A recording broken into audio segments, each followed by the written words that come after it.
Give me the mountains and bubbly streams, the flowers swaying in the summer breeze, the butterflies, birds and bees. That's the rolling life for me.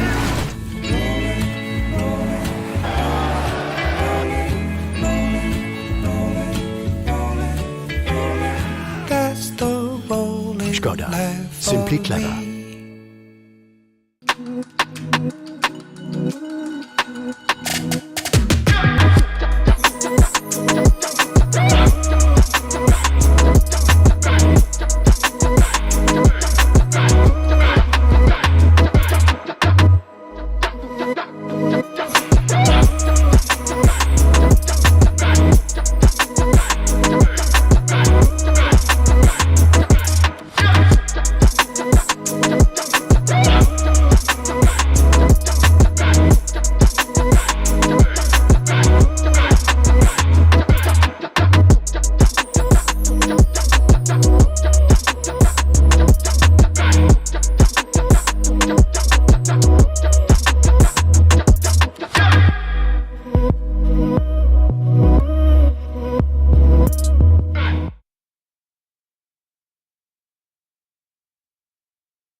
Dear fans, dear cycling enthusiasts, you're with me back in this Baltic Chain Tour 2022. I'm your commentator for the day today, Christo and Vaga. We have stage 4 on our hands today. Stage 4 starts in Estonia, Kuremaa, in Jõgeva County, and it goes from here straight up to the northern part of Estonia, to the capital, to Tallinn, where we will have today's stage and tour finish. Temperatures are pretty much the same as they have been for the remainder of the tour, 22 degrees at the moment. It should go a bit warmer as the day goes on.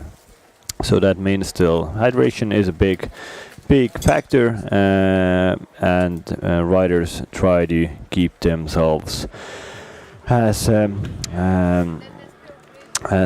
chill as possible before the start. But here is just still some nice footage before the start in the areas where all the riders get ready. The mechanics do a lot of work. This is the mechanics work days are usually 3 times longer than the riders because they have to prepare the bikes before the race. Then in the race they might have some issues with the riders there, and after the race of course they have to clean them, wash them, and just make sure that every bike is in their prime condition, ready to race.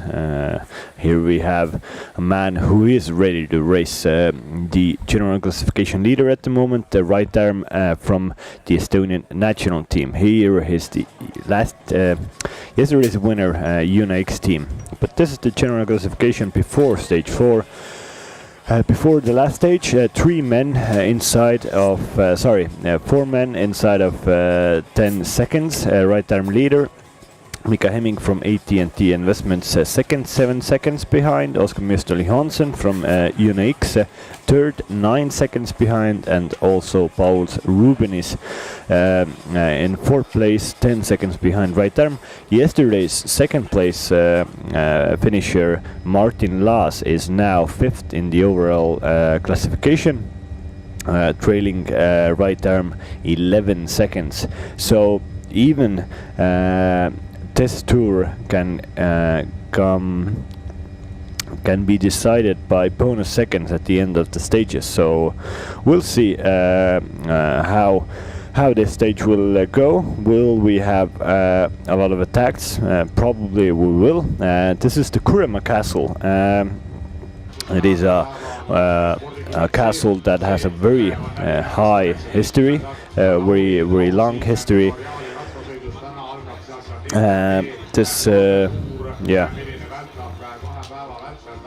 Whole of the Kuremaa, Estonia has a lot of castles. This Kuremaa castle was built in 1837 approximately. It's a two-story big castle. They refurbished it really the first time in 1935,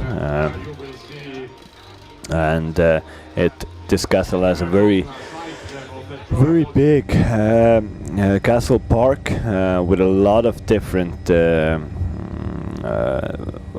different flowers, etc. It's a beautiful place to visit if you want to do maybe a wedding in Estonia. Then definitely Kuremaa Castle could be a place for you.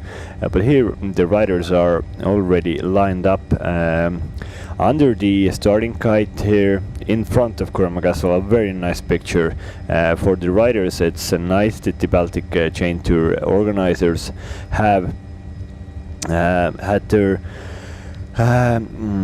work cut out in that field, that every start and finish would be in somewhere that is really iconic and that has a extra message, and this Kuremaa Castle definitely gives that extra message. Yesterday we were in front of the Estonian National Museum, and that was of course very important for all of Estonians, because they celebrated their re-independence day yesterday, and today we are in front of Kuremaa Castle here. This start is actually organized by a man, helped organized by a man called Raul Sodla, who came from the fields of Jõgeva Cycling Club, Jõgeva Centrum Club, and actually yesterday there was a big Karlik festival here. You heard it right, Karlik festival.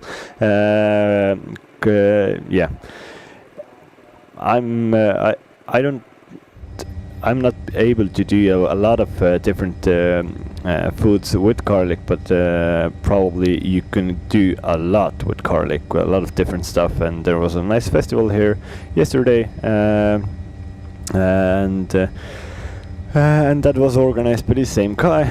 Maybe even the riders got a little garlic yesterday evening. Hopefully not. Let's see. But yeah, the riders should have their ceremonial start in 1 minute time.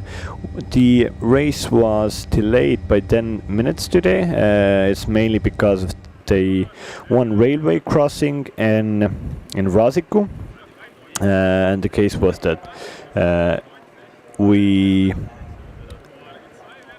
might go into a train there, or like the train could affect the race. So that in bearing that in mind, the race was delayed 10 minutes, but it's okay. We should have a really a few riders already wanted to start, but nobody wanted to go. 15, and we will have the ceremonial start of this stage 4 of Baltic Chain Tour underway in a few seconds. This means that this is not a place where they will really go full gas. This is a ceremonial start. They will just gradually get out of this castle park, out on the bigger roads, and then the actual the technical start will be given for this stage 4, and for this Baltic Chain Tour final. The technical start should be in 2.7 kilometers today. After the riders are out on the bigger roads, and then we have 200 kilometers on the schedule for the day. This is the longest stage of this year's tour, and I don't really remember the Baltic Chain Tour has been in back on the schedule from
I'm back. We had some technical issues with my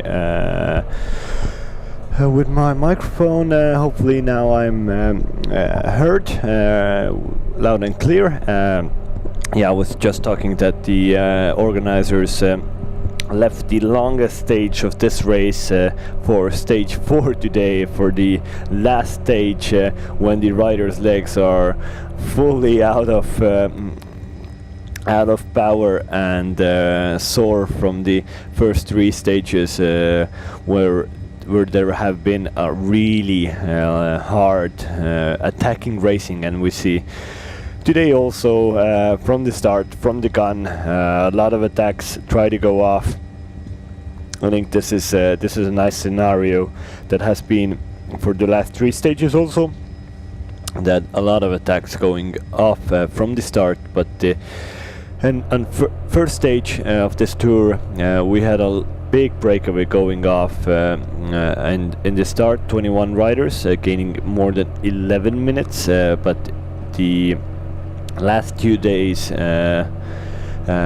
yesterday and also the day before, we have had a pretty small breakaways going off. Here is Sebastian Andersson, a Swede, in for the Denmark Carl Ross team, trying to get off the front alone. 200 kilometers is a bit too much, but hopefully, or he hopes that some riders will go after him, will try to get to his back wheel and cooperate with him to be in a good possibility to get in the real day's breakaway. But here is still some more attacks. Looks to be from somebody from Alpecin, somebody from Peloton trying to go off into the breakaway. Also somebody from ENG. Now there's forming a pretty big breakaway on the front. Let's see. Team Estonia are now controlling it, so that means probably that breakaway will not go anywhere. Team Estonia riders, they have the yellow jersey. The general classification leader, right arm, rides for national team Estonia in this race. He usually rides for Francesco Groupama development team, so the development team for the World Tour team, in which famous French riders like Thibaut Pinot or Notema ride, but here right arm is racing for his national team colors, a young Estonian. And that means the whole Estonian team is wrapped around the right arm and trying to keep him in the best position to have a good result at the end of this stage, end of this tour. And that means they try to go into the breakaways, but they don't want to work there. They just want to control those, that no dangerous man is in the breakaway. And dangerous, I mean that riders who are high up in the general classification are not going to get into the breakaway. That is very important for the Team Estonian riders.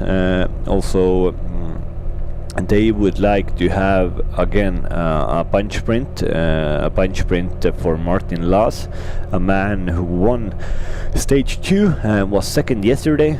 So yeah, he is probably one of the fastest sprinters in this race. But yesterday, ENG, their development team rider Tobias Agard Hansen, really had a very good final, very good sprint, and won in front of Martin Laas. Tobias Hansen,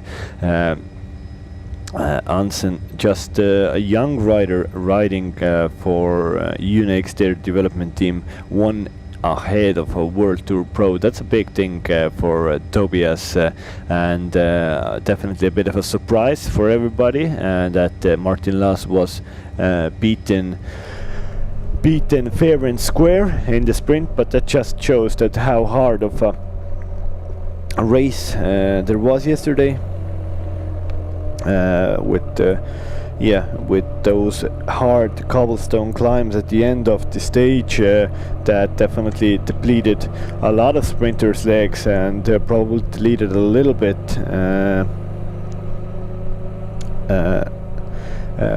of the legs of Martin Laas. Here we have Sebastian Andresen from Team IBT Carl Ross. He is well off in the general classification, more than 11 minutes time. Yeah, he lost time in stage 1 of this race, so he doesn't have a very good chance to be in a high place in the general classification, but he still wants to go into the breakaway to have a good result in the stage. Let's see, Team Alpes in the Koenigs guys are trying to go in the tag AT&T Investments, trying to control that. Also Voltas there. Well, we have a lot of riders trying to go off in the break. A lot of attacks going on. We have 200 kilometers, yeah. Today's stage we have almost done 10 kilometers. The weather is perfect, and also the wind should be pretty perfect. It should be tailwind for almost all of the ride, so we will maybe have one of the fastest stages today. The first stage was more than 43 or even 44 kilometers per hour. Yesterday was a bit but slower. But that was the case that a very small breakaway went off. Yeah, yesterday's average speed was only 42.4 kilometers per hour. Today I think we'll have a lot faster stage, a lot faster day, and we should have an approximate finish for the day in 40 minutes past 3 in Pirita. So everybody who's in near Tallinn, you can, or even anywhere in Estonia, you can still get yourself to Tallinn. We have Martin Pluta here from Latvia, also Dominic, the German national team rider. It's Dominic Weinstein, number 96 here, and from we can see from the back there are still some counter attacks coming from there. Somebody from Ampler, and also at the head of the peloton we see Mikael Reim, the Estonian national champion, trying to go off into the breakaway. Probably he more wants to actually bring the breakaway back, but he's done an acceleration that is so fast on this little bridge near Jõgeva, that it has made a little split inside of the peloton, or at the front of the peloton. Yeah, Jõgeva, we're just passing the Jõgeva town, and generally we are racing in Jõgeva municipality here in Estonia at the moment. It's a very rich region with a lot of culture and history. And also a lot of nature enthusiasts live in Jõgeva, because there's a lot of nice nature around here. Yeah, the municipality is characterized by the beautiful landscape of Voorema, so there's a lot of little hills all around Jõgeva and Voorema, and this is so nice to actually ride a bike here. And it's yeah, some big cultural events going on in Jõgeva. We have the Women's Dance Festival here. Alo Matthiesen, a very famous musician, his music days here, and also yeah, the Garlic Festival that I talked about at the start of this broadcast. These are just some of the many activities that accompany the life of Jõgeva municipality throughout the year, throughout every year. So yeah, if you come here, Jõgeva is definitely a place to go. I really like cycling broadcasts in the case that you see so much of the nature, so much of the countryside of the races. Of course, well, the footage of the French Alps or the Italian Dolomites are maybe a little bit more iconic than the shots of this of Estonia, of Latvia or Lithuania, but still you can see so much on a bike or watching a bike race. So yeah, it's a cool sport that isn't tamed or cramped into a stadium in somewhere. Everybody can ride these roads where these professionals ride, so it's a special sport going through countries, cross borders. Yeah, this is nice. And here we have at the back of the group Siskevicius from the Lithuanian national team. He was usually a really good, really strong rider going for the sprint finishes, but in this tour, for some reason, he doesn't have the form yet, and he's at the back pretty a lot. But here we have a 5-man breakaway. Aivaras Mikutis, Ampler team, Martin Pluto, Latvia, Dominic Weinstein from German national team, also the rider from Robin Fischer from Wheel Sports Metropole Racing, and a rider from Carl Russ team IBT PH, that should be Sebastian Andresen, just taking a turn on the front here. Aivaras Mikutis is here. He had some fun yesterday's stage, at the start of yesterday's stage, but at the back we can see that 3 big teams are now on the front trying to catch this breakaway. AT&T Investments, also Unix, their development team, and Alpecin, the Koenigs riders don't want to catch this. They just want to put a rider inside the breakaway now, and somebody from Alpecin is going in the attack alone to bridge this gap and to make a 6-rider breakaway group on the front. Let's see if that is possible, or he's being shut down by the other riders in the peloton. Alpecin still has a little advantage over the other riders, but it looks to be that Martin Laas, the red jersey wearer, is trying to close this gap by himself and trying to close the Alpecin rider. If Martin Laas will be in the breakaway, then there is no real chance for the breakaway anymore, because he is 4th in general classification, and nobody wants to let a rider of his caliber to get a distance over the other riders. So let's see. It looks to be that it's probably this breakaway will be brought back. Let's see what are the Alpecin guys doing at the front, I saw a green jersey also on the front, Maciej Stoszek, the rider who rides for AT&T Investments. He has the most active riders green jersey on his back, and has well, he's probably gonna win that jersey. He leads by 9 points, and there are 9 points to offer in this race. So Leon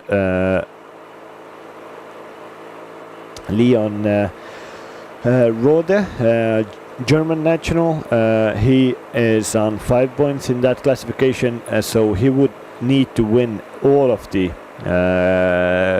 intermediate sprints today, but I think that's a bit of a tall ask for Leon, and Maciej Stoszek knows that, so probably Maciej will win that green jersey. We see on the front of the stage, front of the peloton, Mika Hemming, actually the second man in the general classification, just going off pursuing this breakaway. Mika Hemming, German rider for AT&T Investments, holding the white jersey for the young riders classification. This is actually been worn by Mika on the behalf of Right Arm, who leads that classification also, but yeah, only 7 seconds the difference between Mika Hemming and Right Arm. So this bounds to be a very interesting final at the end of this Baltic Chain Tour 2022. Still 5 riders with a small tiny gap between the peloton. Robin Fisher here sees that there's no point, we're going to be caught in a few seconds, and yeah, Alpecin with National Team Estonia are bringing back the gap. Dominic Weinstein for German national team, and Aivaras Mikutis still on the front, trying to get a little gap on everybody else.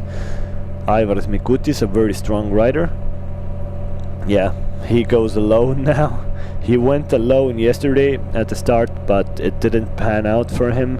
He still had it didn't get into the breakaway. Let's see what will happen today. Some attacks from AT&T Investments, but National Team Estonia riders controlling the race very well.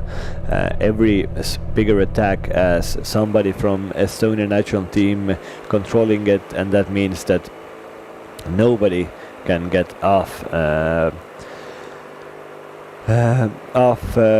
into the breakaway, and there are still attacks coming right, left, everywhere. A very fast start for today. Here we have Carl Ross rider, one Carl Ross rider already went into the attack, but that attack didn't stick. That was Sebastian Andresen.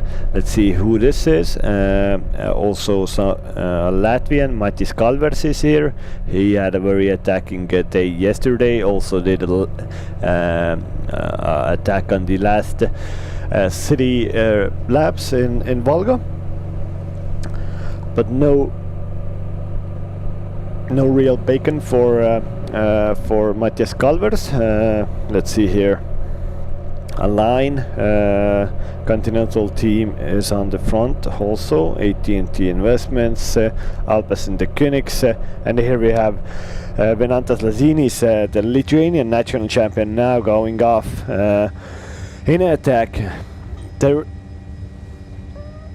There will be a lot of attacks still going on here before the actual breakaway will go off, and it's nice that the broadcast starts from the start to the finish, because usually the first 20 kilometers of the stage are sometime the most interesting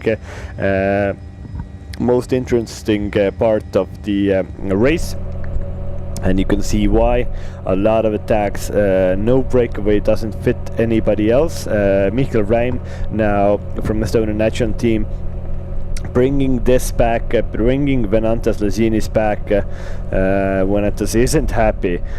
I'm not a danger in the general classification. Why did you bring me back?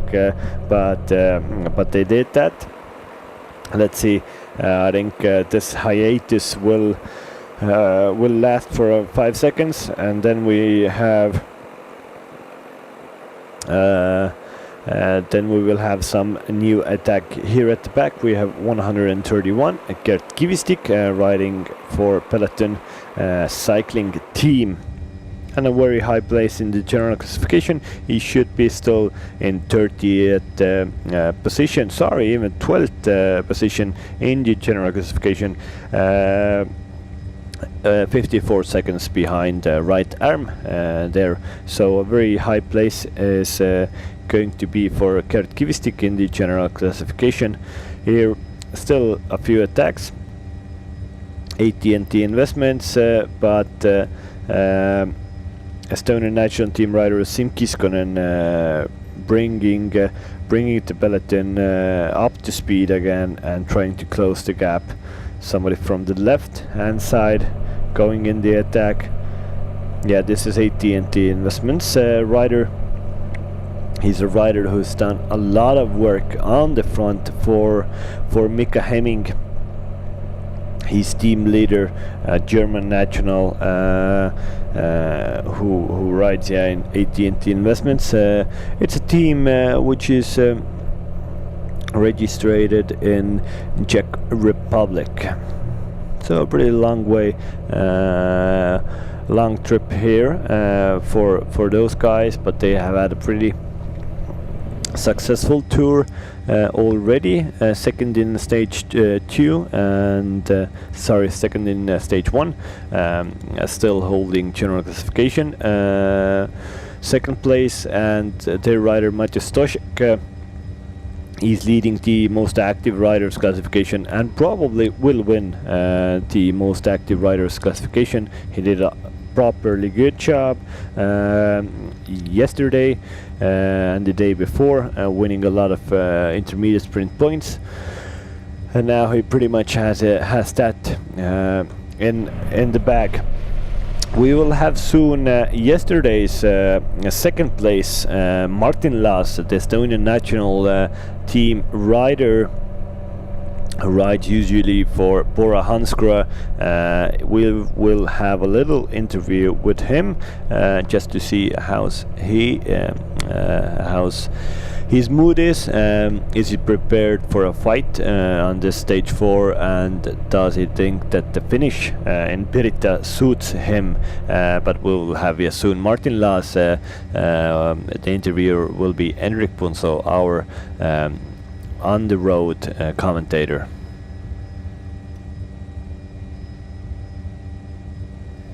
Martin Laas from Estonian national team, stage win and yesterday's second place. How happy are with your race so far? I expect yesterday, then I'm happy. It's all good and all okay. Just yesterday wasn't the result what we expected, but life goes on. Today is a 200-kilometer stage. What do you think will happen today? Do you think that riders are getting also already fatigued? Like, what do you expect this stage gonna bring us? Yeah, for sure. Everybody's tired, and yesterday was easy race, but in the end the final laps were hard. So, and today is 4th day already, so for sure everybody start to get a little bit tired also. But today, I think there is really big chance for a bunch sprint. So yeah, we control for this and we wait for it. Intermediate sprints are going to be also extremely important today, as the caps are so small in general classification. For you, does it suit better that the breakaway goes away, or you have some other plans? Yeah, for us it's the best if the small break goes, and then we don't need to control for the bonification sprints. So yeah, otherwise we need to look the guys who is really close for GC, and then we need to also sprint with them. But if there is small break, then it's better for us. Okay, I wish you best of luck. Thank you. And yeah, you just heard the rider Martin Laas, winner of stage 2 of this year's race, second yesterday. Yeah, he concluded that yesterday was a disappointment. He really wanted to win the stage, and today they are expecting a bunch finish, a big bunch finish. So all of their team, Team Estonia, will try to control it for a bunch finish, and they would like to get a little breakaway off the front, and that it would be easier to control. Let's see if that happens.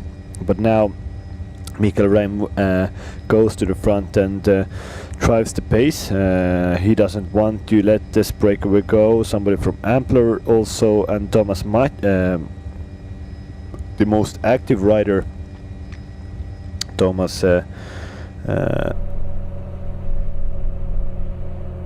Matthias Stoschek, yes, is on the front also, but here 3-rider breakaway, having a little gap. Alpecin national team Germany and Karl Ross represented, but yeah, at the back Mikael Reim coming with the handy group of riders. Ampler, two riders from AT&T Investments, Alpecin, Align, and also the Lithuanian champion Venantas Lažinis. So yeah, a pretty strong group trying to get off the front here. We should have our first intermediate sprint in 18 kilometers time, when we have 159.3 kilometers to go. Then the first intermediate sprint should be in this race. We have 3 intermediate sprints, as we have had it the whole tour. Every day has had 3 intermediate sprints, 3, 2, 1 bonus seconds, and 3, 2, and 1 most active riders points here. But now we have Siim Kiskonen and Venantas Lažinis trying to get off the front, and now Siim Kiskonen is really trying to push the pace here with Venantas to bridge the gap to these 3 riders and to make a 5-rider group on the front. This is a perfect situation for for national team Estonia to get Siim Kiskonen to the front of this race. That means that they don't have to do any work in the bunch. And this is looking to be a really good breakaway for Team Estonia, and also for the other riders here. But that's why AT&T Investment Matej Stošek is on the front of the race, really going full gas, trying to bridge this gap. Here you can see what kind of an effort that was with Venantas Lažinis and Siim Kiskonen. They both are totally fatigued by this very strong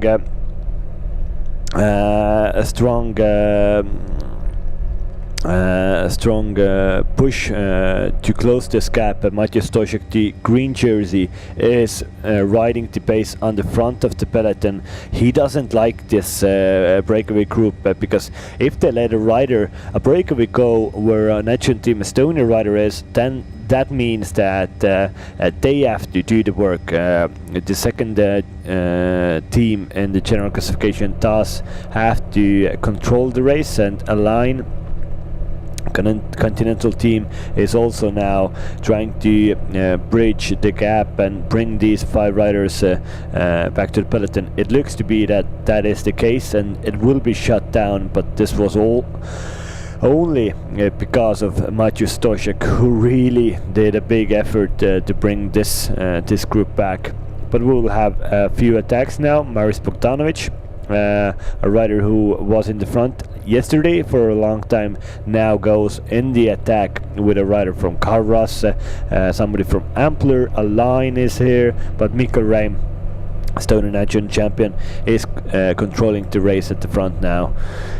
Well, Team Estonia have ridden a pretty much perfect race thus far. They haven't missed any big move, and they've ridden as a very collective force.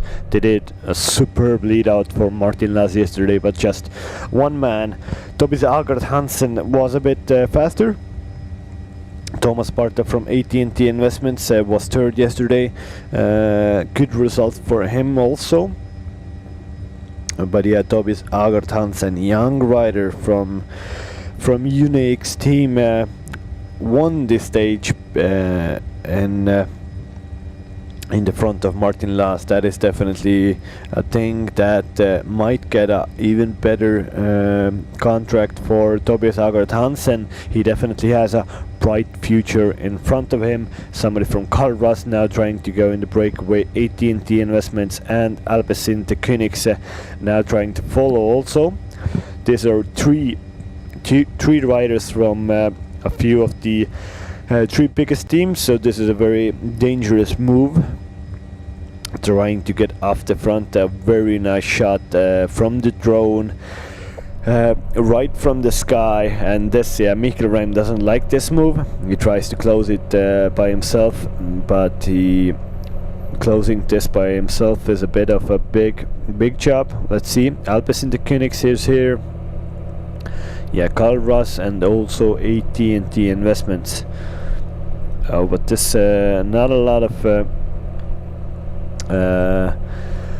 cohesion between these three riders. Let's see. Alpes in the Königs rider does a little longer turn on the front. Will Carl Ross rider come and help him? Let's see. And AT&T Investments also. Nope.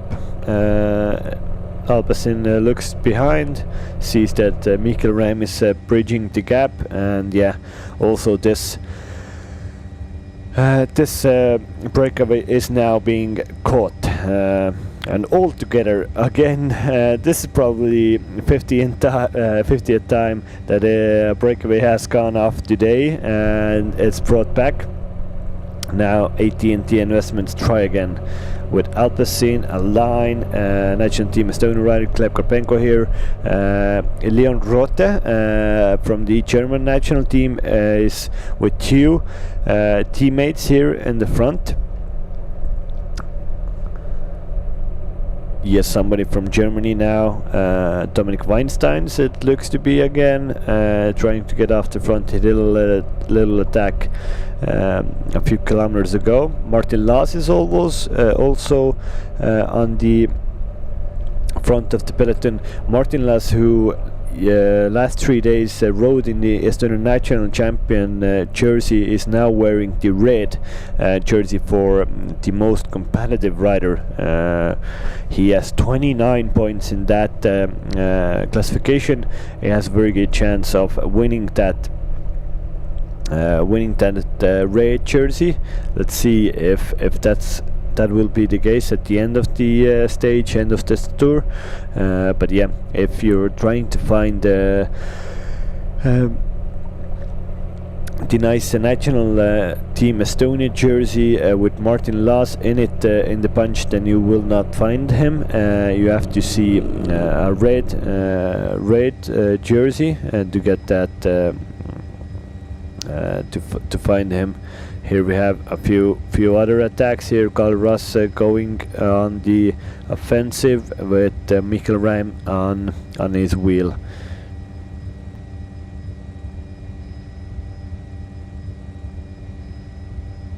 And AT&T Investments have started this stage very actively, and they've been in a lot of breakaways, a lot of attacks. Let's see if there's a breakaway now going that actually sticks for him. Carl Ross rider trying to bridge the gap, but with Mikkel Ram on the wheel, it's it's a hard position to be, because if Mikkel Ram gets to the front, he probably won't do a lot of work there. Here we have a Svealand cycling team, AT&T Investments, and also the Lithuanian champion Venantas Lažinis represented in this front group. But now Mikkel Ram has done a big pull and made this group bigger. Now we have 7 riders in the front of this race. Mikkel Ram is here. He definitely is the best placed rider in the general classification.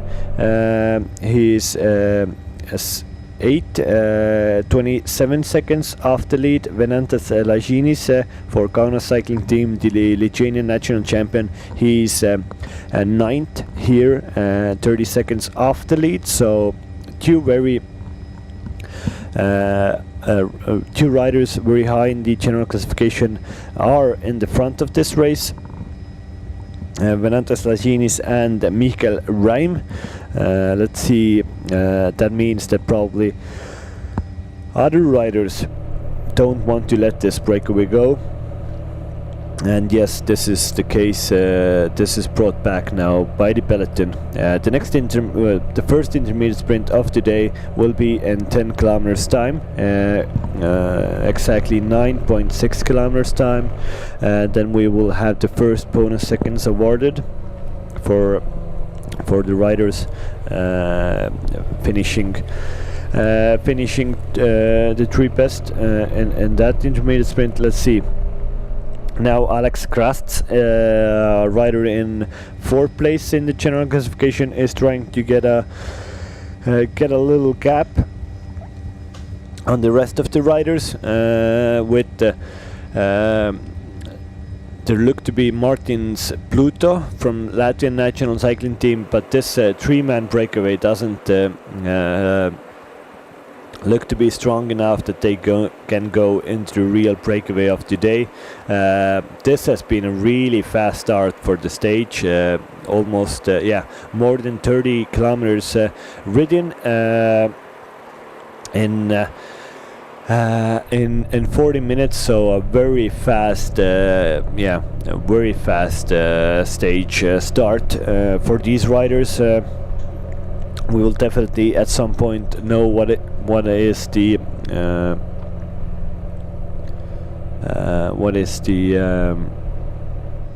average speed for the race, but this has been a very hard start for stage 4.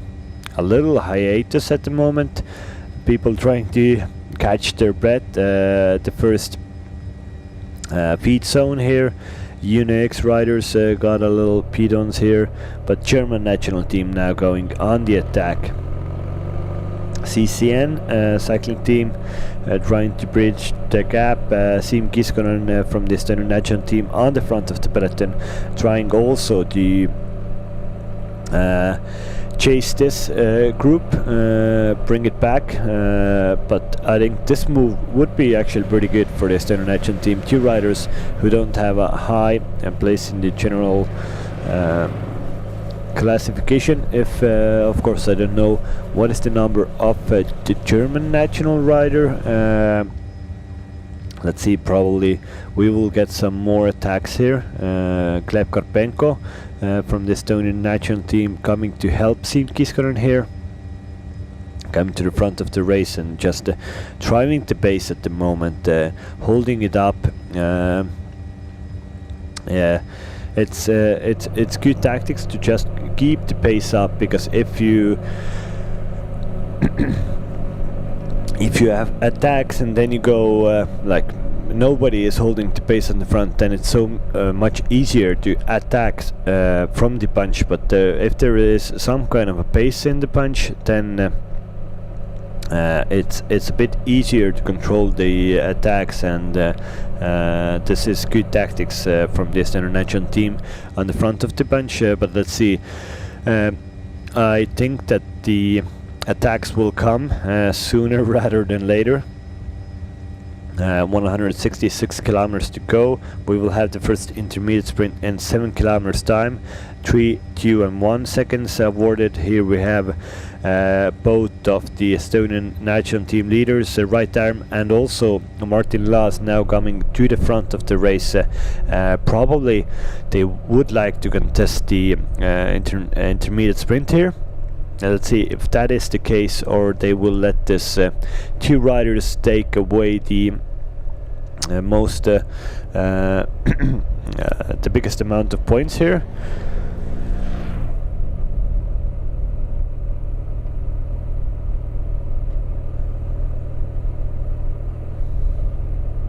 But here we have a German rider and also CCN cycling team. Alpecin, the Koenigs riders, News giving out bottles here. But from the back, Svealand cycling team with Carl Russ trying to bridge the gap.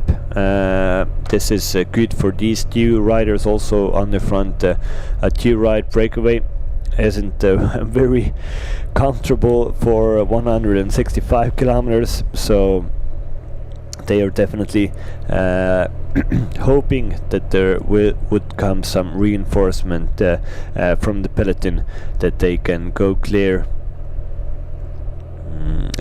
in this race.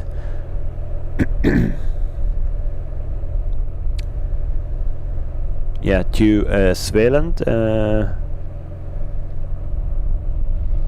Svealand cycling team is has 1 rider there, and also Carl Russ rider trying to bridge the gap here.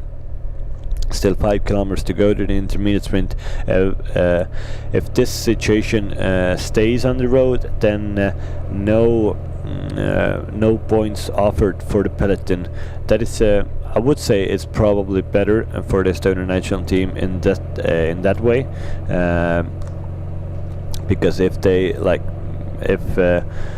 Mika Heiming or Oskar Mistel Johansson gets 3-2 or 1 bonus seconds, then they move up in the general classification, and that's not an ideal situation for them.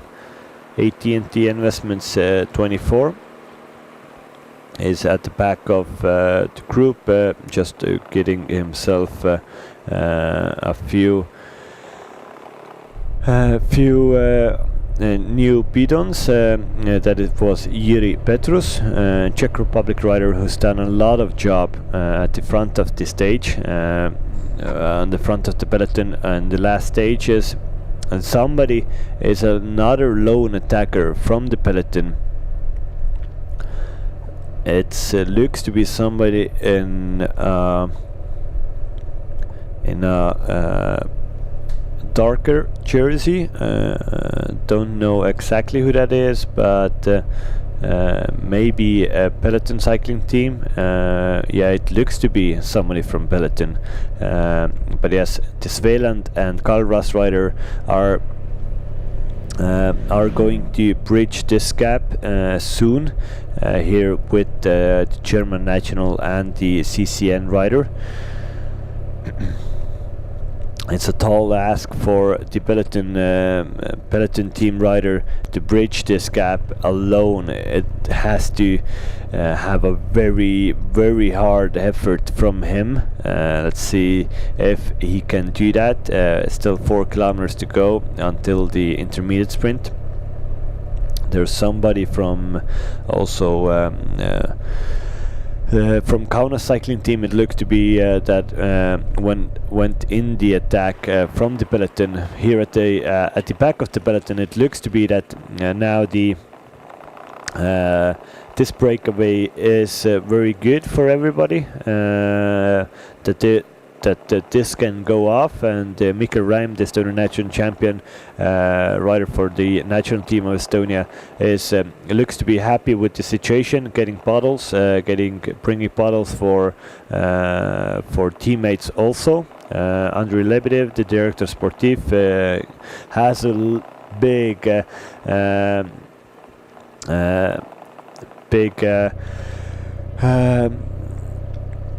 big box of bottles on the passenger seat to give away multiple bottles to the racers. Greetings from the first intermediate sprint of last stage of Baltic Chain Tour.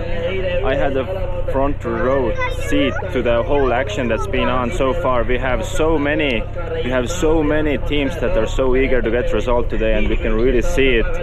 The course is really up and down today, lots of open fields for the wind, and I think it's been really hectic start for riders. I see attacks coming all the time, and I'm gonna be very interested to see what's gonna happen here in the first intermediate sprint, as there is so many teams who are eager for those bonus seconds to make some difference in general classification. Thank you so much from here now.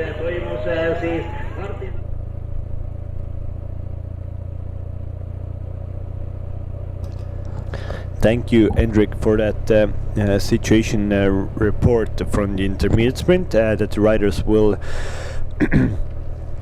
be in 3 kilometers time. Yeah, it's as we have been seeing, we have been seeing on the live feed. There are a lot of attacks going right from the start. Now a 4-man breakaway has formed on the front of this race. Sweden cycling team, Karl Russ, IPT PH, Dominik Weinstein from National Team Germany, Nico Storr Hansen from IPT, Edwin Lovindus from Sweden cycling, from CCN, and Jesper Lindhall also here. So a 4-man breakaway, but in the last few frames we saw that there are still some riders between these 4 riders and the peloton. They're still not in the frame, but they should come in a few seconds. There was definitely one peloton rider and one rider from Kaunas cycling team. Let's see if they still are making the effort, or have they given up and fallen back into the peloton. But yeah, as Hendrik told, a lot of riders, a lot of teams still want a result in this race, and that's why we have seen so many attacks from the start. Riders trying to get off into the breakaway with their teams, with their riders represented, because they haven't had a high result still in this race, and this is the last chance to get a high result in this race. None of these teams have had a properly good result this race. Maybe Calras is the only one. They have had a very attacking race, since they still have Troll of Ronhede in 7th place overall. So they are maybe in the best. They have had the best tour thus far, but the other riders' teams, Svelen cycling team hasn't really done a lot. They were in the breakaway yesterday, but they were caught before the last city laps. And so same goes for the German national team. They had a rider in the breakaway yesterday, Leon Rode, but he showed this beautiful German national team colors, but nothing really good came out of that intermediate sprint. 500 meters now coming up. These riders, probably none of them really need those bonus seconds, and no rider in here has a chance to get the most active riders jersey also. So I think they'll just go through here with not a real sprint. It's on the top of a hill, as you can see here, but just rolling through, no sprinting here. But it's still it's 50 euros up for grabs. That's good money for a good for a rider. So let's see who will take that 50 euros here. It looks to be the rider from CCN. Nope, Calras. That was a little jokingly sprint here. It looked to be that the Calras rider took that intermediate sprint in front of the CCN rider.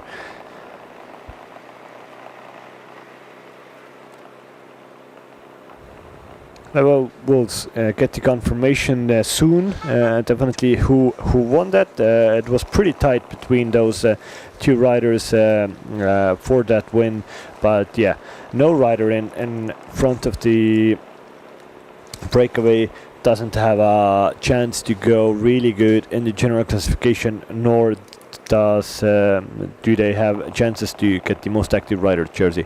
But here, unofficial result: Jesper Lindhall, CCN, the first rider in front of the Calras riders. So Jesper Lindhall is claimed to be won the first intermediate sprint of Stage 4 Baltic Chain Tour 2022. Jesper Lindhall rides for CCN, Factory Racing Team Georgia. It's a team registered in Georgia, but Jesper is actually a Finnish rider, so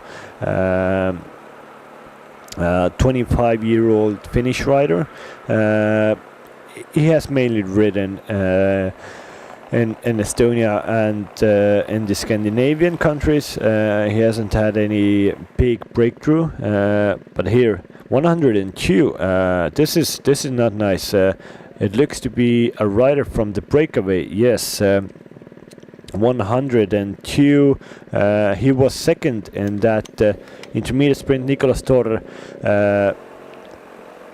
Ringve Hansen had some technical difficulties in with his back wheel. He had to change that, probably a puncture.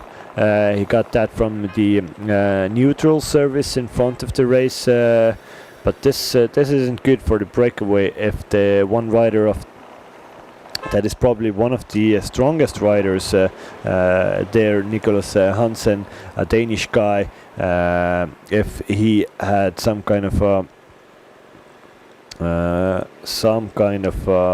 problem with his bike. Hopefully he will get back into the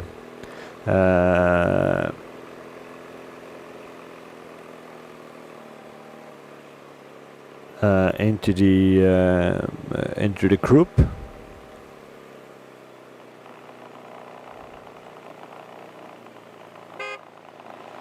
And here is Martin Laas also on this intermediate sprint to climb, showing the motorbike to please go in front of me. I am looking for my team car to get a new bidon, get a new bike, some food, some bidons, probably not a new bike. Hopefully Martin Laas' bike is everything is intact, and yeah, AT&T Investments rider doing the same thing. Please go in front of me. I need my team car. This is a perfect place to get some bidons here. Get some bidons and just taking a little yeah. This is the peloton really has taken the foot off the pedal and are enjoying this nice weather in Estonia at the moment. Going through the intermediate sprint, all of the seconds were already awarded. For the breakaway riders, they didn't have any chance here to get some new bonus seconds, but yeah, now we have a three-man breakaway at the front. Dominic Weinstein, Edwin Lovidius from Svealand, and Jesper Lindhall from CCN. He won the intermediate sprint.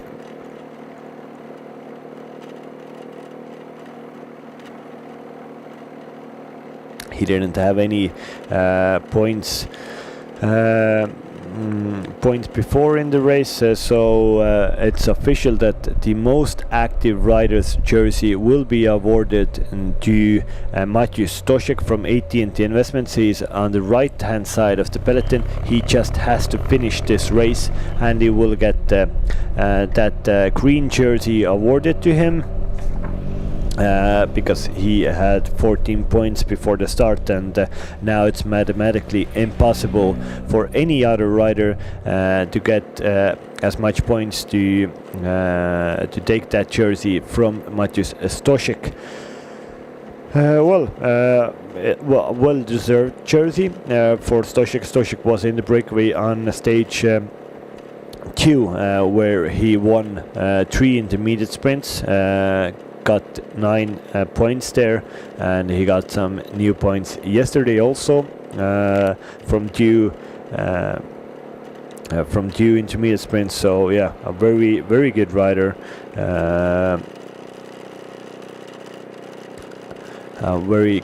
Maciej Stoshek. He has helped the team also a lot, but yeah, now the difference between these 3 riders and the peloton is 3 minutes 8 seconds. We had 4 riders here. We had also a rider from the Carl Russ team, the Danish team. Here, Nicolas Ringve Hansen, but he had a back wheel puncture. He got a new wheel from the neutral service, but is still somewhere in between those 3 riders and the peloton, and there should be one other 2-man breakaway between somewhere the peloton and the 3-man breakaway. So there are still riders on the road. The peloton has now started to do some pace on the front with Siim Kiskonen here from National Team Estonia, also Unix, their development team. They did a lot of work yesterday, and that was awarded by their main sprinter, Tobias Agard Hansen, who won that stage yesterday in front of Martin Laas. So they are looking for something similar today to keep a hold of the breakaway right on the front and bring their rider to the best possible position in the last few kilometers, that they can that he can ride for the stage victory at the end of this stage 4. Align, a continental team, is also on the front, but this is the breakaway group. Dominic Weinstein, Edwin Lovidius, Jesper Lindhall, Germany, Svealand cycling team and CCN cycling team are on the front. Let's see if some other guys can catch them. There are still there should be 3 riders between these riders and peloton, but the peloton has now upped the pace a little bit. The difference between them is almost 4 minutes. We will have soon a first little commercial break. The race has now calmed down a lot, so it's a good possibility to take some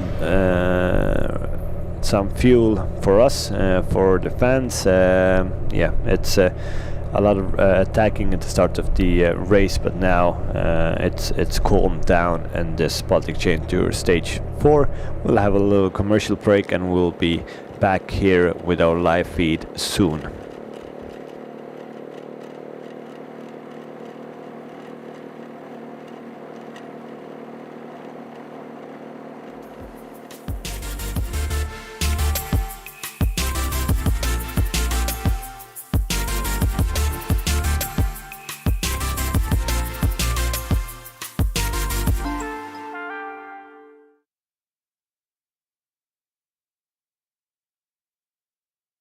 Give me the mountains and bubbly streams, the flowers swaying in the summer breeze, the butterflies, birds and bees. That's the rolling life for me.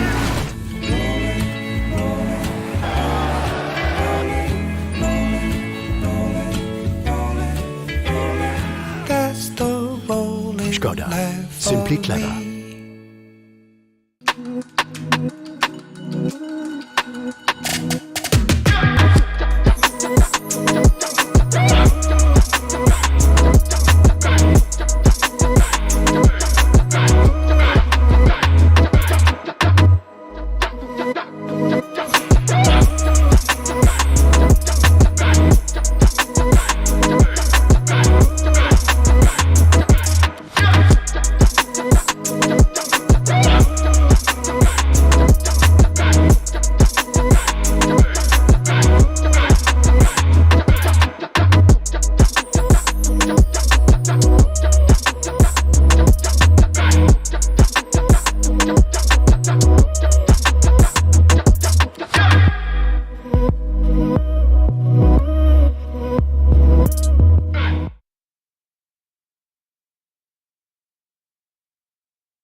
Hello back.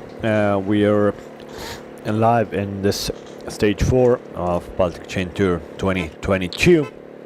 Superb weather, superb roads for us, for the riders, but here are two groups on the road. This is the second group on the road: Arturas Kaskevicius, Nicolas Thor Hansen and Ken Boist from the peloton cycling team.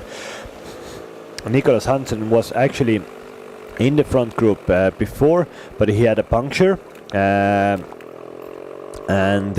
he came back into the. He lost some time. He still has looking to his back wheel a little bit. Hopefully those issues have are good now. There are no other issues for Nicholas Hansen, and he can get back to the front of the race. The difference between that second group on the road and the first three riders is almost a minute, but the peloton is 3 minutes and 44 seconds behind. Yeah, three big teams are on the front: National Team Estonia, UNAX, and Align Cycling Team. Martin Laas is acting as the lock for the riders on the front of the peloton in fourth place. Lock in front of the peloton means that there is a certain amount of riders who are doing their job on the front of the peloton, and the lock doesn't let anybody else in there who doesn't really want to do a job. So everybody who changes from the front of the peloton goes in front of that lock, and that is Martin Laas, the most competitive rider at the moment, holding the red jersey of this race. This is the front three rider group, and you can see Svealand cycling team rider number 115, Edwin Lovidius. As a Swede, Edwin Lovidius riding for Svealand cycling team. 20-year-old Lovidius. He's had a pretty good season actually. A lot of races, not very.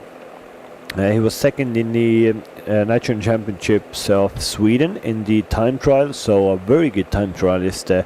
In front of the race, he was second only to Jakob Halsson, and they were both. Edwin Lovidius was second in front of Tobias Ludvigsson, of course, a very good time trialist from Sweden who rides for Groupama Franchise Show, where Tobias Ludvigsson has won a lot of different races, and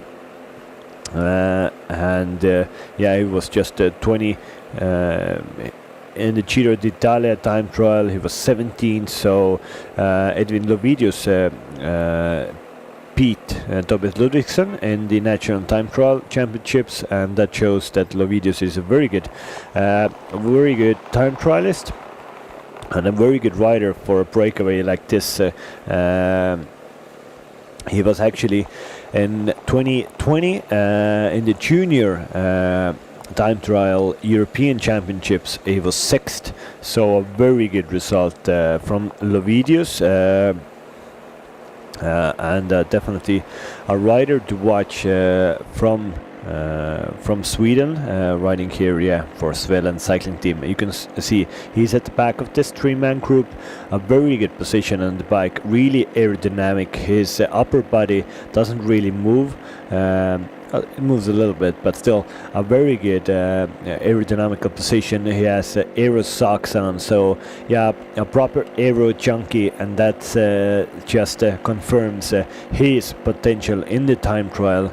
Yeah, this is Lovidius, a 20-year-old Swedish rider on the front of this race today. This is the peloton, Align Continental Cycling Team, putting a rider on the front. Also a National Team Estonia, of course they have the general classification lead to protect, and also UNAX, their development team, have put many riders on the front. Almost all of their team is on the front here. Here we have one car trying to pass the peloton. It's a car that wants to get to the breakaway group to give some assistance, some beat-ons to the breakaway riders. I didn't see whose car that was, but yeah, it's usual when a breakaway group goes. In very big races, the teams have at least two cars following the peloton, and when a breakaway group goes, you have a rider in front, then one car goes behind the breakaway group, and one stays with the peloton. But in these smaller races, the teams don't have as much resources. Just a little how the farmers are doing their job.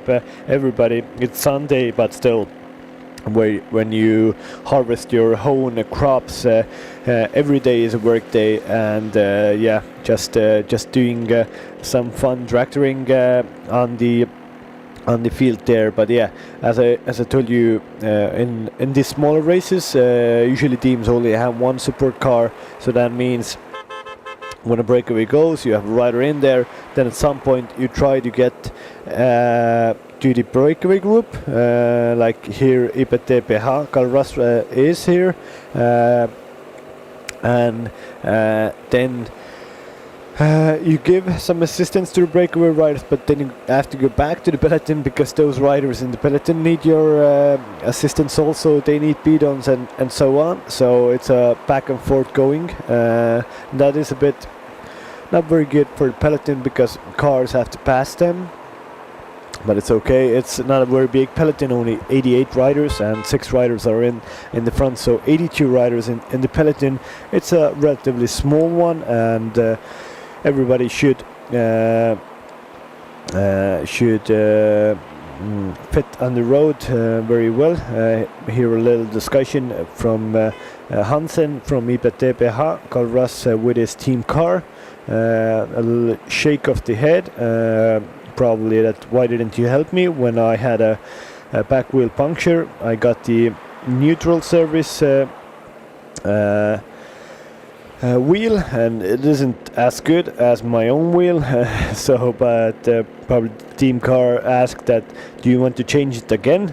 And then Hansen said that no, then I will lose more time. Maybe when we get the front group, so when we make the bridge between these 3 riders, the front 3 riders and the back chasing 3 riders, that maybe then there's a possibility that I will make the switch again, but it's very hard to make the switch as fast as possible, and then because then you have to give so much energy to get back to the peloton here. We will have Henrik Bunso,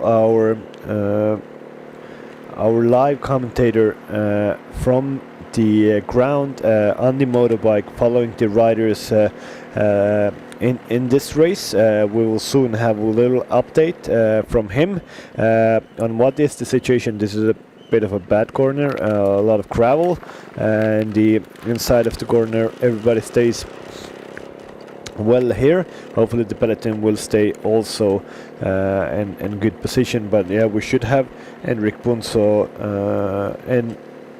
in a couple of seconds when he is talking a little about the situation on the road, maybe some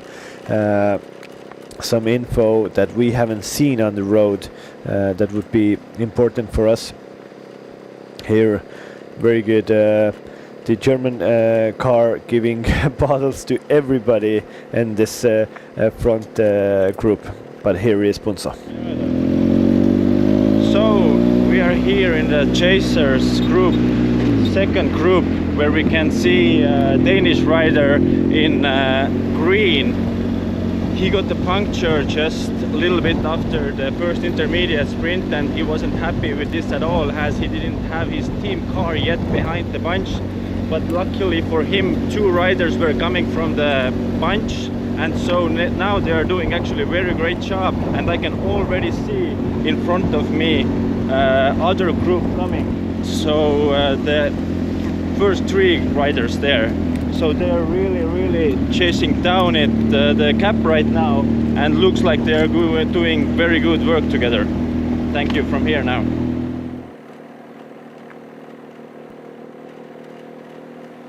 Thank you, Henrik, for that update. As you can see, Henrik is on the bike on the left here. We should see the chasing group soon. Here they come into picture. Ken Boste from Peloton cycling team, Kaunas rider, and Tobias Hansen from Karl Ross here. Three riders are doing very good cooperation, and the gap between them and the front three riders is now 26 seconds. So they will probably catch them. The commissar's car was also talking with the front three riders. They will definitely be informed that a group like this is coming back to them, and that means it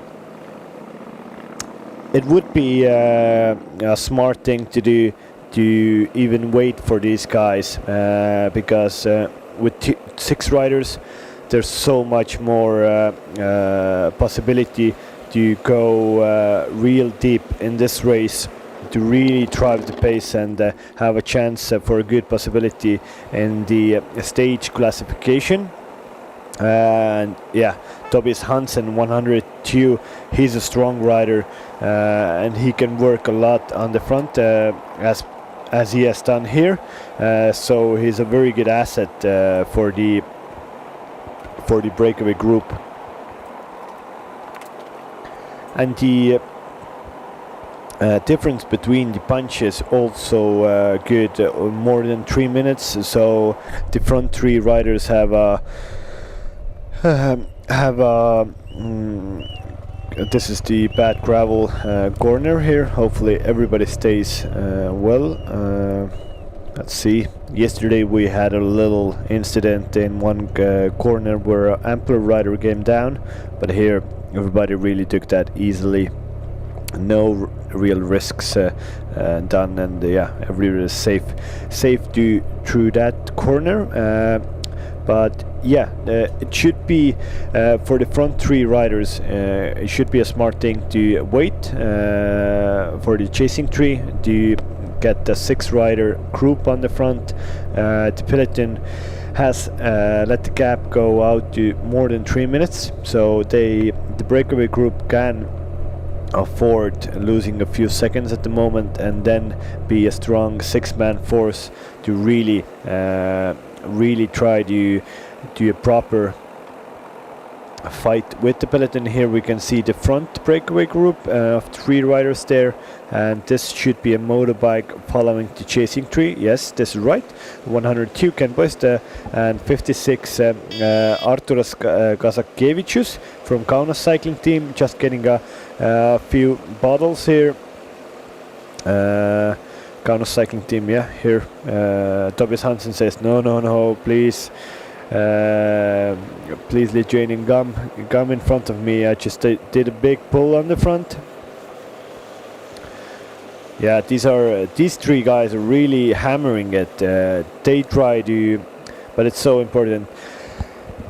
It's better to make a bit of a harder effort for the next 5 kilometers and try to bridge the gap as fast as possible. Because if you just try to ride an average pace, normal pace, then you might never catch this breakaway, and then it would be a silly position where 2 3-man groups go on the road, but the peloton is chasing behind. They are doing good cooperation, but there are 2 groups riding with a 20-second gap between them on the road. That is not a very smart move. But here the full UNOX team is almost on the front. Oscar Müstel Johansson just looks to be if he has some problems with his bike, or he just really tried to relax his legs with a really low gear. He is the man behind the UNOX riders, or like the last UNOX rider in front of Martin Laas and Mikael Räim and right arm. Oscar Mjösteli Hansen wore the young riders classification jersey, the white jersey, for the last two stages, but today that rider's jersey is worn by Mika Henning, the German rider riding for AT&T Investments, because the red jersey is now worn by Martin Laas. And now you can see 10 seconds only the gap between these three riders, and the front three riders. One car already was taken away from the gap here, and yeah, there should be a junction between these two groups really soon.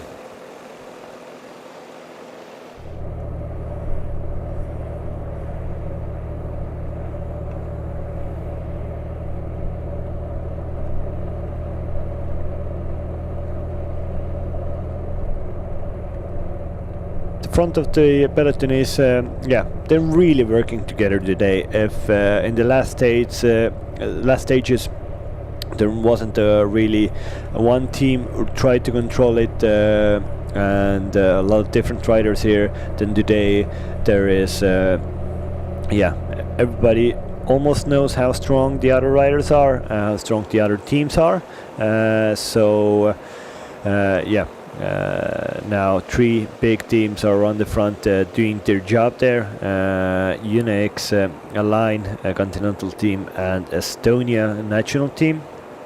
But here, as you can see, the junction is being made in a few hundred meters between these three riders, the Kalras, Kaunas and Peloton representative, doing a junction with the German national team rider, Svealand cycling team, and CCN. Tobias Hansen was before in the front of this group, but he had a puncture, and but now he came back. But this is, if Tobias Hansen would have not had a puncture, a back wheel puncture, then Ken Post and number 56 from the Kaunas cycling team, number 56 was Arturas Kazakevičius, then Arturas and Ken Boist probably wouldn't have a chance to come back into this front of the peloton. But now we have six riders: Arturas Kazakevičius, Dominik Weinstein from national team in Germany, Ken Boist from peloton, Tobias Hansen from Karl Russ. In front of the race, difference between the peloton is 3 minutes 15 seconds. We still have 136 kilometers to go in this stage 4 of Baltic Chain Tour. The next intermediate sprint is going to come very late in the stage, only 41 kilometers to go. So we have, at the moment, not a lot of action on the road, and I think we don't have a lot of action coming up on the road in the next 60-70 kilometers. There should be more of a tailwind for the riders today. So a fast race today. Maybe there's some little sections where the riders will get a few meters of crosswind action, and maybe somebody will try to split the field. But I don't really think that that's the case today. In the end of today's stage, we have a few laps around Pirita, and we have also 3 times they are going over the finish line. So first time they go over the finish line, they do an intermediate sprint there, then the second time, and then third time over the finish line we will have the finish of stage 4 and of this tour. Now we will have the director sportif of Team Peloton, Jürgen Matt, in a few seconds.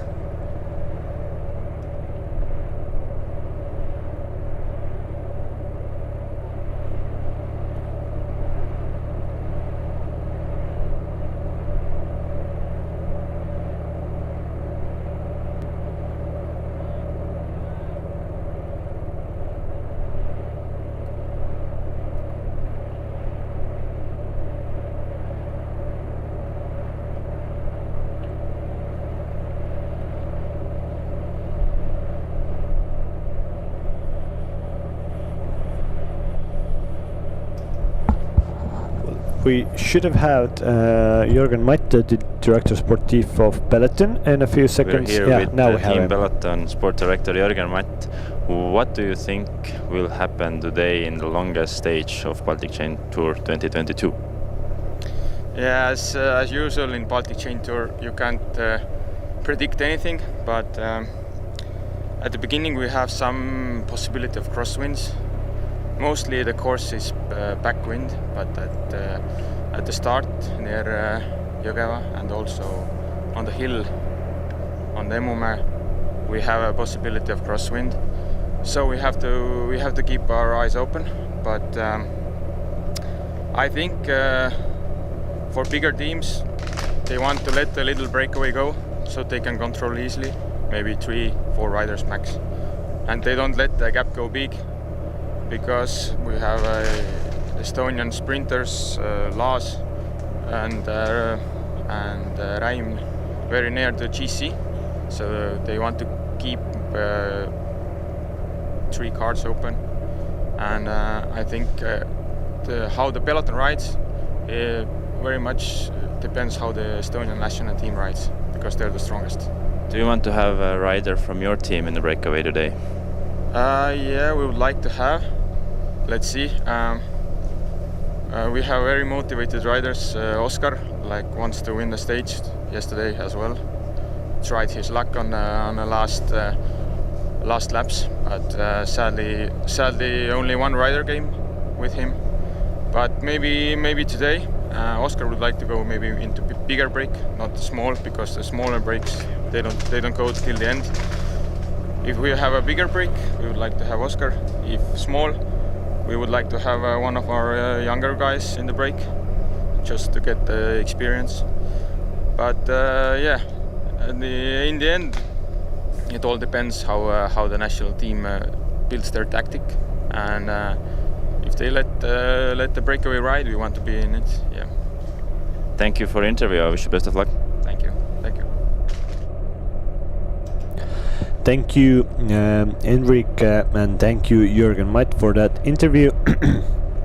And that was the director sportif of Peloton cycling team.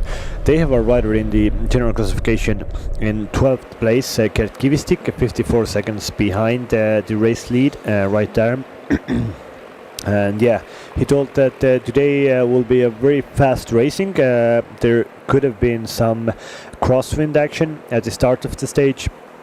There really wasn't. There has been a real tailwind for most of the day, and the first hour of racing average speed has been 48.5 kilometers per hour. So a real fast race. Yeah, these riders didn't really let anything. Yeah, they really went hard in the first parts of today's stage. Here we have a few cycling fans here on the side of the road. Really nice, cheering on this 6-man breakaway. 6-man breakaway consists of, let's just go over them again. Jesper Lindhall from CCN Factory Racing. He is 165 here, taking some stuff from his pocket. Then we have Nicolas Ringve Hansen, Team IPT, PH, Carl Russ rider that is in the green, here, 102. Then at the back we have 115, a rider from Svealand cycling team, Edwin Lovidius, and on the front we have Peloton cycling team rider Ken Post, and then also a rider from the Kaunas cycling team, Arturas Kasakiewicz.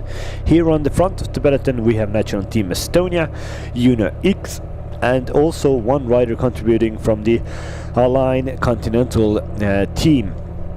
Gleb Karpenko is, this is the last rider of the breakaway, Arturas Kasakiewicz, Arturas number 56, a strong rider from Lithuania, rides for Lithuanian Kaunas cycling team.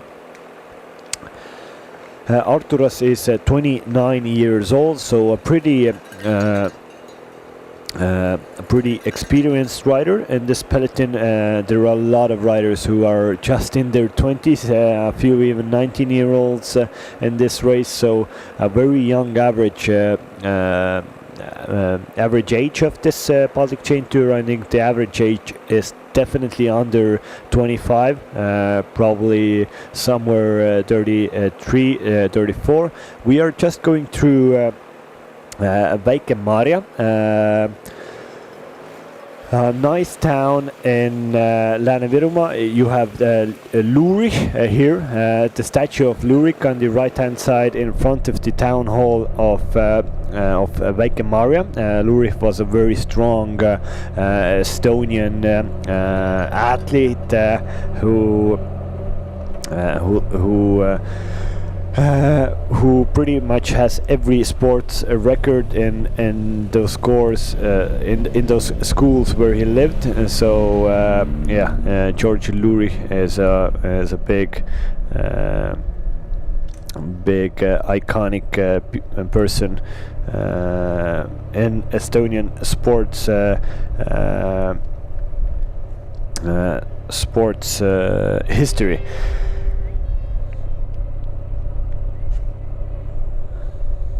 And we have a very nice also church in Väike-Maarja. Its name is hallowed by the Virgin Mary, and is built already in 1346.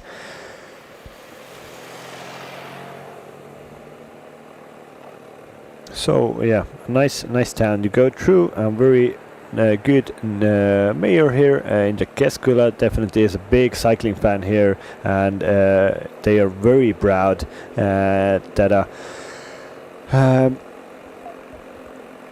a ride in the caliber of Baltic Chain Tour can go through Väike-Maarja, and this is a big thing for these little towns that can host a nice race like this. George Luuri is definitely the most famous people coming out of Väike-Maarja. And there is even one particular record that Väike-Maarja holds in Estonia in 1996, from 29th of October until the 31st of October. It rained straight for 57 hours. So Väike-Maarja is a bit of a raining capital of Estonia at the moment. It's superb sunshine and in here, and no rain looking to come down on the riders, but in 1996 57 hours full of rain for these riders. I think the riders are really happy that they weren't riding here at the end of October in 1996. It's the record for Estonia for the the longest time it has rained constantly in Estonia. So that's a nice little fact about Väike-Maarja. Probably you didn't know that. I didn't know that before today's commentary also. So we all learned something here. It's and yeah, I think it's okay to for me to tell you these facts because there's not a lot of going on in the race at the moment. Still 6 riders off the front. 3 minutes 7 seconds. The difference between the peloton. Both of the Breakaway group and the peloton are doing really good work. This Breakaway group is in very good cooperation between themselves. Everybody is switching turns on the front. Nobody is slagging off at the end of the group, so this is very good. Yeah, Ken Both just showed with his elbow a little bit that now it's my turn. My turn is finished. I want to go back to the end of the group, and this is now start of the garbage zone. So there are designated garbage zones on the road. This just makes everybody wants to let the nature of the Baltic states that they go through as beautiful as possible. So that means we have like little designated garbage zones where when you take your gel at some point, you don't throw that gel everywhere or anywhere on the road, the wrapper, so you hold it in your back pocket or anywhere else until you get to the garbage zone, and then you throw it down there. It's okay because these garbage zones are after the race fully monitored, fully all of the trash that is going to the ditches is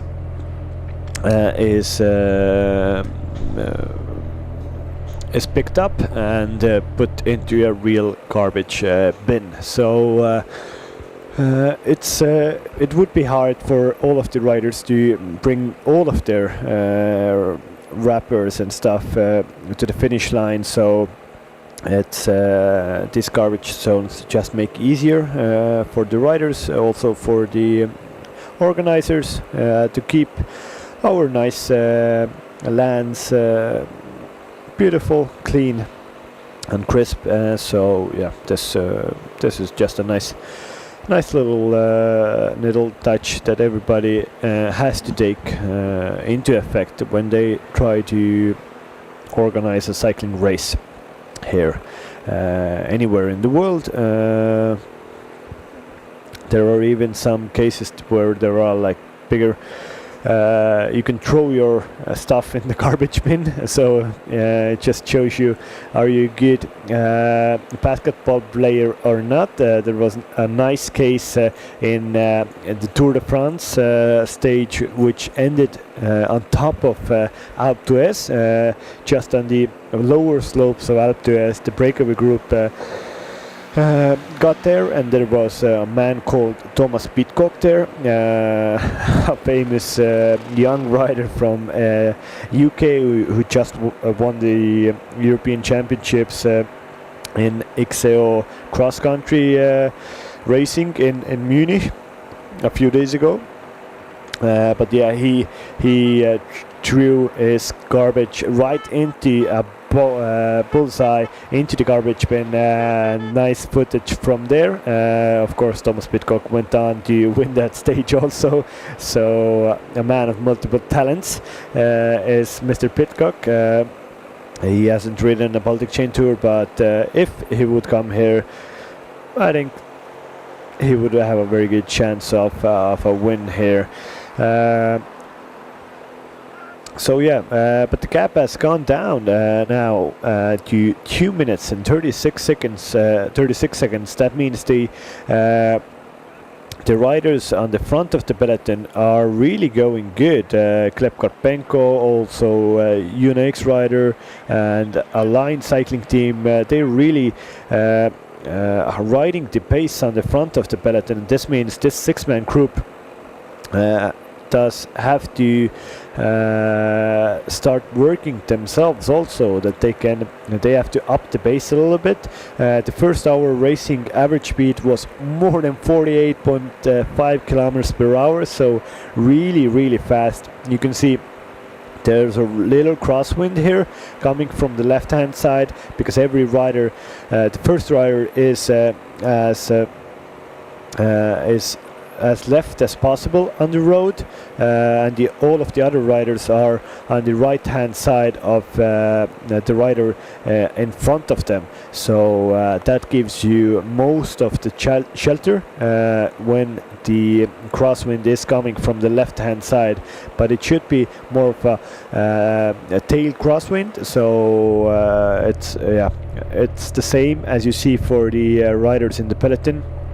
Riders, the first rider on the left hand side, and everybody then lined up on the right hand side behind him to get as much shelter as possible from the wind.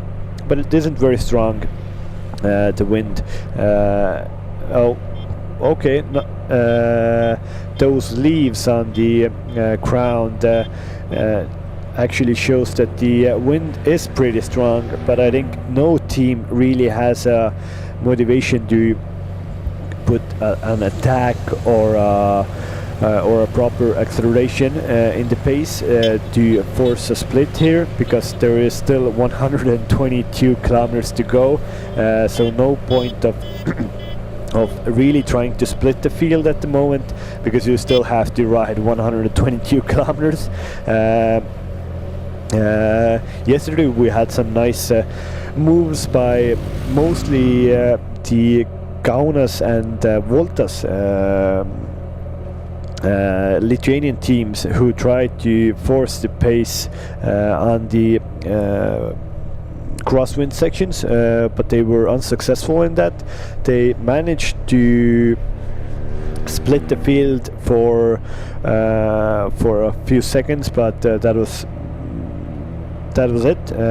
They couldn't force the split for a longer time, or to put somebody into real difficulty. Maybe today, more in the end of the stage, when we have 50 kilometers to go approximately, or something like that, then maybe some riders will try to force the split here. Well, let's see if that is the case.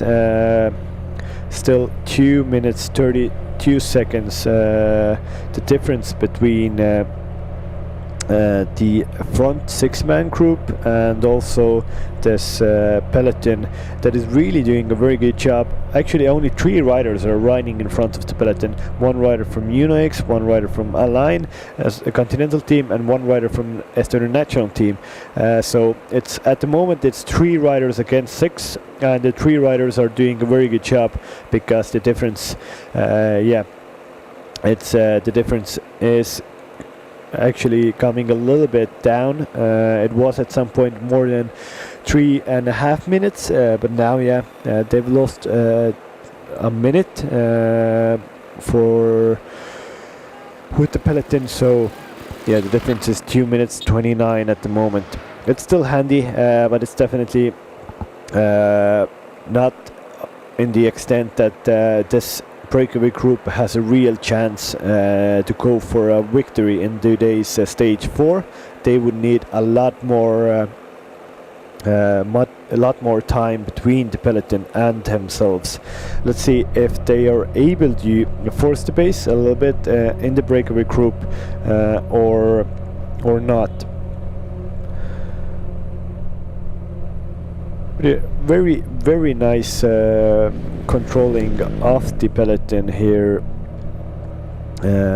by 3 teams. It looks really professional here.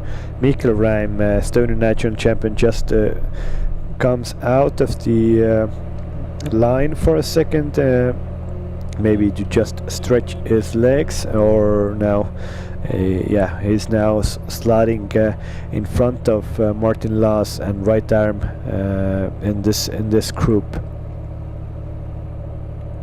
Martin also looking back, what is the situation? Are everybody here? And yes, everybody is here enjoying their time in the group.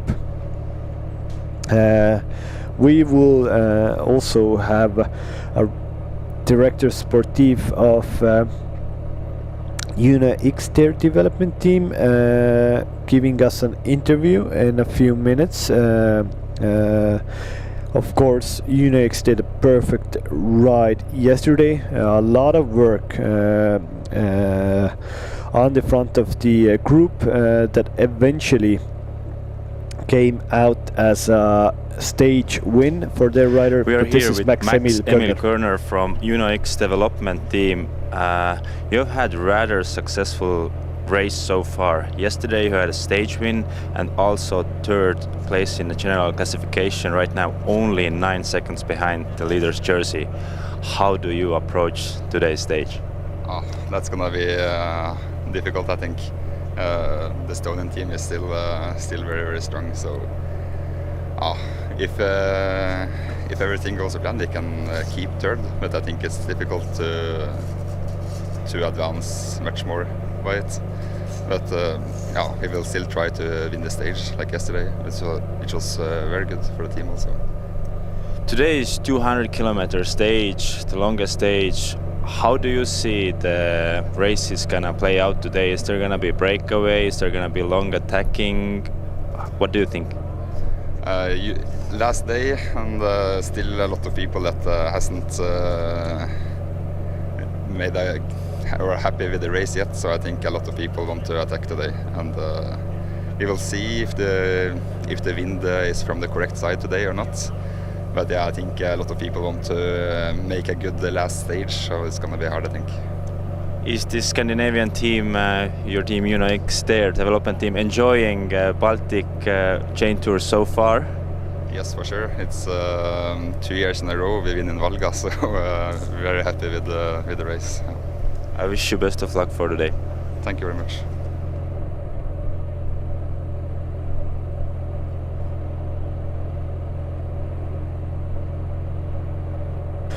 And that was Max Emil Körner, the director sportif of UNX, their development team. They have enjoyed this race thus far. They have won a stage win and also a man up in the general classification with Oskar Müstel Johansson in third place, still only 9 seconds off the lead of Right Arm.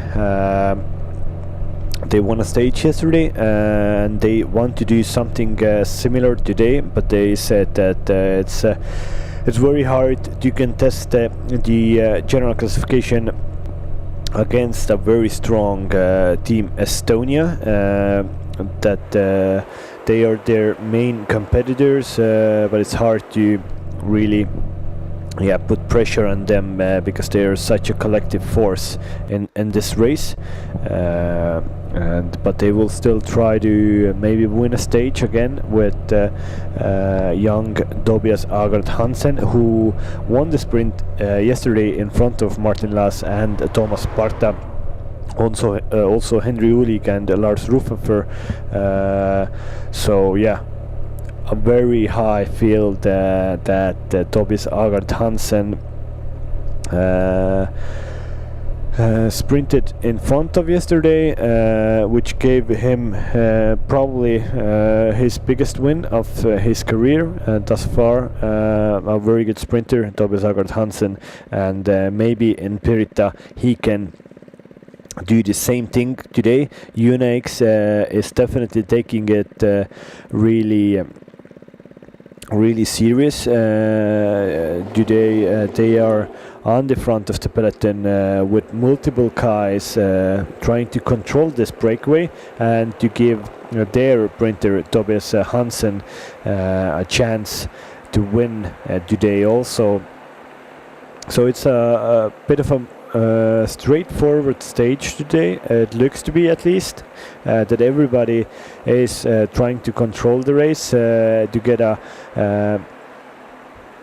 get a big bunch finish at the end of the stage. Let's see if that is the case or not. At the moment, it all goes in a very predicted manner. That the small, relatively small breakaway goes off. They are handed a little advantage by the peloton, and then the peloton will control it for 100 kilometers pretty much, and then at the end there are maybe some attacks, but mostly the big teams will try to hold it together for their sprinters, and that means mostly 3 teams, I think, trying to hold it together for a sprinter.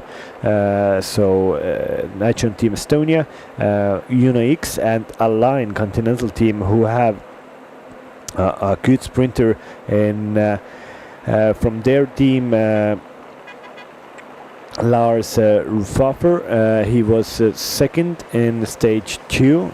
He was 5th yesterday, so he has shown that he's a very good sprinter, and the line definitely want to get something even better out of this tour, and that shows why they are on the front of the peloton, keeping the pace going. But I think we'll still have some kind of attacks, maybe from AT&T Investments. Mika Hemming, the German rider from AT&T Investments, did some attacks yesterday, and it looks to be that AT&T Investments are one of the strongest teams in this race, and they still have some cards to play, and I think they will definitely roll the dice at the end of the stage to put some pressure on right arm. Maybe it's not gonna pan out for them, but still they at least had a chance to try to put some pressure on Estonian national team in this stage 4 Baltic Chain Tour. Svealand cycling team getting a few bottles and also hydrating himself inside and outside,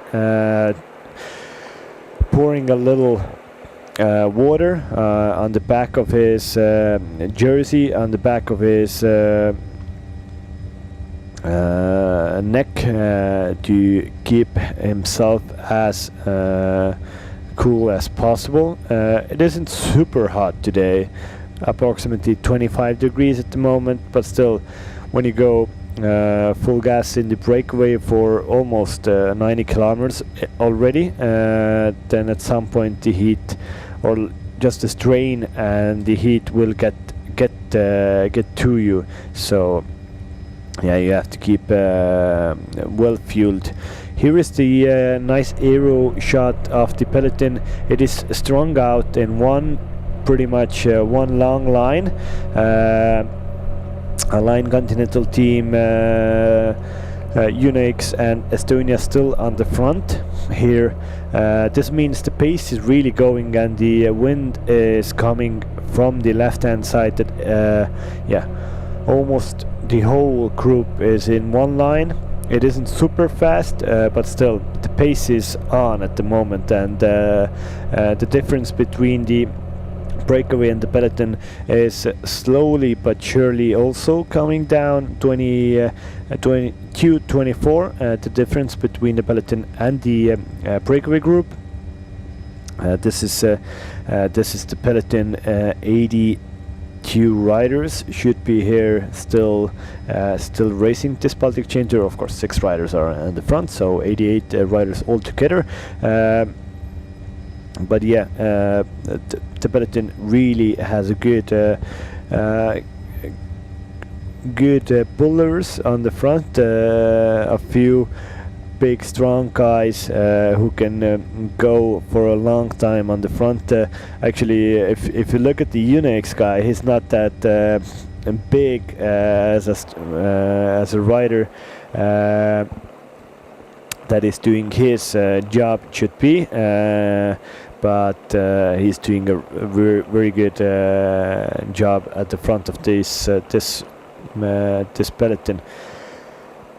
Here is the breakaway.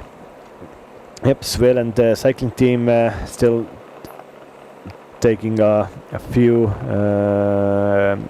extra drinks, extra food from the car. That was 114 for Svel and cycling team. Jesper Lindberg there, the young Finnish guy. Edwin Lovidius from the Svel and cycling team. The Swedish guy from Sweden, who got some extra drinks from the car, and the gap between the breakaway is it's coming down already 2 minutes and 12 seconds. I don't think that the peloton actually wants to bring this breakaway back so early, because it's still so much kilometers to go. The Estonian team definitely would benefit for a breakaway like that to take the penultimate intermediate sprint also, because they don't need their competitors to get some bonus seconds there. So I think Estonian national team, if they get too close to the breakaway, to a minute or something like that, they should take the foot off the pedal and let it go out a little bit. It's risky, but I think it is controllable. You shouldn't go so early to catch this breakaway, because if you catch this breakaway, then there will probably be even more attacks coming thick and fast, and then riders high up in the general classification who would like to go off the front and get a little advantage before the last laps in Pirita, to have a chance to go up in the general classification. And that's not ideal for the Estonian national team. But still, 110 kilometers to go. 90 kilometers have already raced in this today's stage 4. This is the longest stage of Baltic Chain Tour 2022. 200 kilometers road, but now you can see in the peloton a lot of riders going for a natural break here. This probably means that the peloton has taken its foot a little bit off the pedal and are enjoying a little off pace for some time now, to let riders go, take a natural break, come back, maybe get some puddles, feeding, and this is advantage breakaway. They would like to get a bit of a more advantage, even 3-4 minutes, because then they can really try to start a proper fight with the breakaway and the peloton. If they get 4 minutes, then they can at some point really push the gas and put the pressure on the peloton to have a chance to win today's stage or get a high placing at the end of today's stage. But at the moment, 2 minutes, 110 kilometers to go. They don't have any chance at the moment. The peloton is really controlling it well, and everything is going according to plan for 3 teams that have their best sprinters ready for the end of the stage. Let's see if we will have some kind of a surprise in this race today, or it will just go down to the wire. at the end of today's stage. The period yesterday we had 2 closing laps which were very technical, and there was a steep cobblestone climb which didn't have very good cobblestones. A lot of bad cobblestones, and that was shown yesterday also by Henrik. But today's last lap is 6 kilometers long. They do it 3 laps. Well, 2 laps, but to cross the finish line 3 times. First time they have the intermediate sprint, the second time there is 1 lap to go, and the last time they have the finish there. It's a 6 kilometer lap, and it's very straightforward. A little hill, but actually this peloton will go full gas up there. So no problem for the peloton, and no technical sections. There is some kind of movement at the front of the peloton. It looked to be a little crosswind action, a little gaps in front of the peloton. This is the breakaway at the moment. Yeah, this is back live, and the front of the peloton, you see a little gaps forming inside the peloton. I don't think this is really serious, but it shows that some teams still would like to make this race very interesting. We will now have a little commercial break in a few seconds. Let's see, hopefully we don't miss anything very interesting, but we will soon be back with live.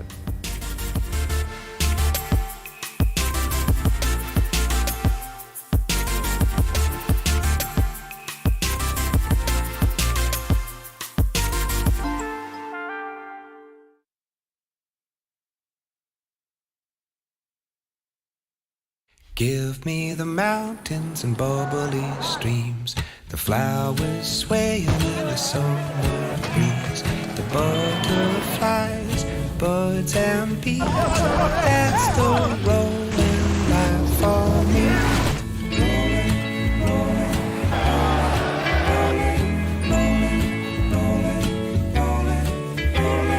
That's the rolling Skoda. life for Simply clever. me.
And we are back live in stage 4, Baltic Chain Tour 2022, 105k to go.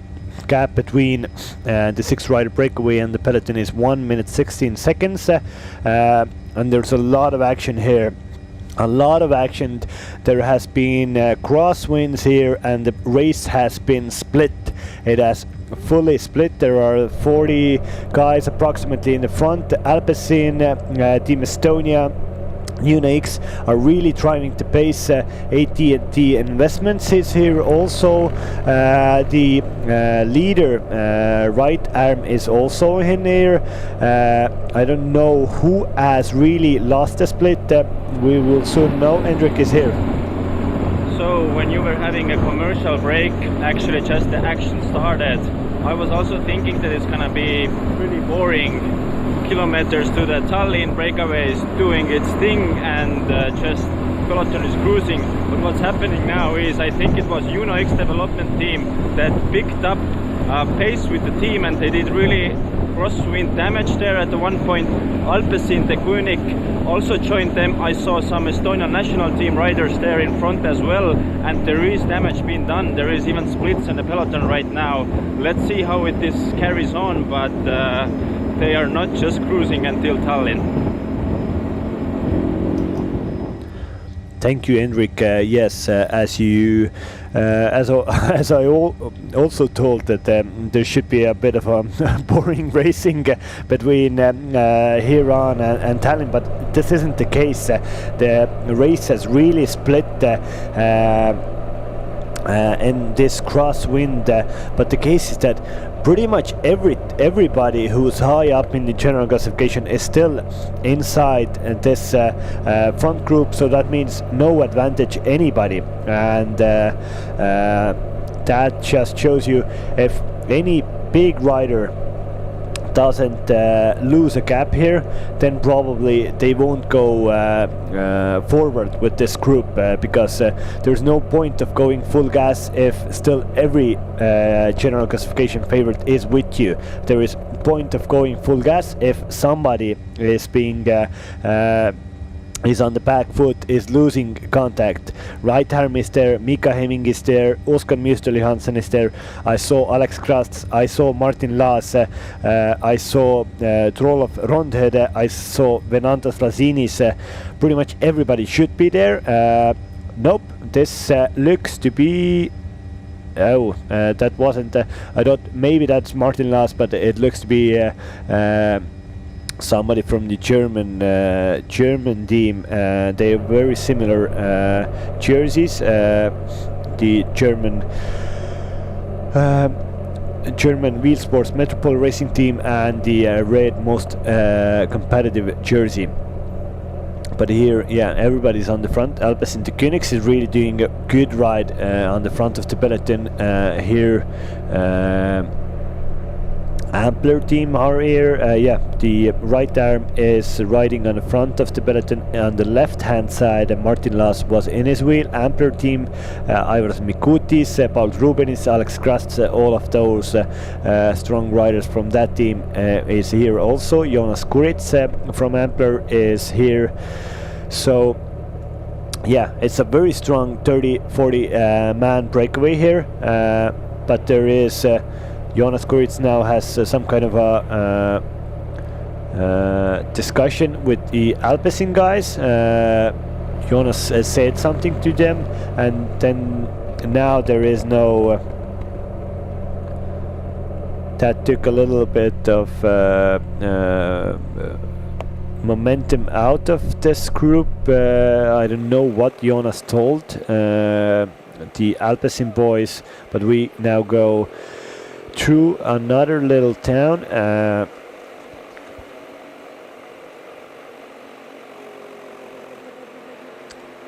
This is the breakaway group. The gap between the 6 riders, Kasakevicius, Weinstein, Nicholas Hansen, Boist, and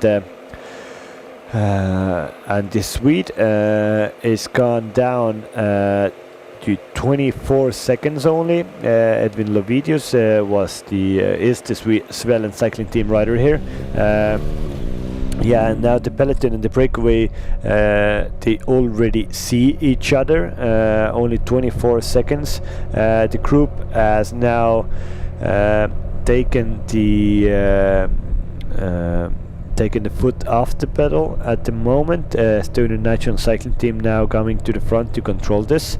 As I told you, every GC favorite was in this split, so there is no point of going through with it. If you would really split the field, if you would surprise somebody that there is big teams, big riders losing time, then there is a point of really trying to go through with it. But nobody from the big favorites last time lost the split, and that means there is not a lot of point of going through with this move. But still, Alpes and the Königs are on the front, trying to close the gap. Probably they want to, because the breakaway is so near, they might just want to close the breakaway down to get some more attacks, because Alpes and the Königs doesn't have anybody in the breakaway. Maybe they want to put somebody in the breakaway now, because this is an ideal situation. We are just in the halfway stage of today's race, so that means that some riders are a little bit fatigued already, and if you get a new round of attacks, something similar that we have had at the start of the stage, we could have some real strong riders get into the breakaway, and that might be the tactics of Alpes in the Königs development team.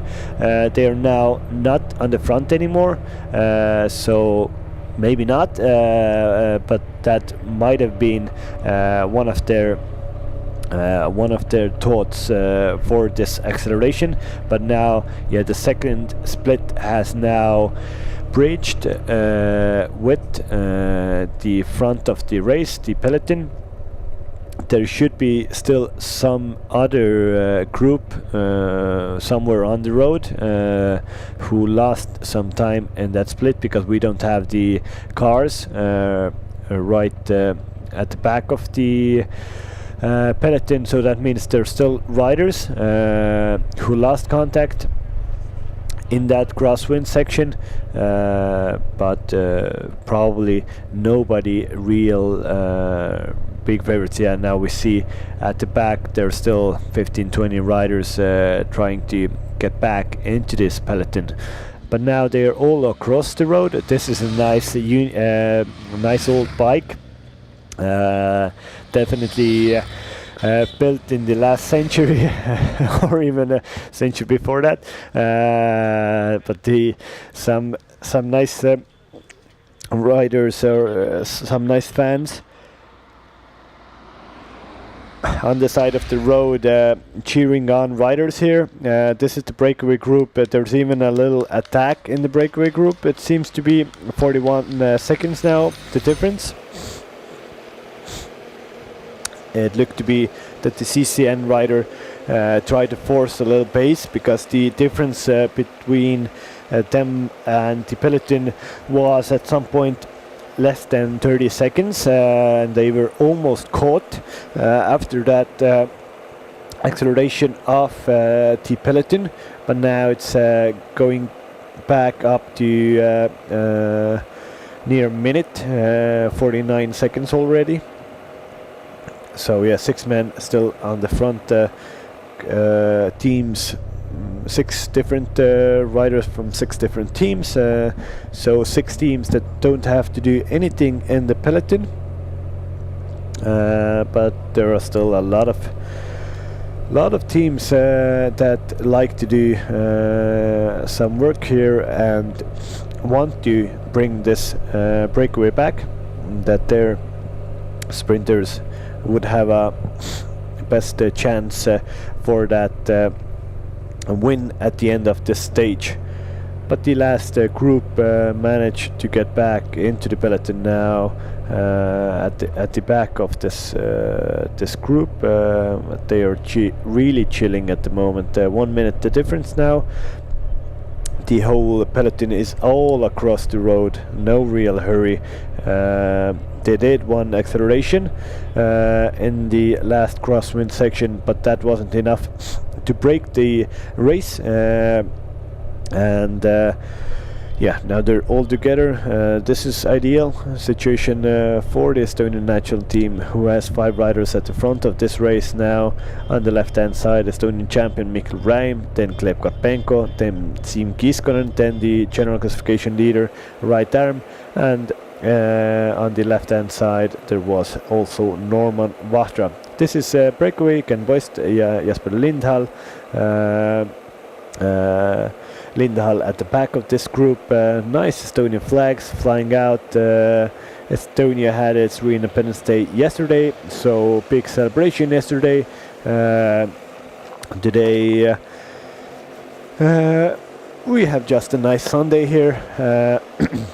Everybody enjoying their time with family and friends in the countryside, and cheering on the riders going through their near their homes.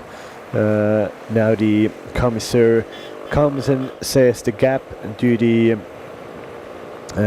breakaway group that it's now again over 1 minute. That is definitely good news for the breakaway riders, that the gap is so big, but that just shows you how fast the peloton will go if they will up the pace.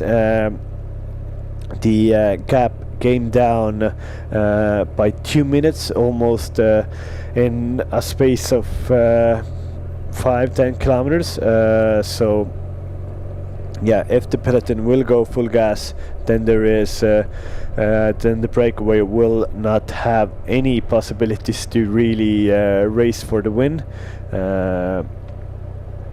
And yes, so it means the peloton has to take advantage of this moment when the peloton really is chilling, to get the gap as big as possible, that they would have a little buffer of time when they reach the latter parts of this stage. Yeah, now it's 1:31. The Swede is on the front, the Lindahall driving the pace. 96 kilometers still to go, more than 104 kilometers already covered. We had right on the spot 200 kilometer stage today, so the longest stage, and definitely for a few of these riders one of the longest stages of their career, because as I told you, there are a lot of young riders just coming out of the junior ranks or racing in the under 23 category, and they don't have a lot of bike rides over 200 kilometers in their races. So it's a tall ask for these guys. A 200 kilometer race after 3 pretty hard stages that we have had here in this Baltic Chain Tour, and it's so nice to see that we have 4 stages in this race. We have in the last years we usually have had 3 stages, maybe 1 prologue, but it's not a real stage. So a 4-stage race is a proper stage race, and this is so much needed in our region of Europe. We don't have so many races in Scandinavia or in the Baltics. In the Baltics, pretty much there are 2 races: the Baltic Chain Tour and the Tour of Estonia. And the Tour of Estonia is only 2 days race usually. So it's nice to have a little longer stage to give these riders a chance to ride longer and to really stress their legs for a longer period of time. All of these riders do a lot of trainings, multiple hundreds, thousands of kilometers a year.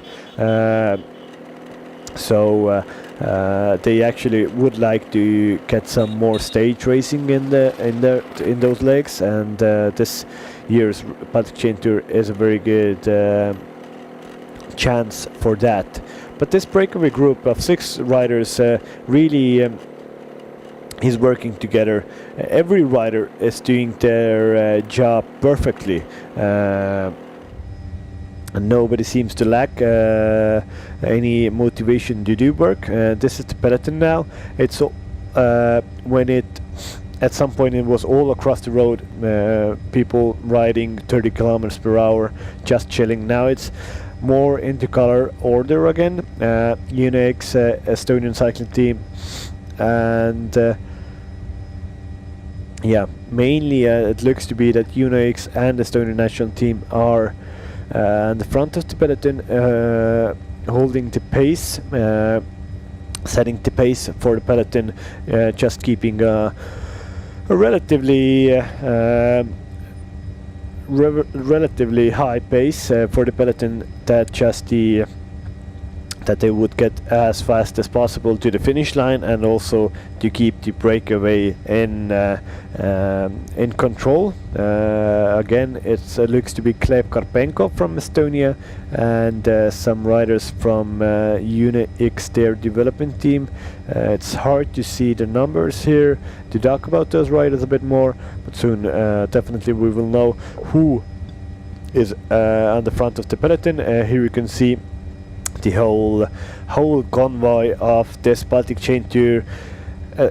At the first part, 82 riders, and then approximately 20 cars, every team car, and then some commissary cars, and of course at the back of the convoy there are ambulances who will treat the riders if there's some kind of problem. If there is a crash, they have to be there. There was a case in stage 2 of this year's race when there was a big crash and the race had to be neutralized after 90 kilometers to go because there was a big crash, and all of the ambulances, two or three were at the back of the group. Everybody of them, they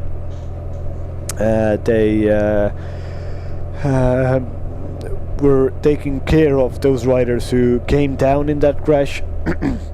And there was no ambulance that can follow the other riders in the race, and the race commissars, race judges took the decision to neutralize the race and wait for extra ambulance to come.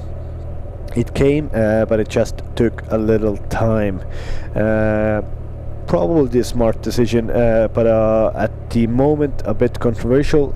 Nobody knew why it was stopped, why was it neutralized, and it was after the race was really on, so a few riders had an advantage on other riders, and yeah, it was probably the right thing to do, but it just shuffled the cards a little bit in the race. We will soon also have one nice interview from the man who is leading this race, who won stage 1, right arm from the Estonian national team, a rider usually racing for Franchise de Jeu development team. He has a very strong team around him. Won first stage in a breakaway group in front of Mika Hemming and Oskar Mjøstel Johansen.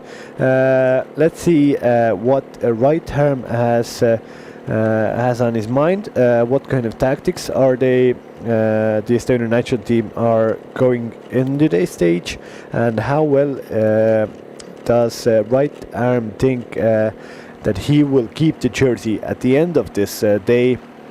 How big of a motivation does right arm have to keep this jersey today? But we will have him in a few seconds. Right arm leader, the final stage, the longest stage is here. How did you sleep? I slept really well. But I was still thinking about the stage and studying the book for to defend the jersey. What did you study from the book? How is this stage gonna look like today? I'm not exactly sure because we still didn't have the meeting with the sport director. But I just had to learn the intermediate sprints for the seconds, and I already know the finish. The caps in the general classification are really small. Only 7 and 9 seconds are second and third place behind you. How nervous does it make you? Yeah, pretty nervous because everything must go well according to the plan, and yeah, we need a lot of luck today also. So you're gonna be leader today, or is there gonna be, if there's gonna be sprint finish, you're gonna have some other sprinter, or what's the plan? What do you think? I think we will sprint still for Martin Laas because he's the fastest guy in our group, and he's also pretty close in the GC, so we still have some cards. Okay, thank you for the interview. Thank you.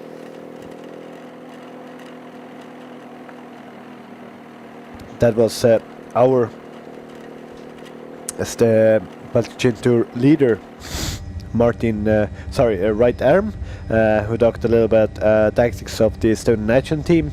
He feels really confident coming into the last stage, slept really well, and probably it looks to be from the stage tactics that they try to take the race to a punch finish, and they're probably going to help Martin Laas, who is the fastest sprinter from the Estonian national team. Right arm, of course, himself is a pretty good sprinter also, but not as good as Martin Laas is in the sprint finish. So right arm laid out Martin Laas in stage 2 to victory. Yesterday Wright was a little bit out of position at the end of the stage, but his teammates still helped Martin Laas, who came second behind Tobias Hansen, unique stair development rider. But yeah, if also the bonus seconds play a big role today, if Martin Laas would win today's stage, he would get 10 bonus seconds, and that would put him 1 second behind right arm. So there's for Team Estonia, there's still a possibility to do 1-2 in the general classification. But of course, if Mika Hemming wins the stage at the end, then he will win the tour, and same goes for Oskar Mjøstel Johansson. That's regarding bonus seconds. Of course, if somebody gets a gap on the other riders, then there's a whole different story in that general classification. But we'll see. It's definitely a bit hard to force a gap at the end of this stage, because it is a pretty straightforward finish in Pirita. Wide roads, a lot of coverage of wind on the last 10 kilometers, the last 12 kilometers. They have 2 6-kilometer laps at the end, so there's not a lot of places where you can go away with strength. Of course, you can surprise somebody, but it's hard to take a real advantage between a small group and the peloton. Probably the peloton will, when they get into formation and when they will drive the pace there, it will be very hard for lone riders to get off the front in this at the end of today's stage. So yeah, Team Estonia have a very good chance of going 1-2 in the overall classification. Estonians have won the race 2 times. In 2011 with Erkki Pütsep, who is actually commentating the Estonian version of this Baltic Chain Tour, and then Ivo Suur, Estonian, was third, but the most successful race for Estonians was in 2020, where the Estonians won the whole podium in this tour. But that was a year which was really affected about with COVID, and all of the race was in Estonia, and there were a little less teams in this race. So there weren't big teams like UNIX, Alpecin Königs, Align cycling team, so a little less competition there. This year, very good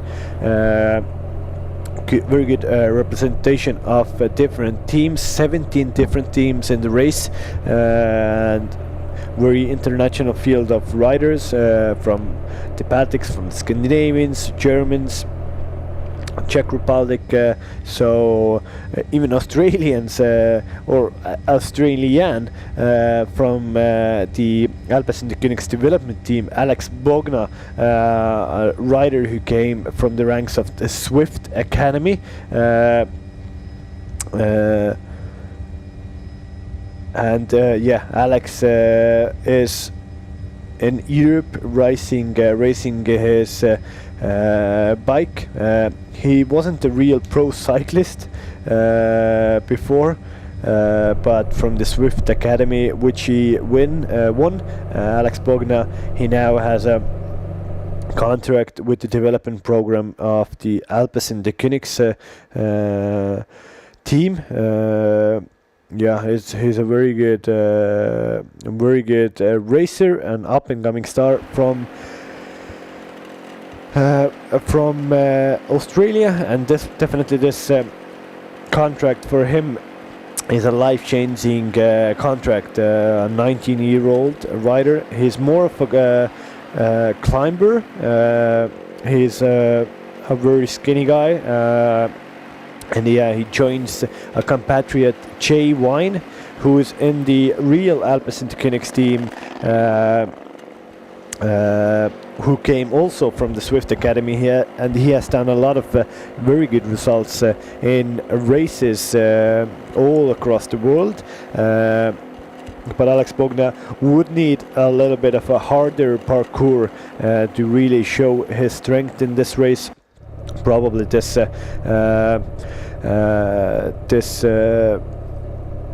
flat roads of Estonia, Latvia, Lithuania haven't really suited his characteristics, but he probably will be a very good teammate for his sprinter today. They should ride for Henry Hulig, a young German who has won top 3 already in this race. Yesterday he was fourth.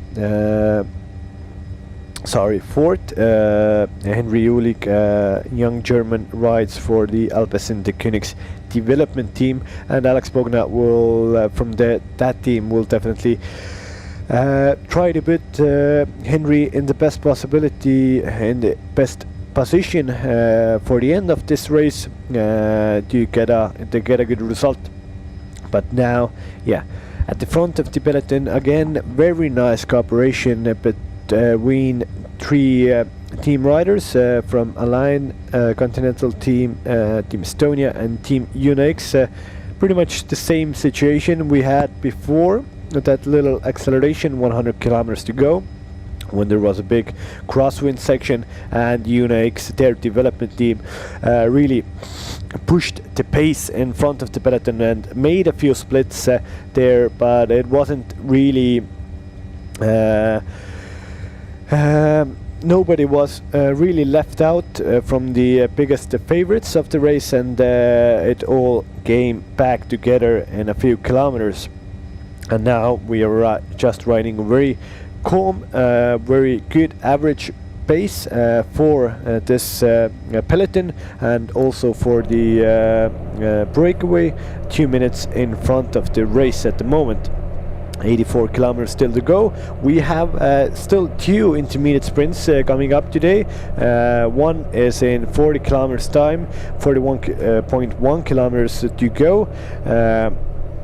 That is one intermediate sprint, and then also we have one last intermediate sprint, 12 kilometers to go in Pirita, in the same place where the stage finish will happen today. And of course also in an 83 kilometers time we will have one big sprint for our stage today. Unfortunately, the suspicion of COVID-19 hasn't gone out of our world yet, so there is still a proper code of conduct for all of the teams, all of the riding and non-riding personnel of this race.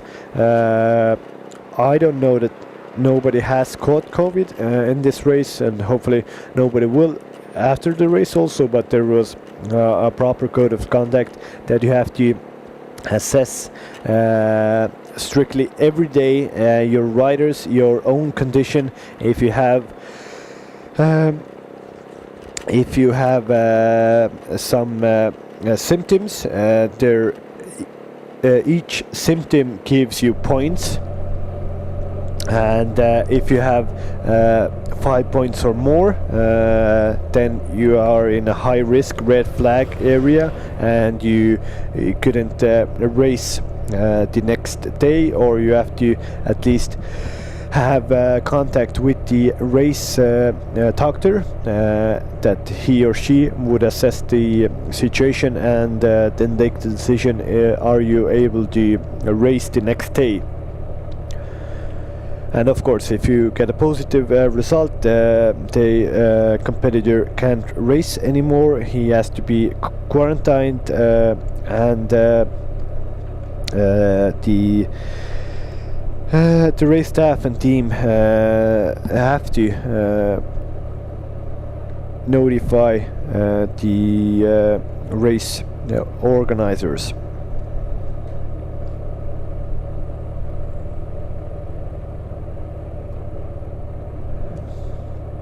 There was just a real big scandal or a case in professional cycling in Team Arkea Samsic, where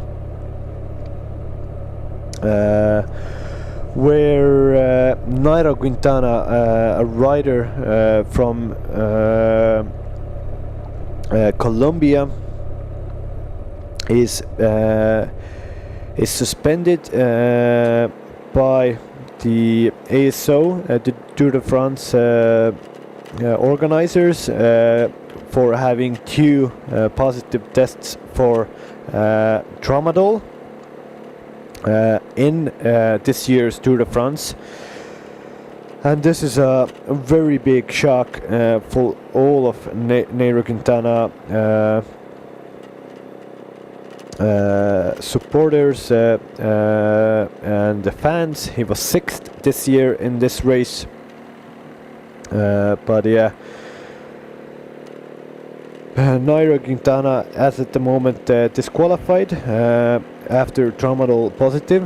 Tramadol isn't like a performance enhancing drug in a way like that, but it's a very strong painkiller. So but I will talk about a bit more about painkillers in a sport called cycling, and about the Nairo Quintana situation. We will soon have an interview with Mika Hemming, the German who rides for AT&T Investments team, who is 2nd in general classification, who did a lot of attacking yesterday, who was 2nd in stage 1, still only 7 seconds behind right arm in the general classification, so he has a very good possibility to race for a win still today. Let's hear from Mika Hemming now. We have here Mika Hemming from ATT Investments team. We have had such a great race so far, constantly in top 10 and only 7 seconds behind the leader, 2nd place. What are your plans for today? Of course, trying to get the 1st place in the GC. It's going to be super hard because Estonia is extremely strong, but we also have a good team here, so yeah, we're going to try everything. What do you think what's going to happen? Is there going to be a breakaway day, or Estonia is going to try to control it, or how do you approach the stage tactic-wise? Tactics are tactics, so we can't really talk about it, but it's a pretty open race, so everything can happen, and we don't really know what the other teams are doing. Yeah, because the intermediate sprints are also actually a big factor here, especially when the caps are so small as they are right now. So I can imagine that you have to be ready for all of them, and you're ready to take all of them. Yeah, it's gonna be a long stage. Yeah, that's true. Okay, I wish you best of luck. Thank you.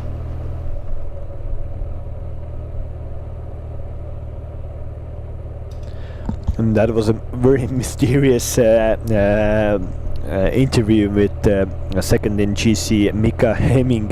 He didn't want to give any info to Enric,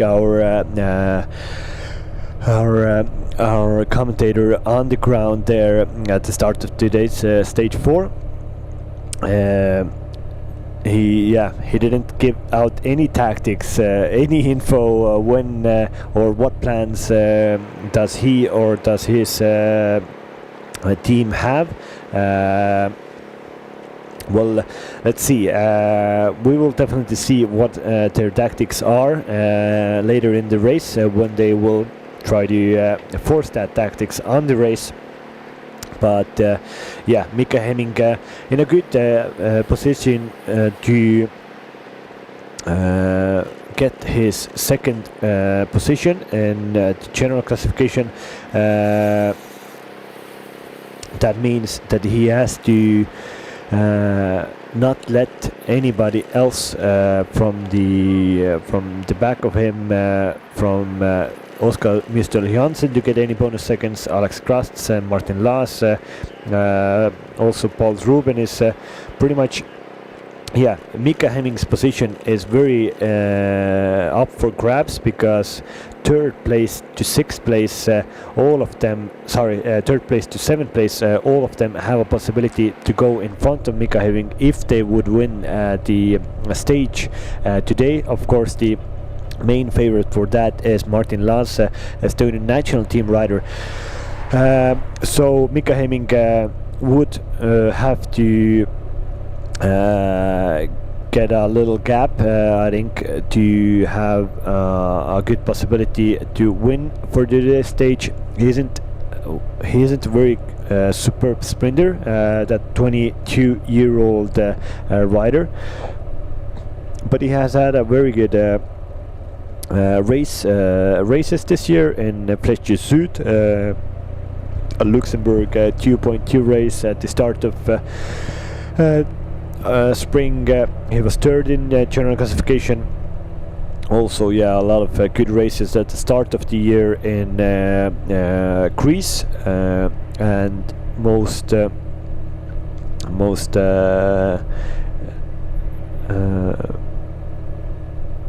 and some good races also in Hungary at the end of July in Siemens Grand Prix. So a very good German rider, also who came from the junior ranks, has raced from the different ranks in Germany, has even ridden a Deutschland Tour. He was in the Downer Akon team, Continental team in 2019, then 2 years in Maloja Pushbikers, a Continental team in Germany. But this year he rides for AT&T Investments, Czech Republic Continental team, who have really ridden a very good race this year in this Baltic Chain Tour. A German rider in Czech Republic team. It's very, very nice place to ride. We are now in Harju County. This is the biggest, not the biggest, the biggest in population counties of Estonia. This is the county that also has the capital of Tallinn inside it. That's the place that we are heading at the moment. With a very calm, good pace from the peloton and from the breakaway. 2 minutes 12 seconds the difference between the breakaway riders and the peloton. Very good roads here, so this is the northern part of Estonia, which the well, in smaller countries, usually the roads or like the area that is nearing the capital is usually most inhabited, and almost more than 50% of Estonians live in Tallinn or right next to it. So all of the businesses, bigger factory stuff, everything is around Tallinn, and we are surely moving towards Tallinn. This is the map where we are heading. Tailwind still helping the riders. We will have a little commercial break, and we will be back soon with our stage 4 Baltic Chain Tour. The final kilometers to go. It will be very interesting final little commercial now.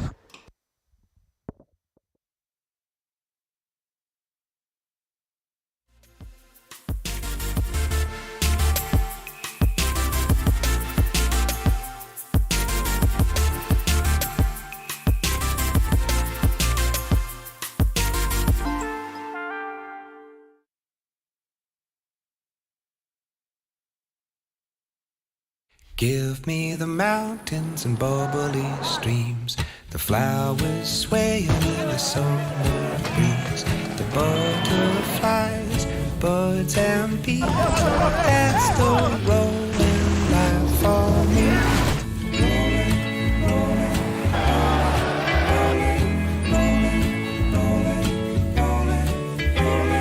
That's the rolling Skoda. life for Simply clever. me.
Hello back, we're live in this stage 4 of our Baltic Chain Tour 2022. Still 73.5 kilometers to go. This is a map of our race today. This is a live feed from the 6-man Breakaway group that has been on the front for the most part of today's stage. Arturas Kazakevicius, Dominic Weinstein, Nicolas Hansen, Edwin Lovidius, Ken Boston, Jesper Lindhall. So Kaunas cycling team, IBT Carl Russ team, Svealand cycling team, CCN team, and also Peloton cycling team, and the last 6th rider in this group rides for, well, this is CCN, this is Peloton, and the last one rides for the German national team.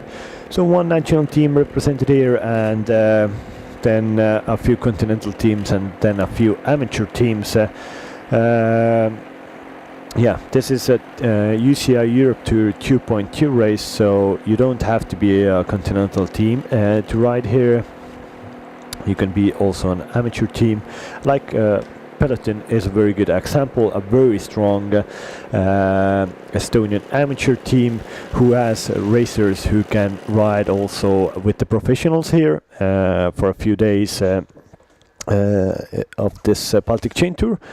And they have done a really good race this year. Oskar Nisu yesterday had a very smart move at the end of the stage on the last laps. A nice shoot footage from a bus station here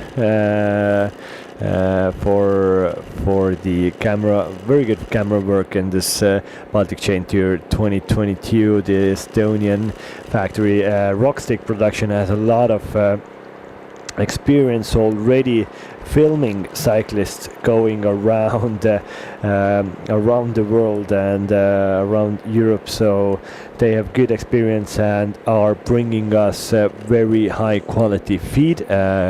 Big thanks and big kudos to those guys. It's not easy to put multiple cameras on a bike and then follow these racers for many hours to have a chance to film them. But here, yeah, very good.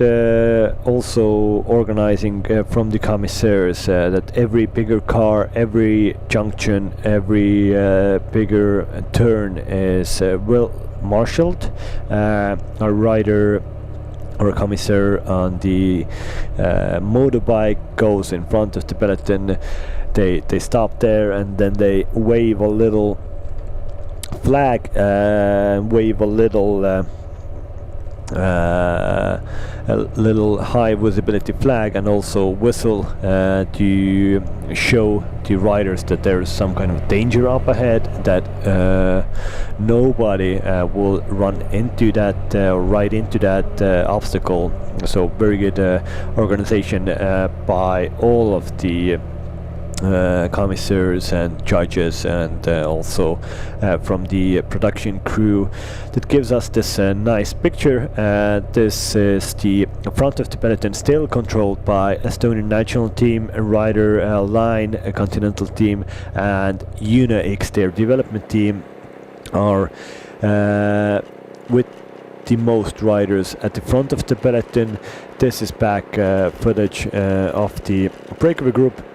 But I was just talking about COVID protocol, and then also about Nairo Quintana, a big cycling legend already, who just got disqualified from the 2022. This is from the commissar's car. The race director Alar Tõnis are giving new bottles to 165 in the Breakaway group. But Nairo Quintana disqualified from this year's Tour de France after tramadol positive. Tramadol is a strong painkiller. It isn't a doping violation because tramadol isn't a performance enhancing drug, but it infringes the UCI rules, the Union Cyclist International rules that govern the sport, organize the big races together with ASO. So the Arkea Samsic rider has been disqualified from the Tour de France. He was sixth there, so very high spot for Nairo Quintana. Of course, he is also stood on the final podium of the Tour de France a few years ago when he was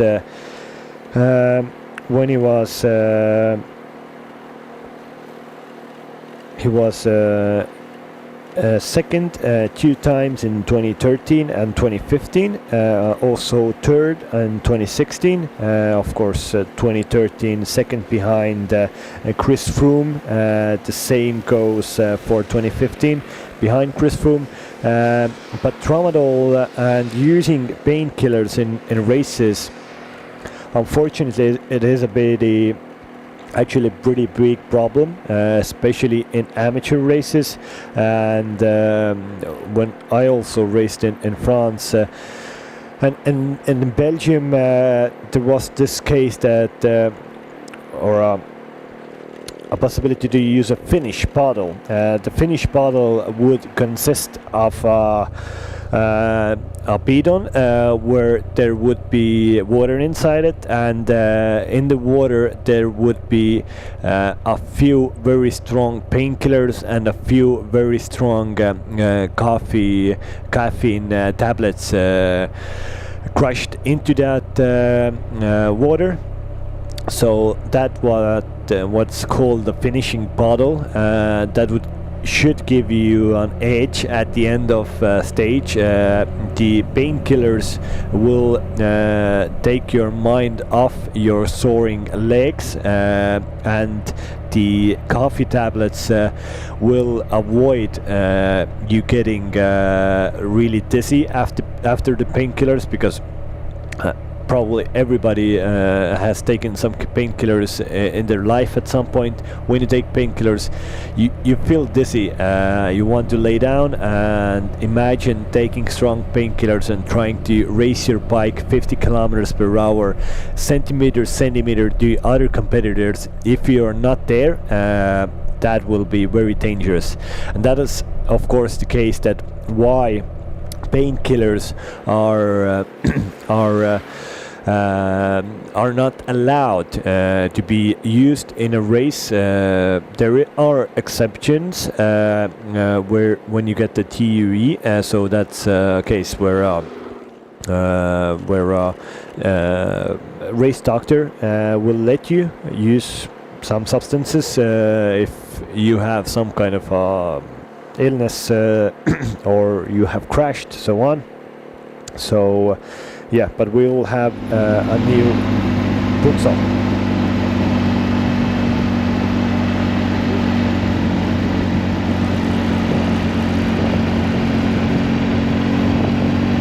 It looks to be Henrik Punso is with us, but we didn't hear him at the moment. Maybe he will come back to us in a few seconds. He looked to be not ready to give us the live info. We will have it definitely sooner rather than later. We will try again with Hendrik in a few minutes to get some info from the ground, from the road. What is the situation there? How's the wind going? And does he see some extra movement in the breakaway or in the peloton that we have missed watching these live videos on the screen? But we will have him in a second. Yeah, the breakaway just went through the feeding zone. Got bidons, wrappers, everything like that. I have to get some for myself also. This is a hard job doing this commentating for you. But here at the front of the bunch, still Gleb Karpenko. Well, he gives the example of definitely Gleb Karpenko's favorite rider in the pro peloton is Tim de Klerk, whose nickname is El Tractor. El Tractor, so a rider who is on the front of the peloton for usually 100 kilometers at the time to control the race for his sprinter. Is it Fabio Jakobsen or Mark Cavendish, etc. He does a lot of the hard work that isn't recognized a lot because everybody wants to see those riders who will go for the win at the end of the stage, but that work that Gleb Karpenko is doing at the moment is definitely very well recognized by his teammates and of course his team leaders. Martin Laas, right arm, that Gleb Karpenko is really sacrificing his own ambitions to help his teammates. Yeah, the peloton goes through the feeding zone also. We should now have Hendrik Bunso drying again with a live feed in a few seconds. We will have Hendrik now.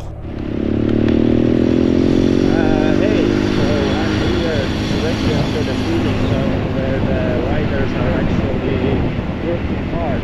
We only have 6 guys in the front, then actually the guys who are working in the front of the peloton also have really hard day actually, because it's not easy at all. We can see Gleb Karpenko here from Estonian national team really putting in a hard work. We can see Uno X development team really with some forces up here. They are up to something today. Also Alpecin Koenig development team is nearby here, and the pace is pretty high. I can see 55 shows my motorbike right now, so they're giving their all. Thank you from the peloton right now.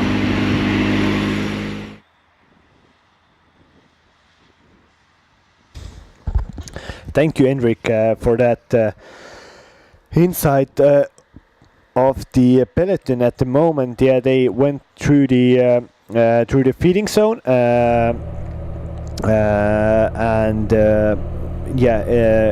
Hendrik told really well what's the situation at the front of the peloton. Actually, only 3 riders are working on the behalf of the peloton. Other riders are on the front, but they are not contributing to the chase at the moment. It looks to be it's Mike Vliek from Align Continental Cycling Team doing the work, and from Uno X it looks to be Magnus Kulset from Norway also doing a lot of work in the front here at the moment, doing a turn there, and then from the Estonian National Cycling Team it's Gleb Karpenko there. But to finish my story about those finishing puddles is that it's unfortunately a pretty big problem in the pro and amateur field, that they use painkillers, they use caffeine tablets to better their performance, and it's very bad for your health. Your heart doesn't really. Oh, that wasn't very good. Nope. Sweden cycling team rider didn't get 2 bottles. Maybe he will get. Yeah, CCN now got 1 bottle, but the Sweden cycling team rider didn't get any bottles there. Well, they were really going fast also, and it's not a. It's really hard taking a bottle when you're traveling 50 kilometers per hour. But the finishing bottles are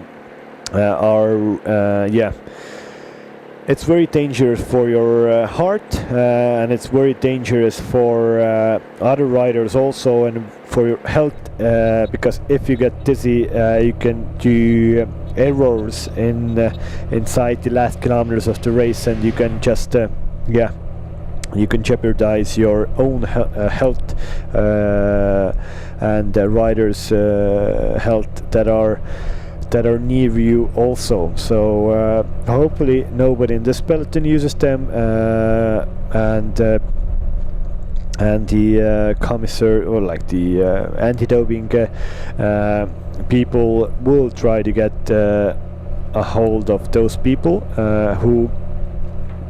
who try to bend the laws in that field, because it's never nice to see. Of course, we have also anti-doping regulations in this race. In the UCI Europe Tour are entirely applicable to the event, so every rider is might be tested in this race, and probably the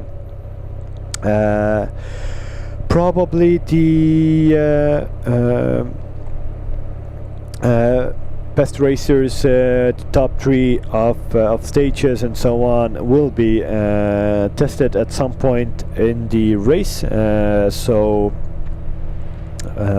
So yeah, that is the case. Also in this race, it is important every rider who has an elite license has to agree to the terms of anti-doping, and some riders who are in the professional ranks also have to form in a system called atoms. That means you have to tell pretty much every day where you are at some point, and give a slot of time where the anti-doping control can come and visit you. Of course, they don't announce when they are coming, but you have to give that time, or when there would be a possibility that the anti-doping guys would get you, and of course the location also, and then they can see when they will surprise you. And of course the ADAM system has the biological passport in it also, so that means you don't only get violations when you give a positive doping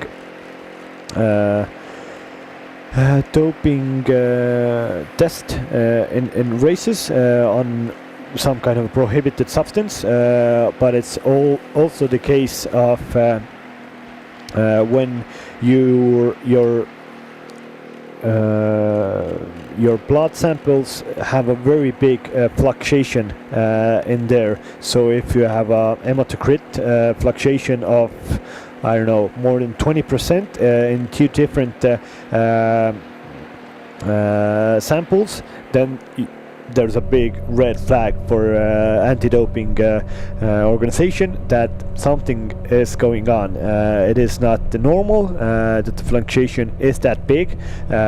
Some people, of course, have a very high natural hematocrit and hemoglobin, but then the fluctuation is going around that high sample. But if you don't have if you have a low one, and if you try to raise it with means that aren't allowed, then there's a big problem. You are probably cheating, and then the WADA, World Anti-Doping Agency people will try to hunt you down, and hopefully they hunt every cheater down, because that is so important for young riders, that they go into a sport that is safe, that is clean, and really riders who who are actually strong, actually have to be in the front of the races, get their chance to show their strength. But still, 58.44 kilometers to go. Peloton is doing very good work. 3-man on the front of this peloton, controlling the breakaway. Breakaway's difference is only 2 minutes and 8 seconds. They don't have a very big chance, this is the breakaway group, to actually go to the line. I think at the moment the chances are slim to nothing.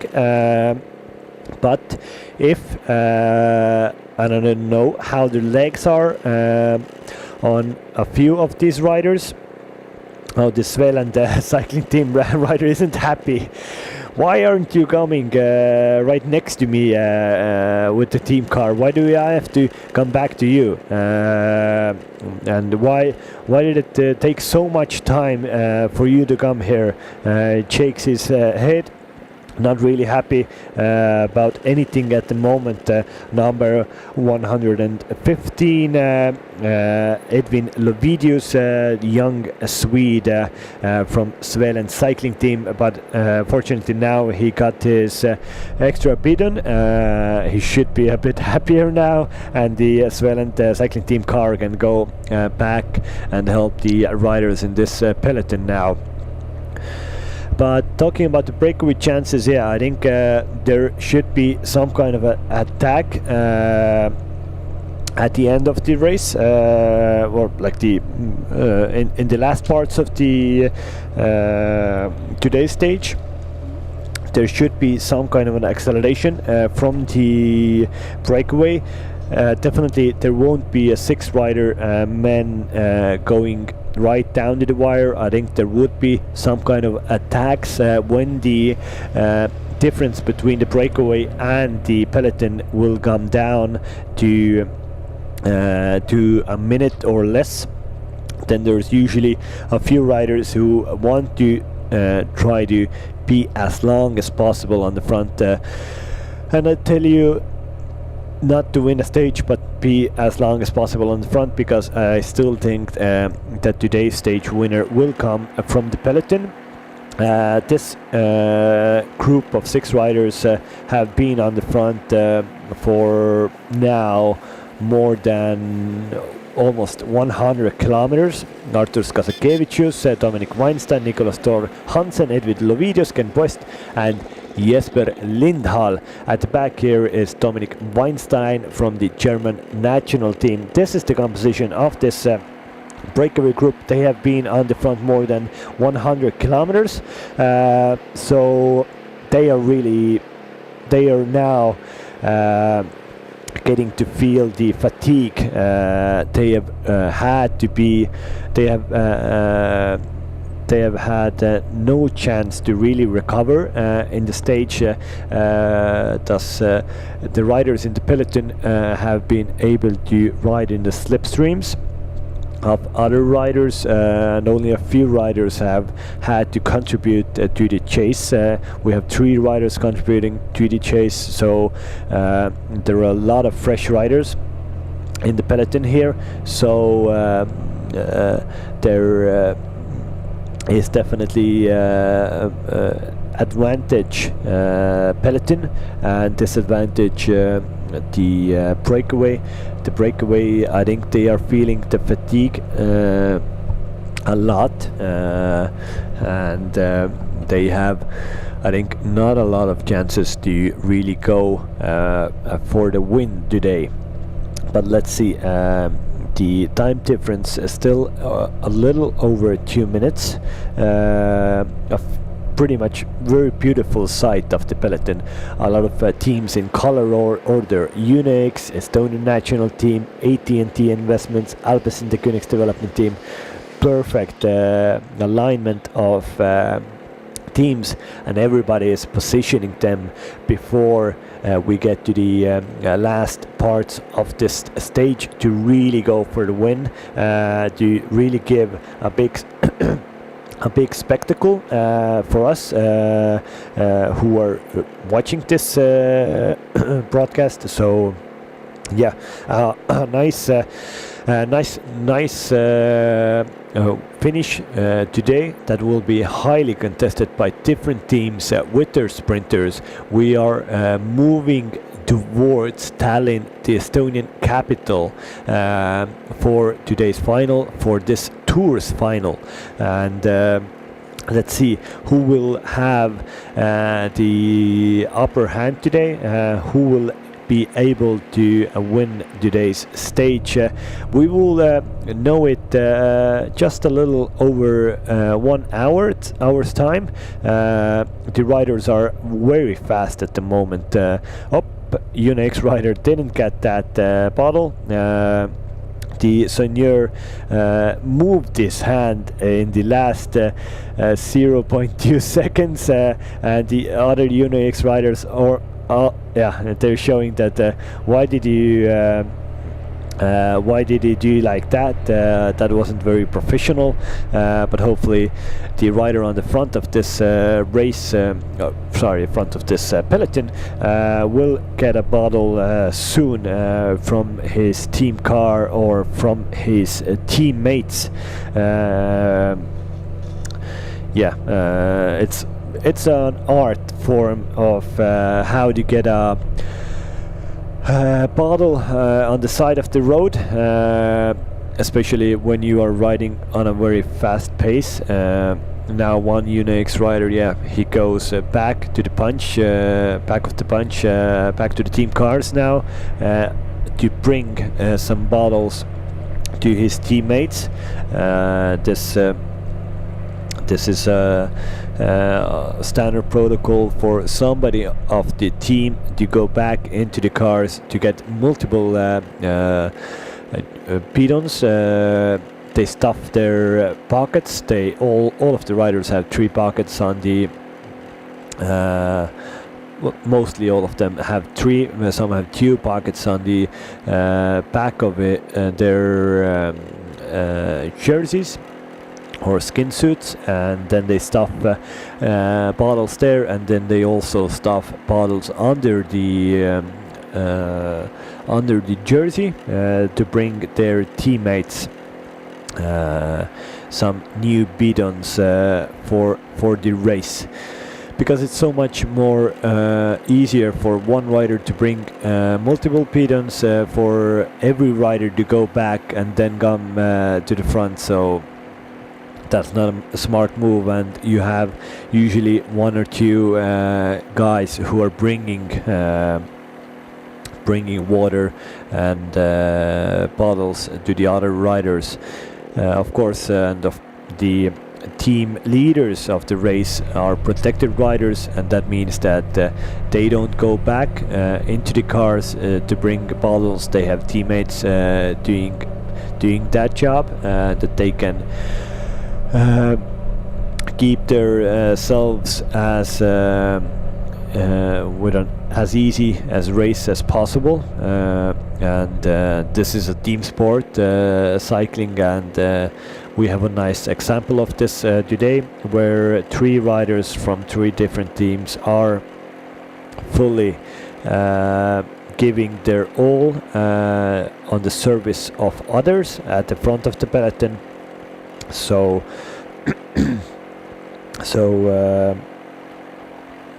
that the other riders can have a nice easy ride through this race. Intermediate sprint 2 will come in 10 kilometers time. That's our second intermediate sprint today. Still the same 3, 2 and 1 bonus seconds and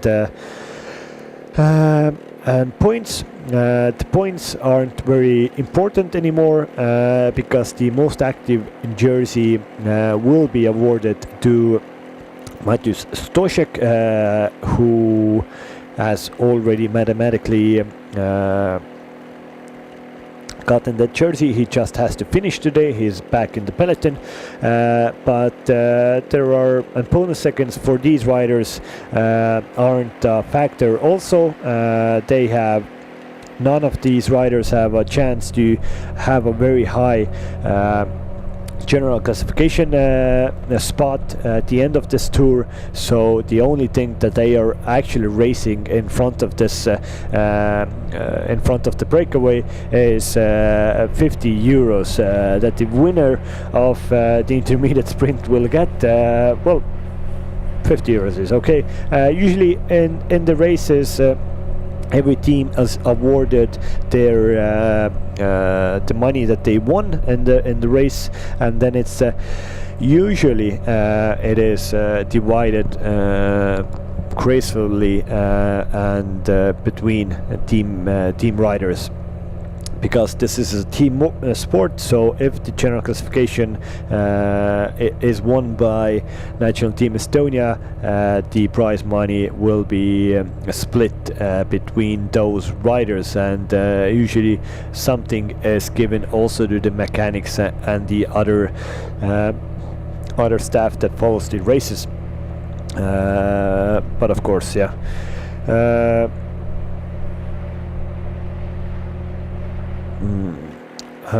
Yeah, there are taxes coming out of those prize money. So yeah, 20% from that 50 euro will go to the Estonian tax law, and 2% will go to UCI. So from that 50 euros, the riders will get 30 something if they win this intermediate sprint. As I told you a few days ago, it's not Roland Garros money, where It was, I think, at some point there was a graph of prize money given to different sports people that pretty much, if I remember correctly, 20th place in roller garros gives you the same amount of prize money that the winner of the Tour de France gets. So there are big gaps between different sports regarding funding,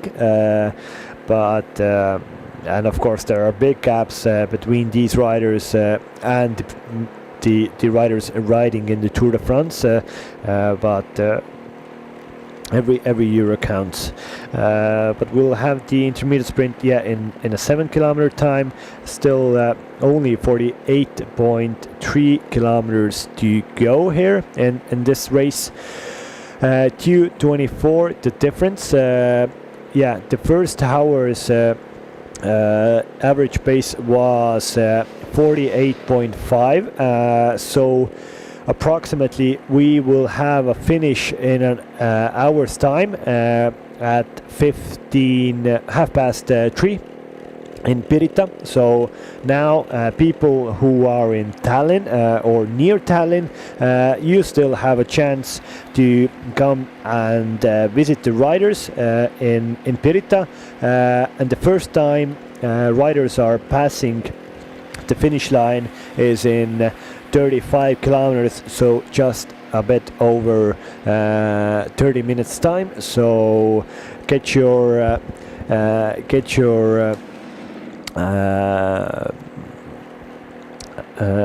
yourself to Pirita to cheer on the riders of this race.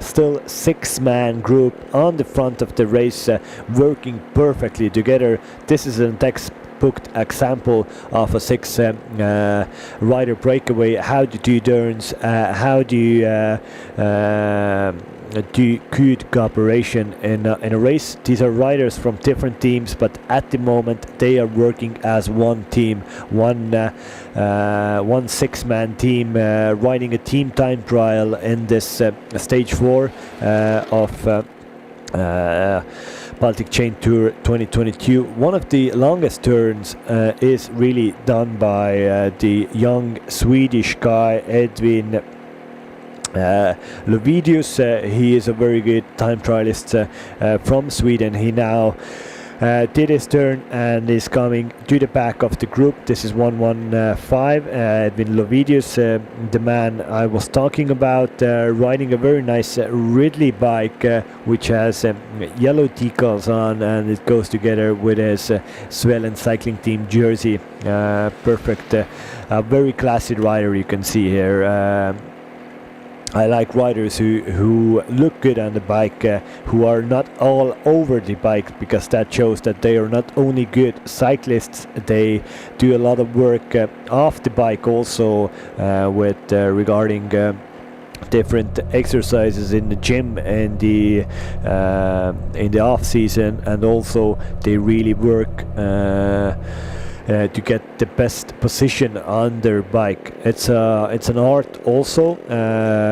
Today a lot of big teams bring their best riders to wind tunnels to get the best position on the bike, to get the best equipment. So that means skin suits are tested, helmets are tested, everything is tested to just get some extra milliseconds, seconds, extra watts saving in the race to get the best outcome, the fastest equipment for the riders. So these riders probably weren't tested in wind tunnels because that is a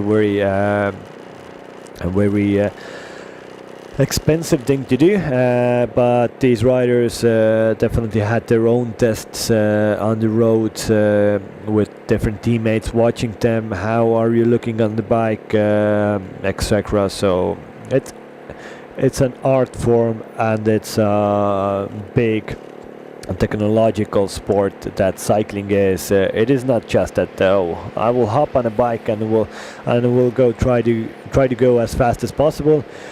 there's a lot of info at the back, and this is Edwin 115. He has a really nice slammed stem to Edwin Lovidius. I like slant stems, and when riders go really aerodynamic, so that's a good picture to see, a good rider to look at, and that's why he is such a good cyclist in those time trials, and that's why he's such a good asset to this breakaway when riders have been on the front more than 100 kilometers. Back to the front of the peloton, Unix still on the front with Nitron Team Estonia and Align Cycling Team. Yeah, these three guys have controlled the race very nicely, but I think at some point they should need some more help from other riders, because those three riders have been on the front for as long as the riders in the breakaway have been. So that means they are slowly but surely depleting their energy also. This is Arturas Kasakevicius, 53rd in the general classification, over 15 minutes the difference. Oh, and this is a train here. This is actually why we postponed our start 10 minutes later, that the riders won't come at the same time with a train. But now because the riders rode so fast today, the first hour's average speed was 48.5 kilometers to go, that we still are here at the same time with the train in Raasiku railway crossing, just a few kilometers before the intermediate sprint. The train will go. We have very nice orange trains in Tallinn here. Now the peloton will go, the breakaway will now get the same difference with the peloton now. Now the race is being paused, but it will give a restart soon. The peloton, I think, will be paused also for 2 minutes, and then they will get the same difference here. Yeah. The race commissars haven't given the start yet for the breakaway. They will soon get it. Yeah. Now the breakaway can come, then can go. The peloton now will be stopped also. I'm sure of that. And then they will be stopped for 2 minutes and 30 seconds. What was the difference before the train? In the Raasiku railway crossing. So yeah. No, what is this? Still some confusion here.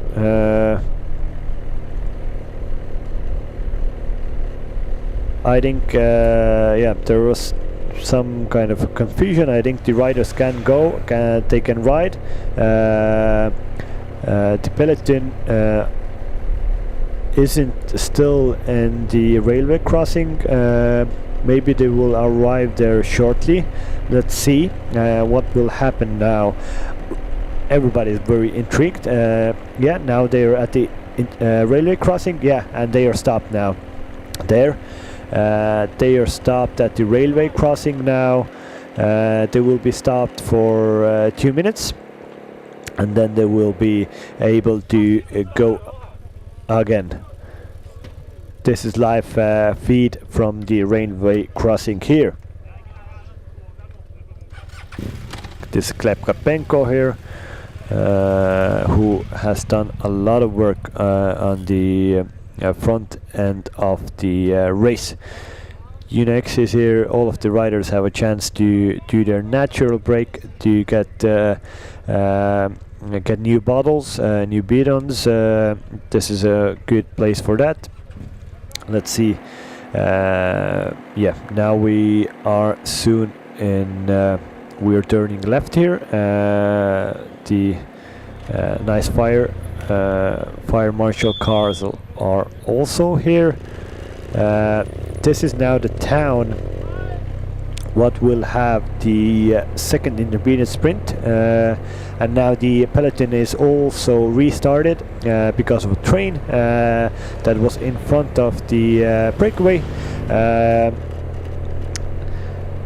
Everything is good, and hopefully nothing really affected, but well, no cyclist wants to ride in front of a train, so it's okay, and I think everybody is okay.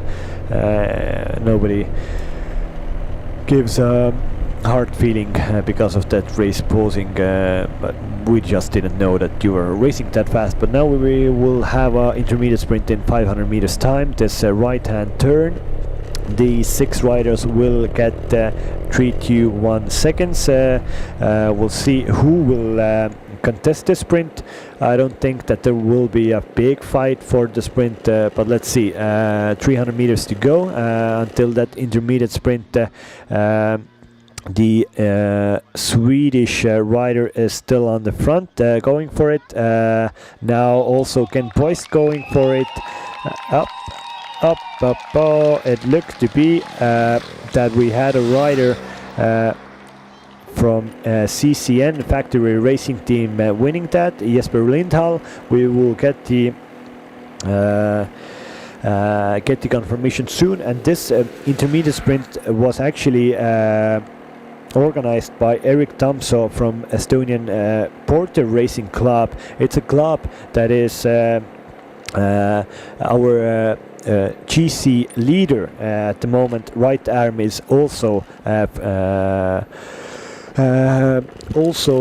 he started his career from this Porter Racing team. So a local man, right arm, is now at home in front of his home public to try to win this Baltic Chain Tour 2022. He right arm was third in 2020.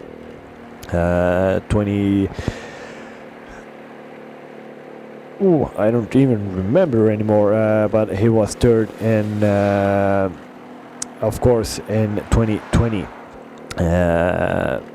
Behind Alo Yakin and Gert Jär. But the difference now is 2 minutes between these 6 riders and the peloton. 40 kilometers to go. The riders are fastly approaching Tallinn, our Estonian capital. We're right next to Tallinn in Pirita, a place where we had our Estonian track cycling hub also, but it's not in very good condition anymore. And Pirita is our finish today. We will now see the peloton crossing the intermediate sprint 2. Confirmation that Jesper Lindhall took that in front of Nicholas Hansen and in front of Ken Post from peloton. So here right arm is cheering, is waving to all of his fans that have come out to support him. Very good mood, motivation and boost for right in front of his home public. So let's see how that motivation will make an effect at the end of the stage. Will right arm control the race at the end and still take the yellow jersey at home with him? It has been a magical race this year in this Baltic Chain Tour, and it will unfortunately come down or end soon in 38 kilometers. And then we have only 365 days to go until the next Baltic Chain Tour. Hopefully it will be organized. I am certain it will, because enthusiasts from 3 different Baltic states want to organize a race like this, that the riders can get the chance to ride a proper race in the Baltics.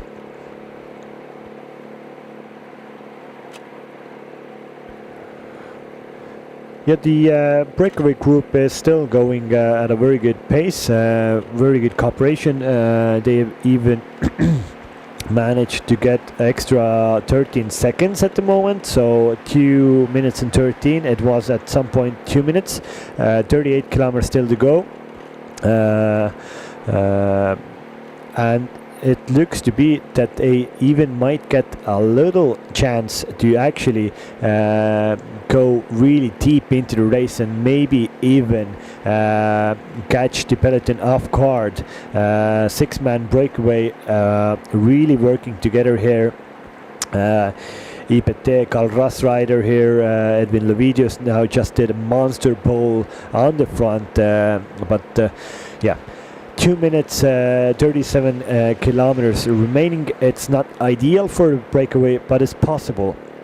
And let's see if we will get the picture back to the peloton. Is it still those same three riders trying to control the race? Because if nobody will try to help that Estonian, that Unix rider, nor that Align team rider, then it's advantage breakaway, because there are 3 riders against 6 riders, and these 6 riders are doing a very good cooperation and they can go all out.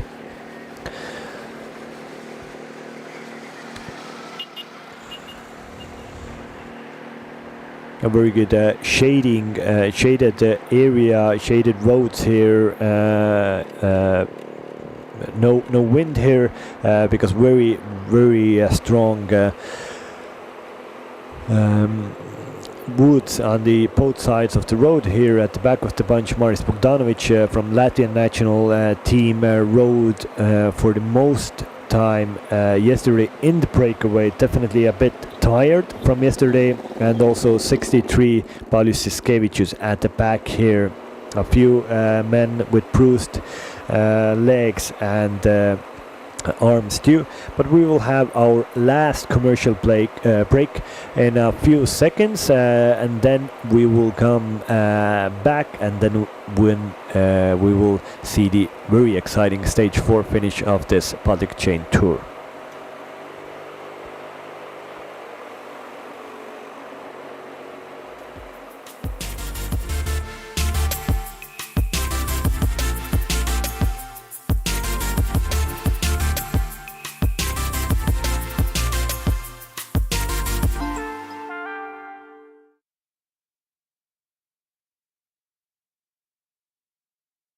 Give me the mountains and bubbly streams, the flowers swaying in the summer breeze, the butterflies, birds and bees. That's the rolling life for me.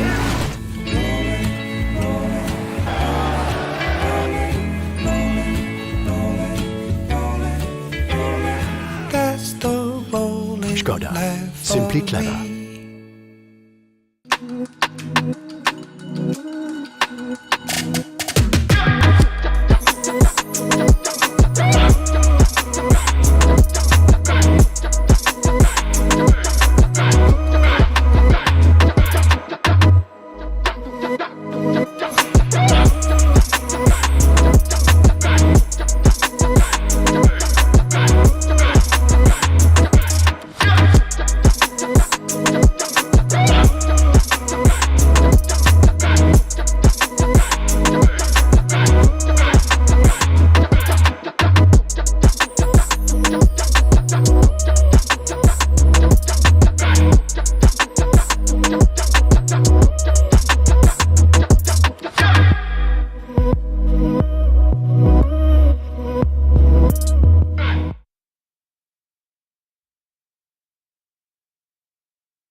And we are back live in this stage 4 Baltic Chain Tour. This is the last stage that was the last commercial break. And here are the 6 riders in front of the race at the moment. The Breakaway group really working well together, have been working well together for more than 120 kilometers already. We started in Kuremaa and pretty much in the south of Estonia, and we have had at the start of today's stage we had 200 kilometers race. We have covered already more than 160 kilometers. So we are at the tail end of this race. This is the longest stage race, longest stage of this year's tour. This is the rear of the peloton. The peloton is all together. Only those 6 riders are in front of the race. If you have just joined us, we will be finishing in Pirita, in the Tallinn capital. Tallinn, just in the commercial, is supporting sport. Hopefully we will also, the Tallinn will get a nice new velodrome in Pirita in a few years, that cycling fans and the cyclists themselves can use all around the year. It's an indoor track, gives so much back to the local cycling community that Panevėžys in Lithuania, where we started our race a few days ago. Panevėžys has a very nice indoor track, and a lot of cyclists go there in this region in the off season to keep their legs turning.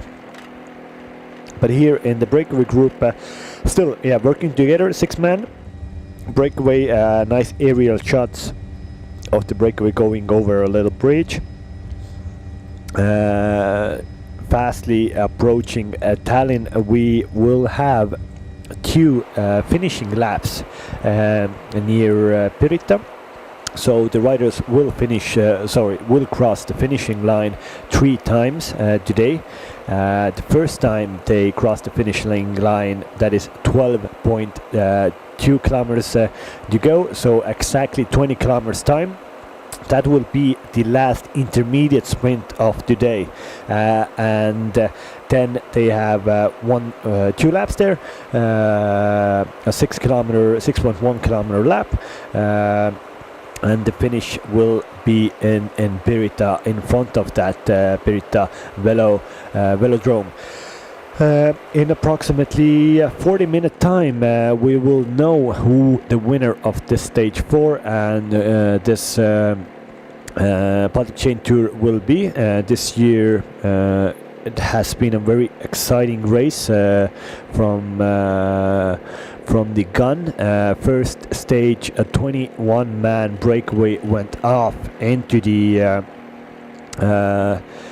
at the start of the stage, and they gained an advantage of 11 minutes over the peloton. There started a few attacks at the end of the stage, and it came down to a wire, a 7-man sprint that was won by Right Arm in front of Mika Hemming and Oskar Müstel Johansson.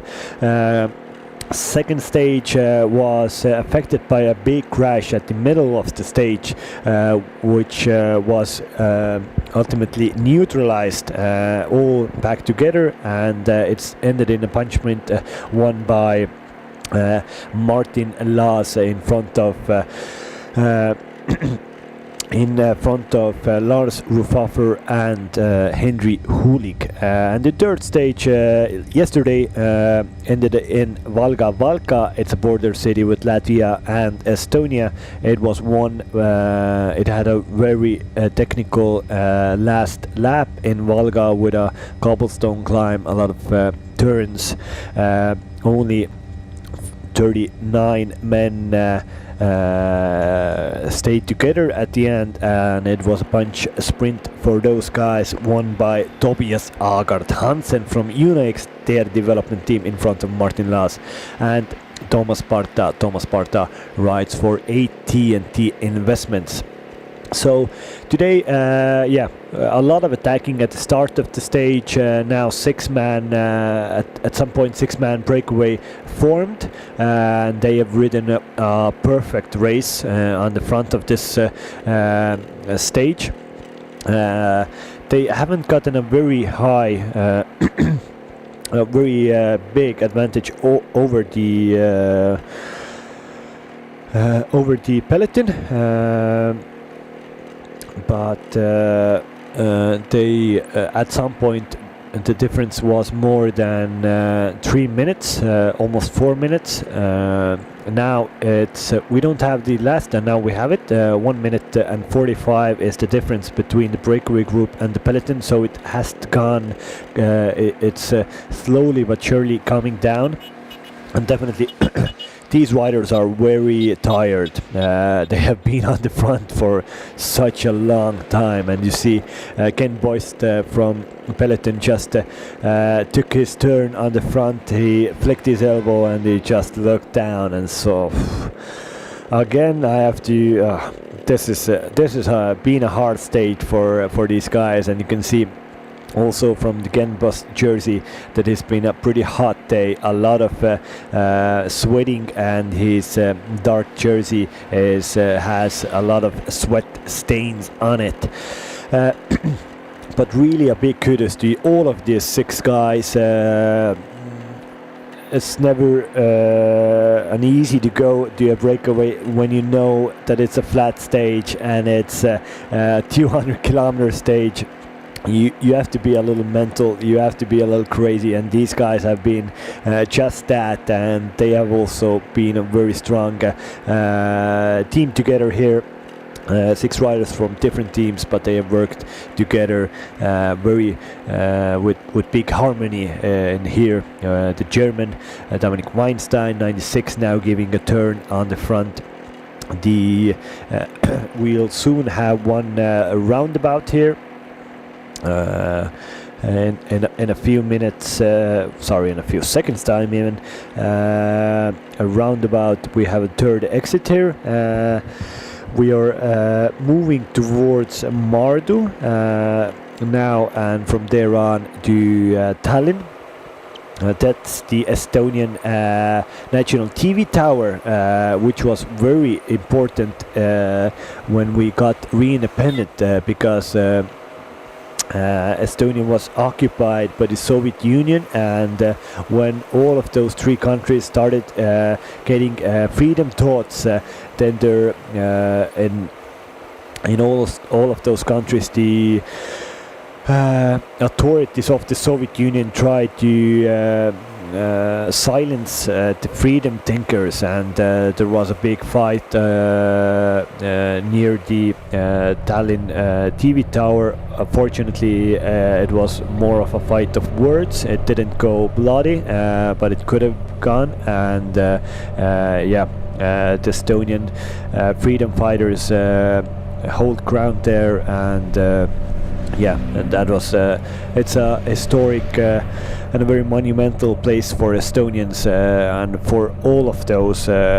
countries actually that they got their freedom, and that's why this race is so important to you. It's not just a bicycle race, it holds a big memento in every Baltic state history. And now we see back to racing wise, Alpecin the Königs development team are now forcing the pace on the front of this race.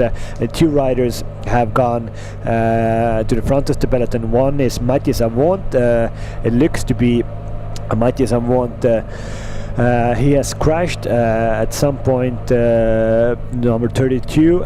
He has a teammate here trying to force the pace, and you see 2 men came to the front forcing the pace, and the difference between the breakaway and the peloton has come down by 15 seconds in a space of a few hundred meters.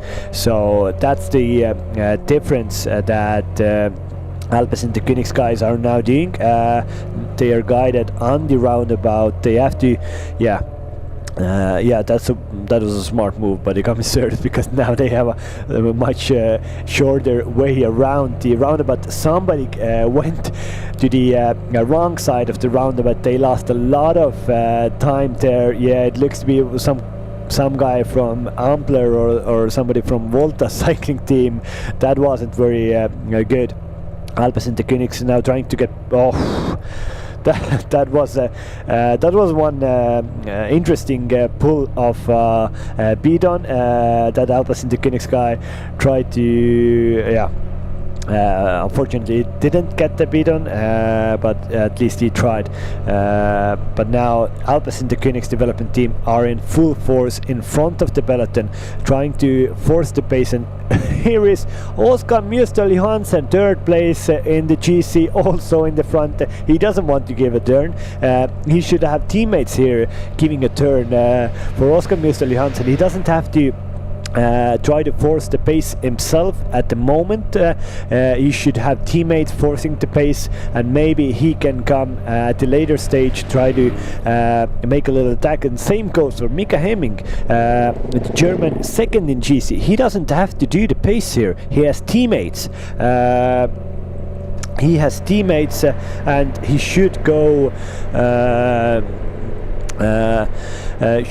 a little bit back to the down the peloton to try to hold the pace. Mika Hemming is now looking for teammates and is sliding behind them. But yeah, three teams are now really putting the pace on everybody. It's Alpecin Koenigs development team, then Unix their development team, and AT&T Investments. So three teams are really forcing the pace here. But this is perfect for the national team Estonia. They have almost every rider still at the front ahead of the race, and they don't have to work. They can leave their riders just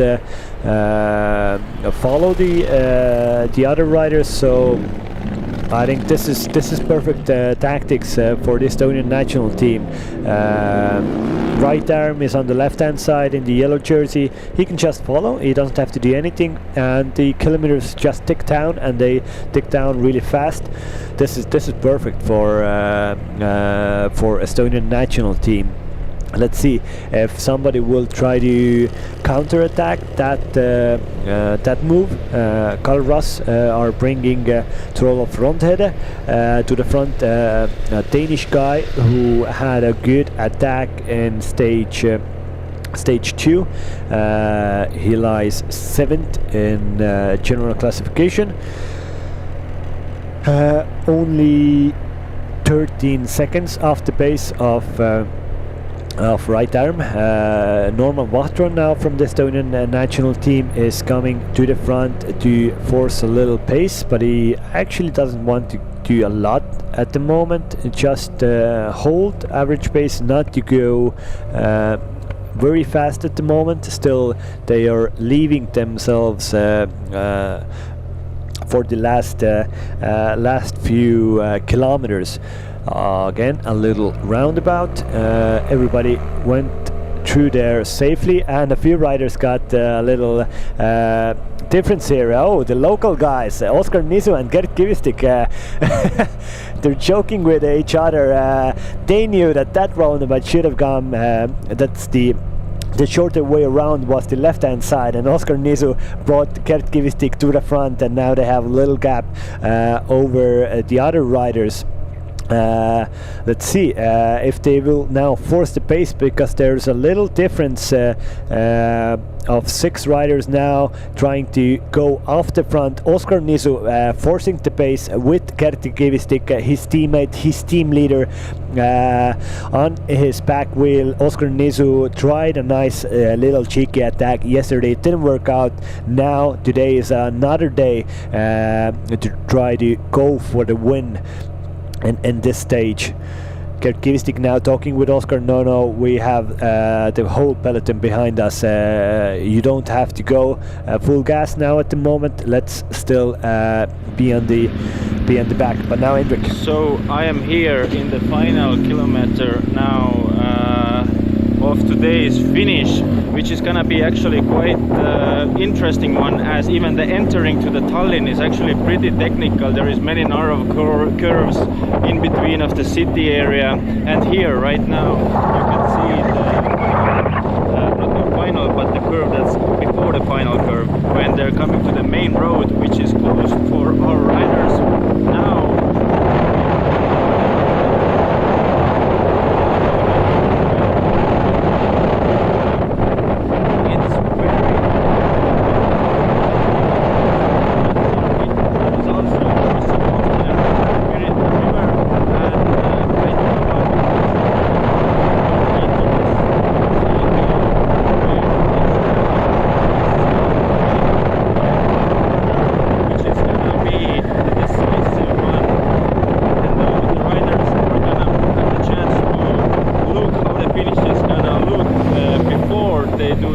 Finish as they have the laps here, but this is the final corner right here, and this is how the final corner looks like. Thank you. Thank you, Henrik. Unfortunately, we didn't hear a lot that Henrik told us, but we saw the last kilometer of the today's stage finish. The riders will go through there 3 times, so they will know what's going to be on the menu for the last kilometers, but yeah, inside the last kilometer there are 2 left-hand bends. The first bend isn't very technical, but still it's a 90 degree bend. But the last bend, that is 200 meters before the finish, that is very narrow. Only in the bend you can go maximum of two cyclists beside themselves. So that means in the last bend, if you want to win the stage, you have to be top 5, maybe even only top 3 in the position, because you go through there with a very high pace, and it's hard to come out of that bend with so much pace that you could still fight for the stage win. But here we have a cyclist now, just over 20 kilometers to go in this Baltic Chain Tour 2022. There are some road furniture here.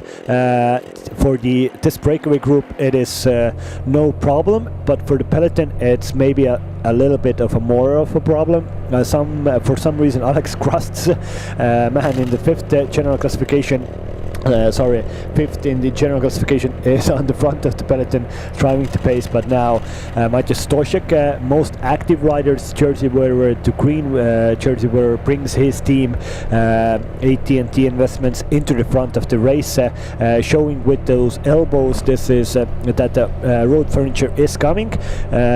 Nothing too serious. Even if you go full on into it, you will probably you won't fall, but it's going to be a very not nice, and you can lose a bottle or something like that. But of course it's better to just jump over it, and these guys are professionals. They can jump, hoop, ride, everything you want with a bicycle. These guys can do it.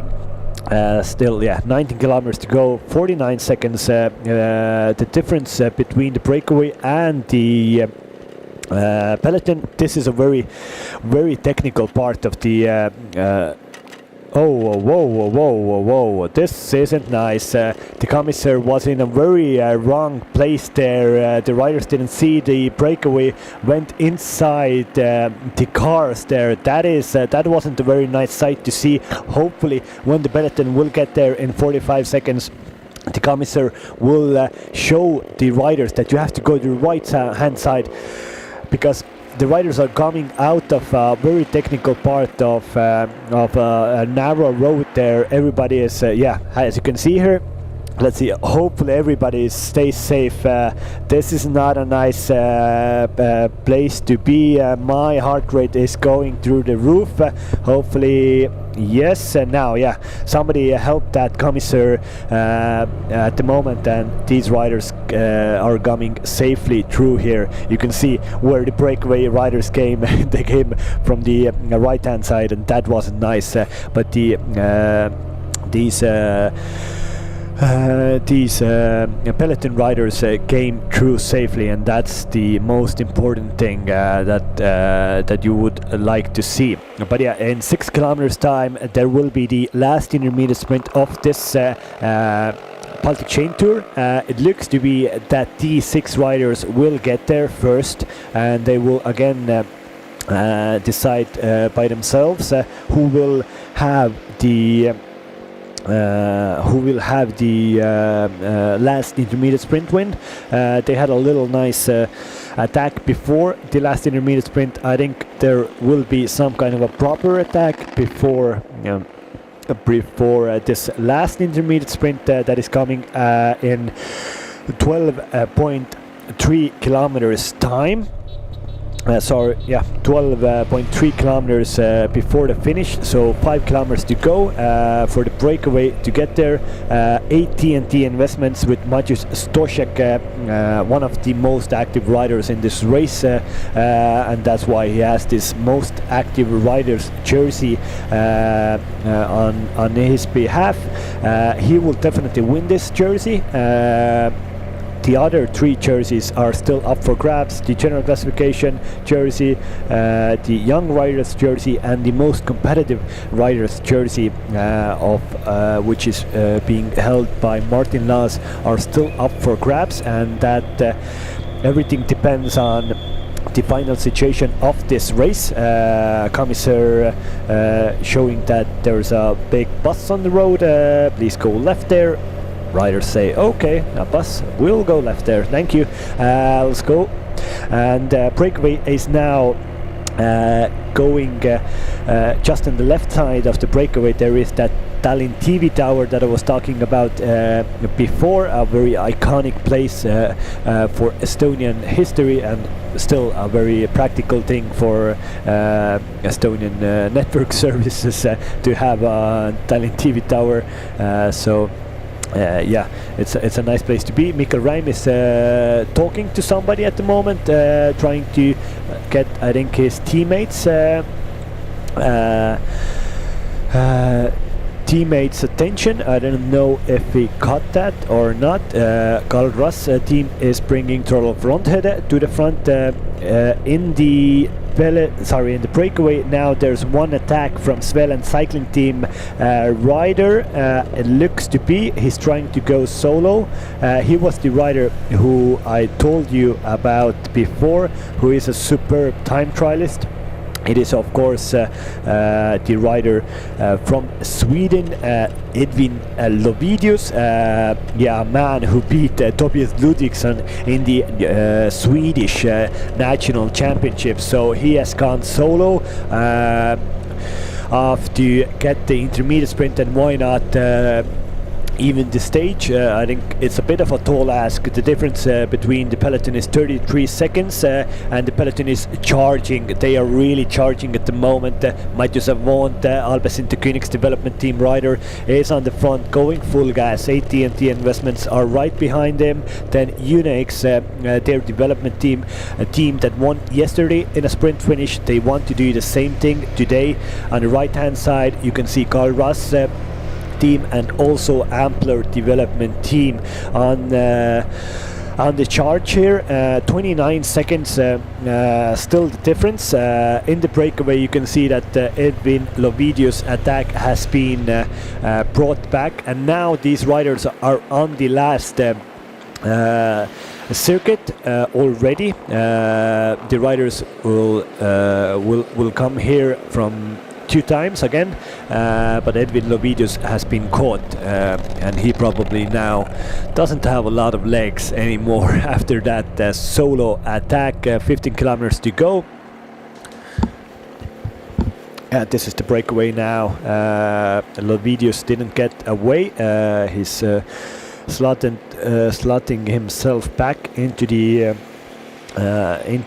breakaway companions, and they are trying to now stay in front of the peloton as long as possible. They will definitely go through the intermediate sprint in the front, but after that I think it's they will be caught right after the intermediate sprint. The intermediate sprint will come in 2 kilometers, so this is the finish that the riders will have. They are on the finishing circuit, so already these last 2 kilometers before the intermediate sprint are the same last 2 kilometers that we will have at the end of today's stage in 14 kilometers.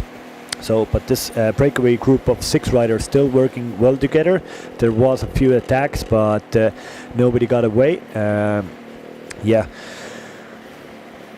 This is now, you can see the red guide already. That's the Flamme Rouge, Lazio Kilometre. 1 kilometer to go from the red guide to the finish line.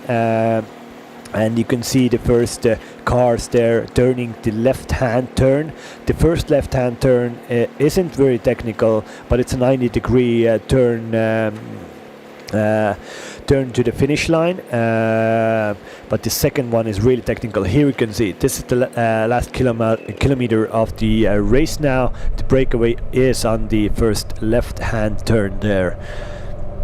Mikael Räim, Estonian national champion, driving a pace at the front. Also now Ampler team development team bringing their men to the front. AT&T Investments. This is the left turn I was talking about. Everybody gets here through safely.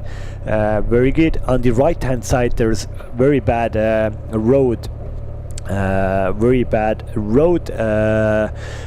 Some like curves in that, but hopefully we will see now the breakaway soon, because they are doing the intermediate sprint here. Yes, now we are behind the breakaway of 6 riders. This is the Pirita Harbor, a lot of nice boats here, and the Pirita River here, and this is the breakaway. Yeah, 300 meters to go, and this is the left-hand turn I was talking about. This is a technical one, a very narrow one here. Yeah, riders have to brake in that corner. Carl Ross, rider, going for the intermediate sprint, and same goes for Edwin Lovidius. It looks to be, yes, now Edwin Lovidius took that in front of Carl Ross and CCN Jesper Lindhall. Now the peloton is here also, 14 seconds difference. AT&T Investments brings the peloton over the finish line. A lot of supporters here, a lot of fans across on both sides of the finish line. It's nice to see that riders have the support on the roads. But this is the breakaway, and Edwin Lovidius has again attacked the breakaway group. Edwin Lovidius is a very strong rider, a nice attack here, and this is a little technical part of the course here. The riders go inside a forest for a few hundred meters. A nice touch on by the race organizers for this thing. Let's see. It's not super technical, but still it narrows it down a little bit. AT&T Investment still on the front. Maciej Stoszek, most active riders jersey, holding the green jersey, is on the front here, and the German national rider Dominik Weinstein dropped back into the peloton. His job has been done. These are 4 riders still here, and Edwin Lovidius from Svealand cycling team has gone off alone in the search of a stage win. It's very important for these riders actually. They don't have radio tour in their ears, so they don't have like 20 live coverage of what's going on. in the race. So that means that when they catch this 4-man breakaway, they might just think that that's all. We have caught it, and we can now just hold our pace, and we don't have to full gas. We can just only think about our finish. But it might be that if they don't see that Edwin Lovenius is also in the front, they can just it has happened in a few smaller races where there isn't any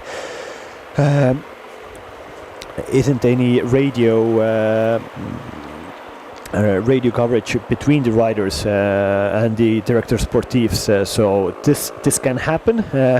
Probably it won't happen today, but I'm just talking about scenarios that could happen here.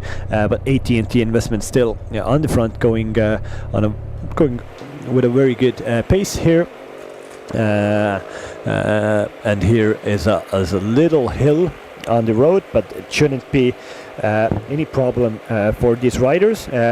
It's only it's a good place to try to attack if you would like to attack, but let's see. I don't think that's the case. Somebody is trying to get off the front. It looks to be a rider from Bertolt Rath team, Germany, German team that hasn't actually gotten really anything from this race, and they haven't showed themselves also in this race. But yeah, next two riders are being caught by the peloton, and also the Kaunas cycling team rider is now being caught. We should have only Edwin Lovidius at the front of the race now, and of course now this Bertolt Rath team rider is attacking also. Less than 10 kilometers to go before we will know who is the winner of stage 4 of this Baltic Chain Tour, and also when we will know who is the winner of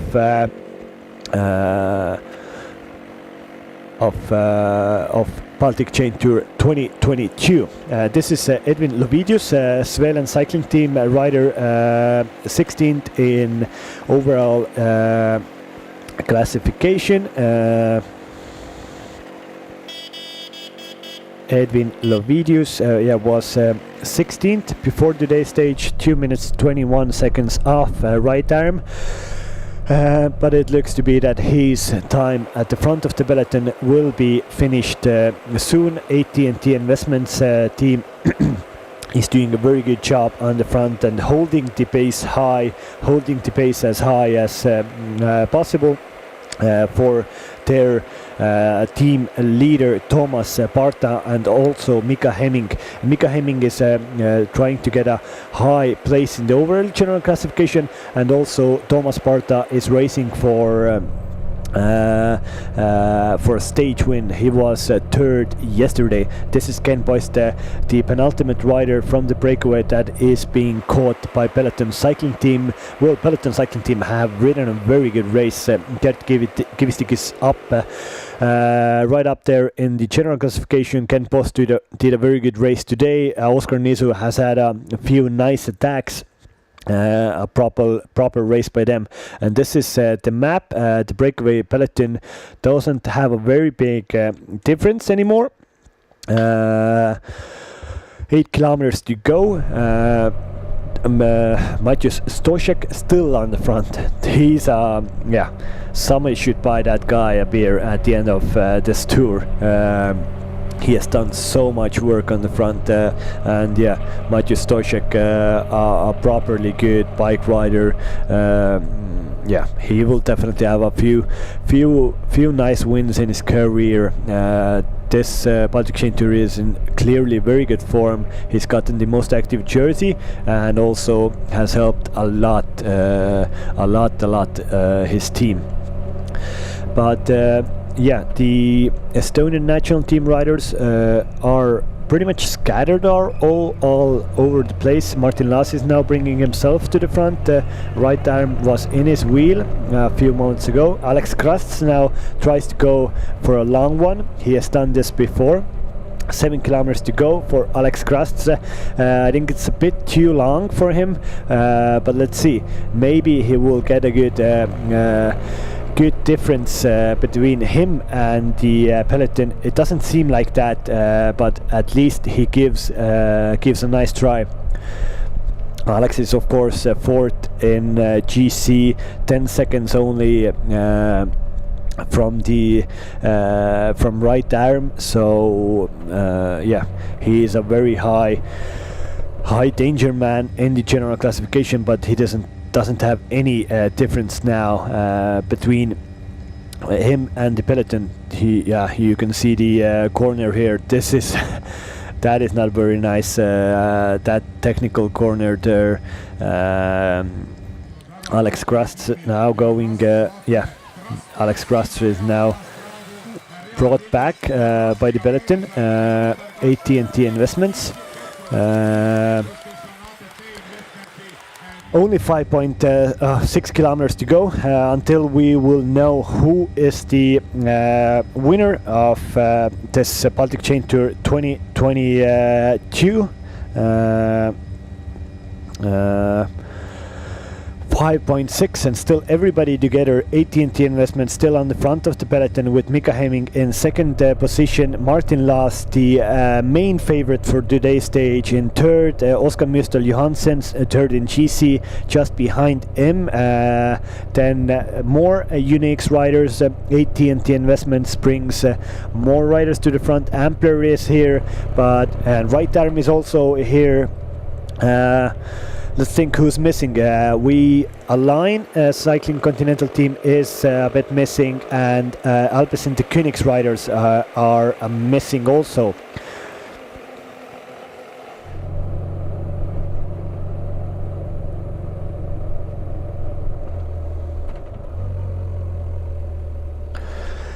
Here is the little technical part of the lap. Just some narrow curves. AT&T Investments are here on the front of the race with 4 riders. Matthew Stoszek, Emil Hemming, Mika Hemming, second in GC. They are still holding a very good pace at the front of this race. They are riding for Thomas Sparta and for Mika Hemming to get a high result in this stage. Mikkel Reim tries to come to the front from the left hand side. Also Norman Wachter from Estonian national team on the right hand side, trying to claw his way to the front of the race. Here's a little dip down in the course, then on the right, a little right hand turn on a bridge, and then there's a slight uphill section. If somebody still wants to go on the attack, if somebody has legs, this is the place to go when this little uphill section will start. But I think AT&T Investments are holding the pace so high that nobody wants to attack here. You saw that Martin Laas, our favorite, were the favorite for this stage, the fastest sprinter in today's race. Of course, yesterday he was beaten by Tobias Agard Hansen by UNIX. Maybe it will happen today also, but Martin Laas just tightened his shoes, and Alex Krast goes again from Ampler Tartu 2024 team. He is a strong rider. He is in good form. He puts everybody is hurting from this attack from Alex Krast. Tobias Trollhoff Ronhead from IPT Karl Rast team trying to close that. UNIX trying to go with Alex Krast. Let's see if they work together. It doesn't seem like that. AT&T Investments now shedding riders here. But what is good for Estonia, they haven't no Estonian team rider has had to do anything, and the peloton is still together. They have the yellow jersey, and they have also the main favorite for today's stage. So a perfect situation for Team Estonia to take the GC take the stage and take even second in GC if Martin Laas would win today. Let's see. Unix, their development team, on the front of the race. Ampler team have 2 riders here, look to be Pauls Rubenis and somebody else. Here at the back, number 6 from Unix, trying to claw his way back to the back of the peloton. Yes, Paulus Rubenis is on the front here with Rolof Ronhede from IPT, Kalras team. Siim Kiskonen now from the Estonian team. They are taking very nicely. Siim Kiskonen front first rider, then Mikkel Räim, then Norman Vahtra, then Martin Laas, then right arm. The full team is on the front except Gleb Karpenko, who lost the wheel. Lost the back of the peloton a few kilometers ago after he had done his job for the day.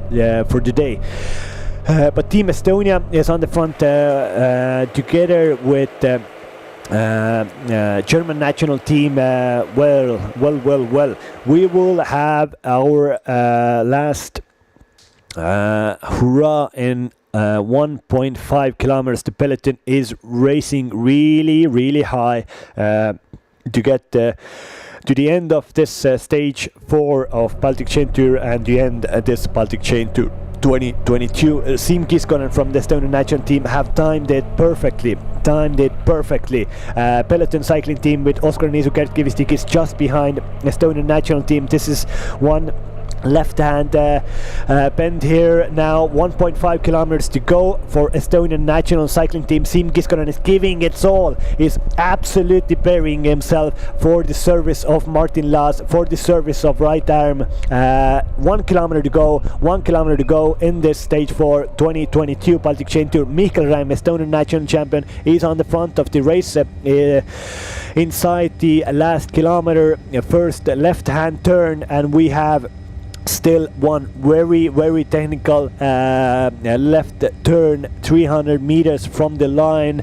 Very nice footage from the drone, but I would like to see some more cyclists, a little less forest here. Let's see, probably Estonia is still on the front with Mikkel Räim, maybe Norman Vahtra.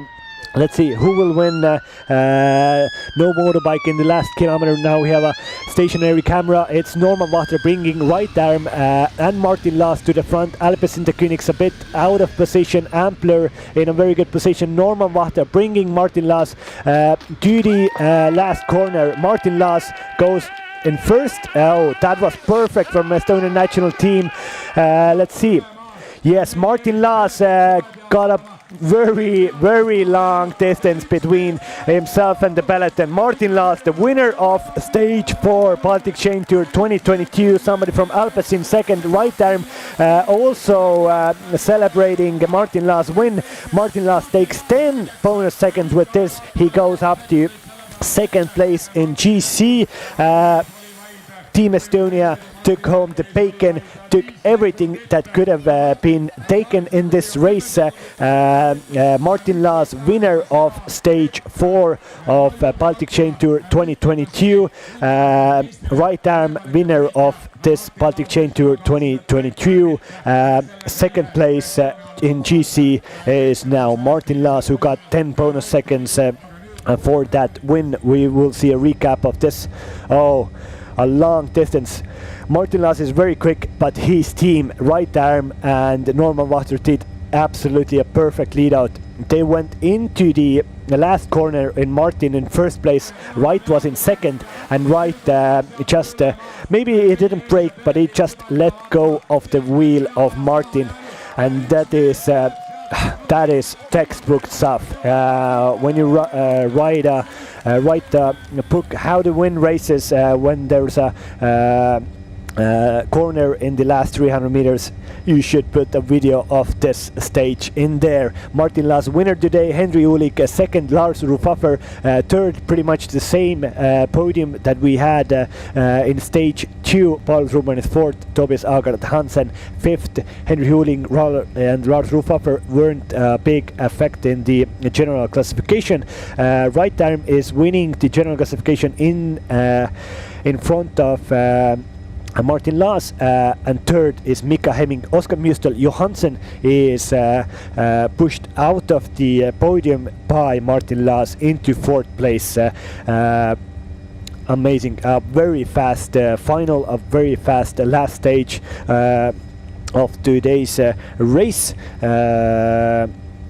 General is unofficial here, but this is definitely, this is unofficial. Martin Laas is actually second, 1 second from right arm. Estonian national team won the first 2 places in the general classification.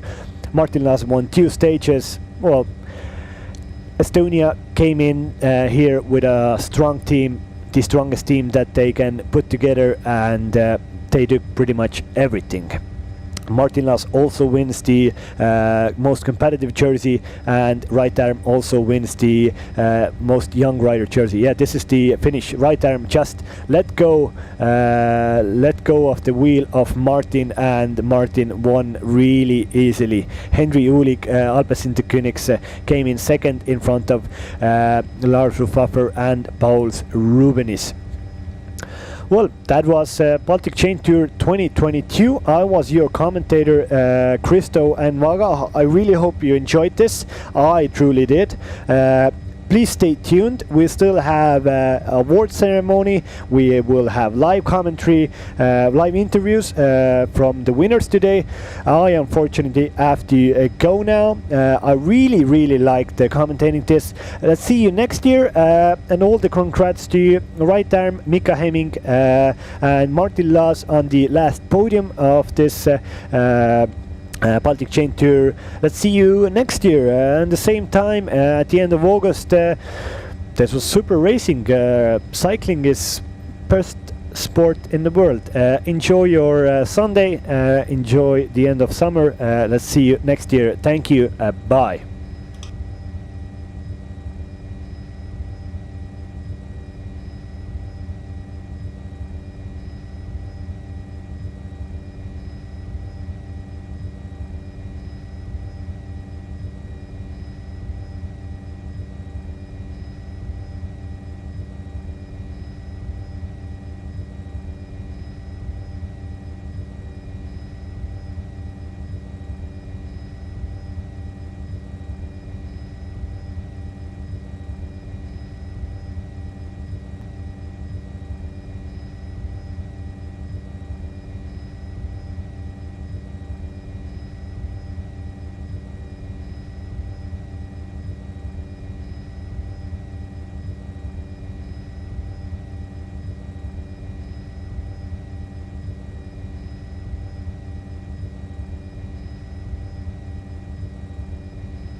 sealt tulemas meie ees ja telepilt seda ei pea vaatama, see on praegu reaalajast maha jäänud ja üks mees tuleb sealt teistele pika puuga ja võtab siit selle võidunumbri all 70.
Give me the mountains and bubbly streams, the flowers swaying in a summer breeze, the butterflies, birds and bees. That's the rolling life for me.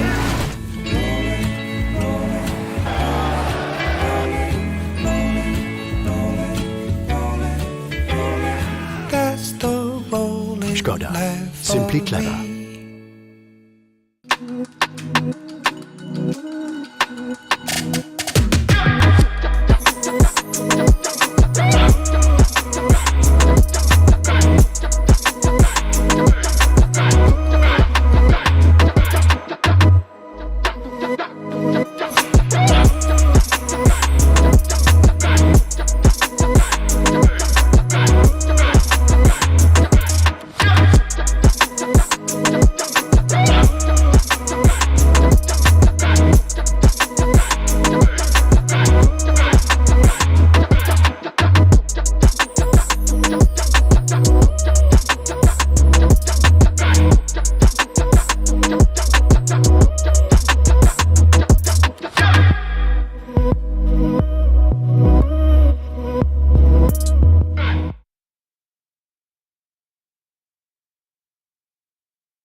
meie ees ja telepilt seda ei pea vaatama, see on praegu reaalajast maha jäänud ja üks mees tuleb sealt, on teistele pika puuga ja võtab siit selle võidunumbri all 70.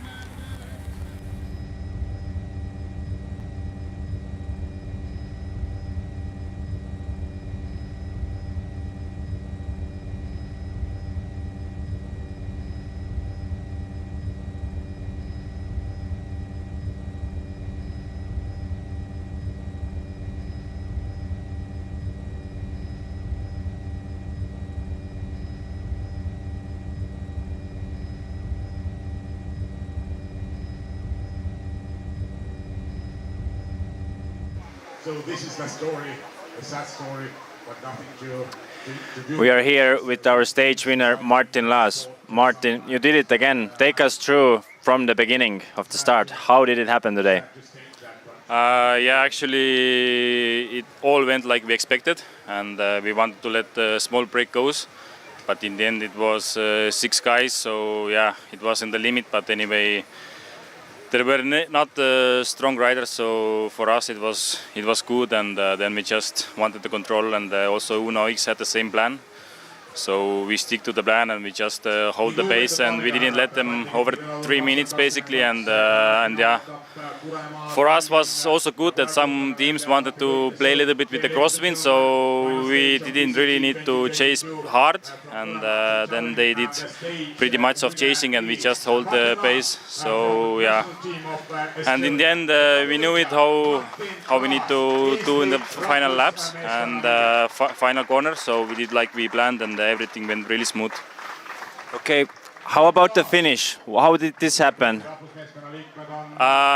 We did like a perfect lead out, and all went like we planned. Like we took the control from 3 Ks to go on slightly downhill, and then 1 K to go to the left corner. Then should be still Mikko in front, Mikael Raim, and then he took off the base, and then Norman just continued with the lead out until basically the last corner, and from last corner I just needed to accelerate full, and right needed to control from the back if somebody wants to come or not, and yeah, so the guys did really amazing job until this point, and I just needed to finish it off.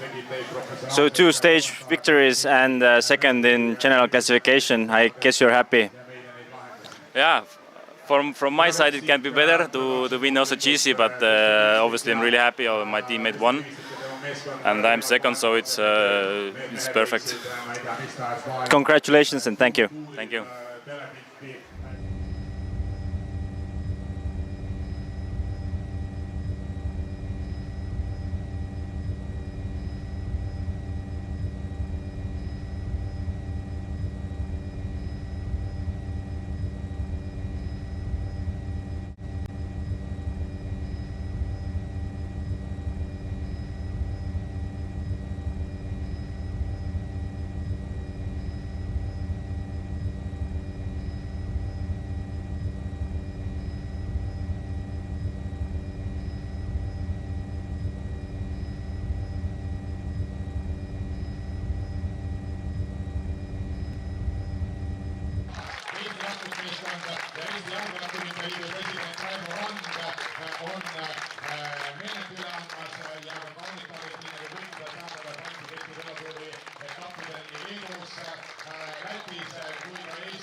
Aga nüüd Baltic velotuuri üldarvestuses General Classification ja 3. koht third place Milo Hemming.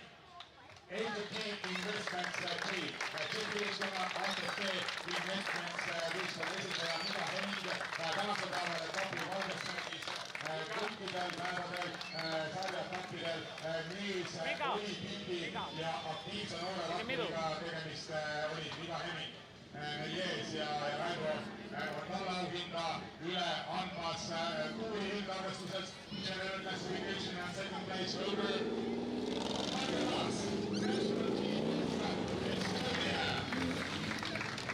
Ja kui lõppkokkuvõttes Martinile valid üle sekundilise kaotusega 1 sekund jäi vajaka, aga ma arvan, et Martin tasemees ei ole. Midagi selle vastu ei ole, ehkki rahvasport individuaalala on just nagu aga meeskondlik ala. Baltic velotuuri 2022 üldvõitja astub siit meie ette kogu ajaga 15 tundi, 37 minutit, 57 sekundit ja see mees on Eesti rahvusmeeskonna liige Raidel. See samastamine küll, et Sangust pärit mees Kolme võistluse tiim tänasel päeval, kes oli muidugi läbiviimas ka tänast teist vahetfinishit Alukülas aastakuvabadust.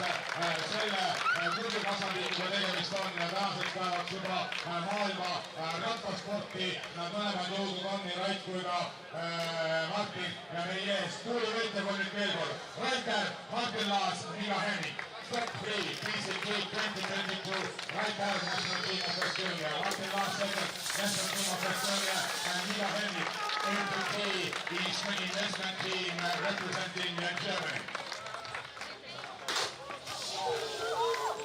Teatas Vihmans olema hakanud Piritaga tundub nii. See on šampuse, duš ja šampuse vihm, milline meile päeva alla sadamas on.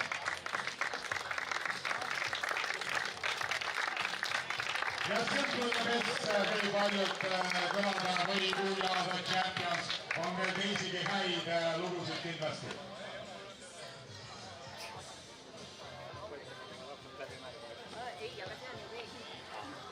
Reuter Martin Laas, Niga Hemming, Niina päevad ajalukku, Balti keti pelatuur 2022, üldarvestuse 3 parimat võitjarooli. Palju veel kord, gratuleerin, congratulations. Järgmisena särkide kategooriada kõigepealt valge särk, pari noor rattur, mixed jersey categories and the white jersey, the best young rider, Reuter, representing the national team of Estonia.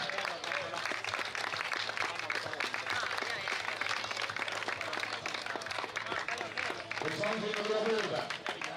Reuter, pari noor rattur.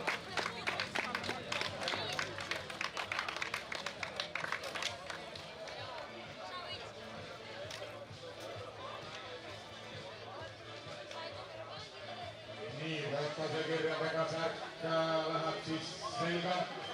Raivo jääb natukene selja tagant assisteerimist. Raivo saab sellega hakkama.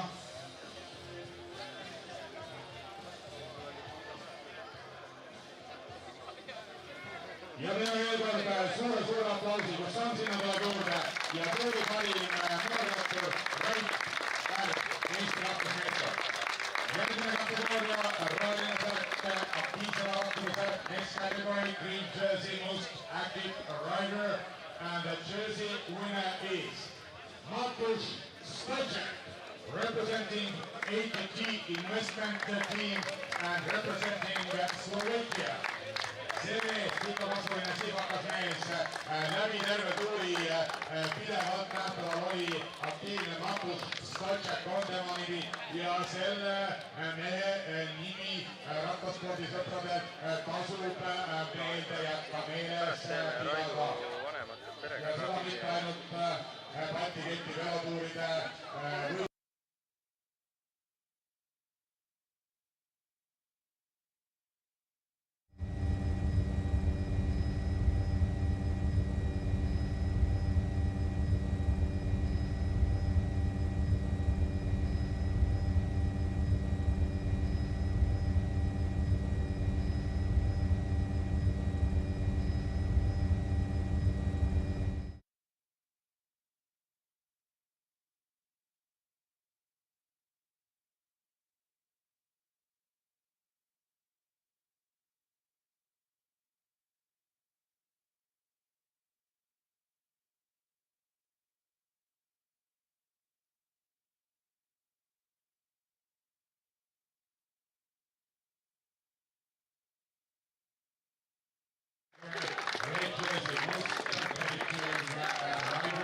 ja kuulikvõitluslik rattur punase särgi kategooria ja selle särgi võidab tuuri üldkokkuvõttes Martin Laas, Eesti rahvusmeeskonna liige.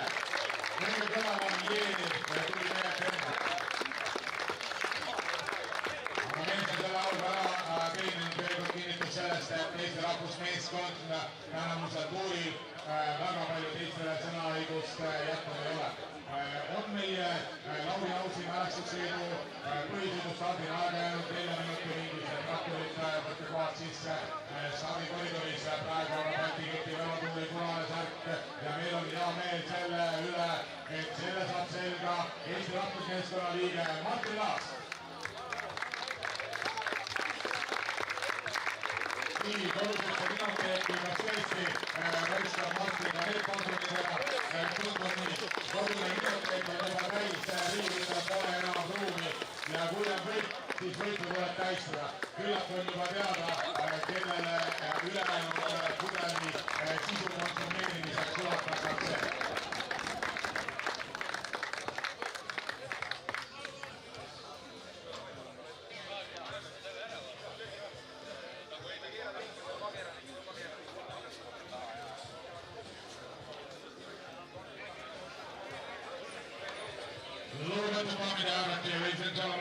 Baltic velotuur 2022 tuuri üldvõitjaks kuulutame ning kollase särgi tõmbab taas kord selgelt so the yellow jersey and the race leader and overall winner representative of Estonian national team. Right there!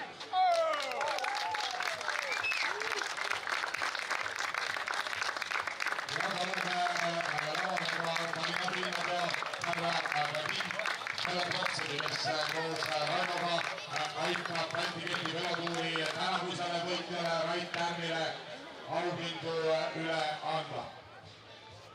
Visit Estonia koostöös ettevõtlusarendamise sihtasutusega ja ma arvan küll ja julgen pidada Balti keti velotuuri üheks Eesti korralikuks visiitkaardiks mitte ainult rattaspordimaailmas, vaid seda üldisemalt, aga rõõm on tõdeda, et Eesti on ka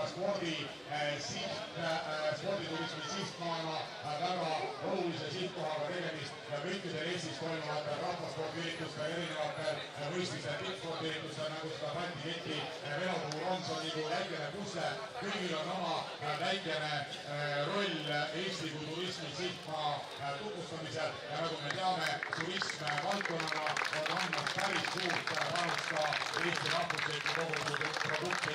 Selles mõttes sellisel sündmusel on väga oluline kaal, on kaal ka kohalikele omavalitsustele Eesti pealinnale Tallinnale.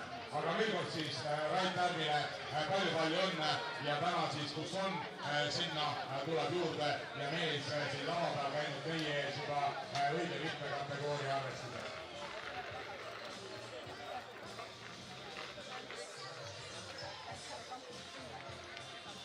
Nii, aga nüüd siis kuulutame välja ka Balti keti velotuuri 2022 ja parim võistkond on loomulikult National Team of Estonia, Eesti rahvusmeeskond. Eesti rahvusmeeskond. Ja võistkonna liikmed. Ootame kõiki siia, Mikkel Rainer, Mikko on seal kusagil kaamal oli, sinimustsaadeks särgiks tuleb ja siin nad on mehed meie ees. Suurepärane 4 võistluspäeva, peanädal sellega jäänud on ja siin nad on mehed kõik meie ees, kes seda võitlusid sepistama tohib taamaga. Andri Leebedel on pikku peal hoidmas oma meestel ja see oli filigraanne nädal meeste esituses.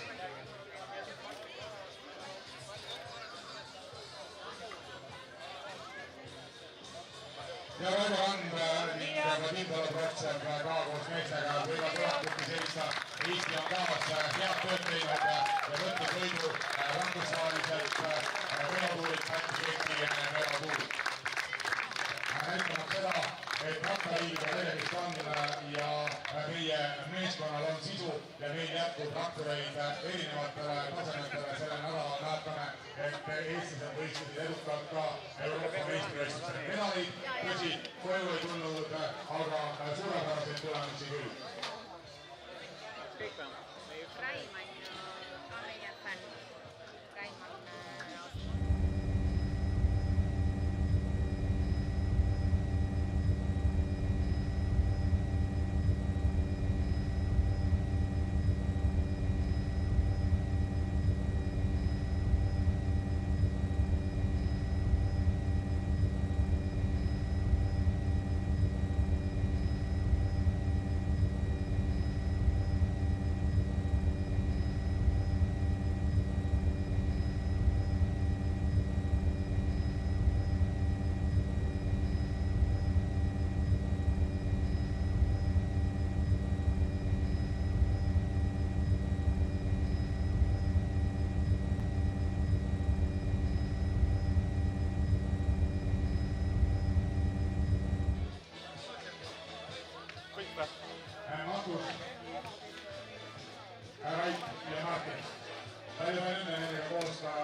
Finally, we are here with Baltic Chain Tour winner 2022 Right Arm.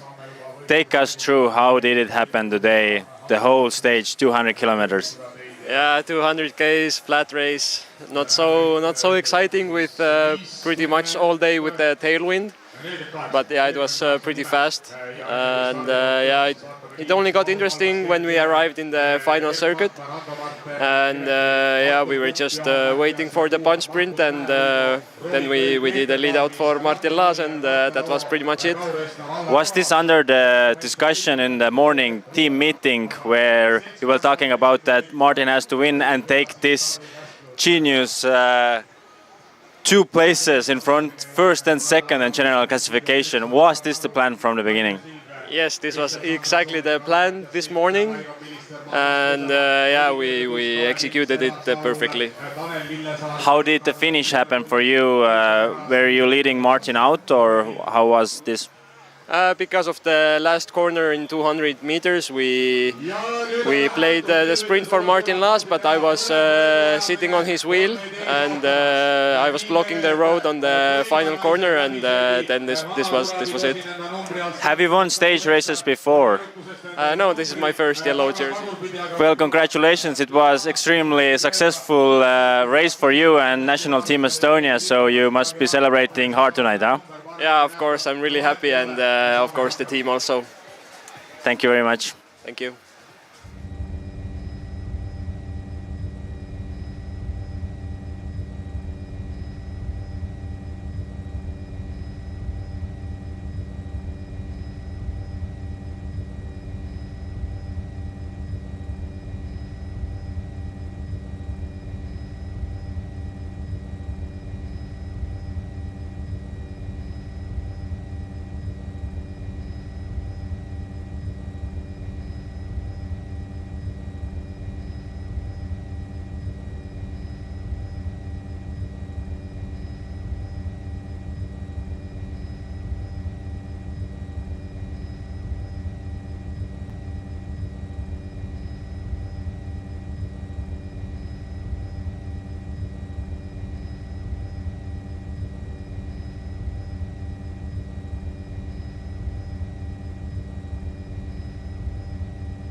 Give me the mountains and bubbly streams, the flowers swaying in the summer breeze, the butterflies, birds and bees. That's the rolling life for me.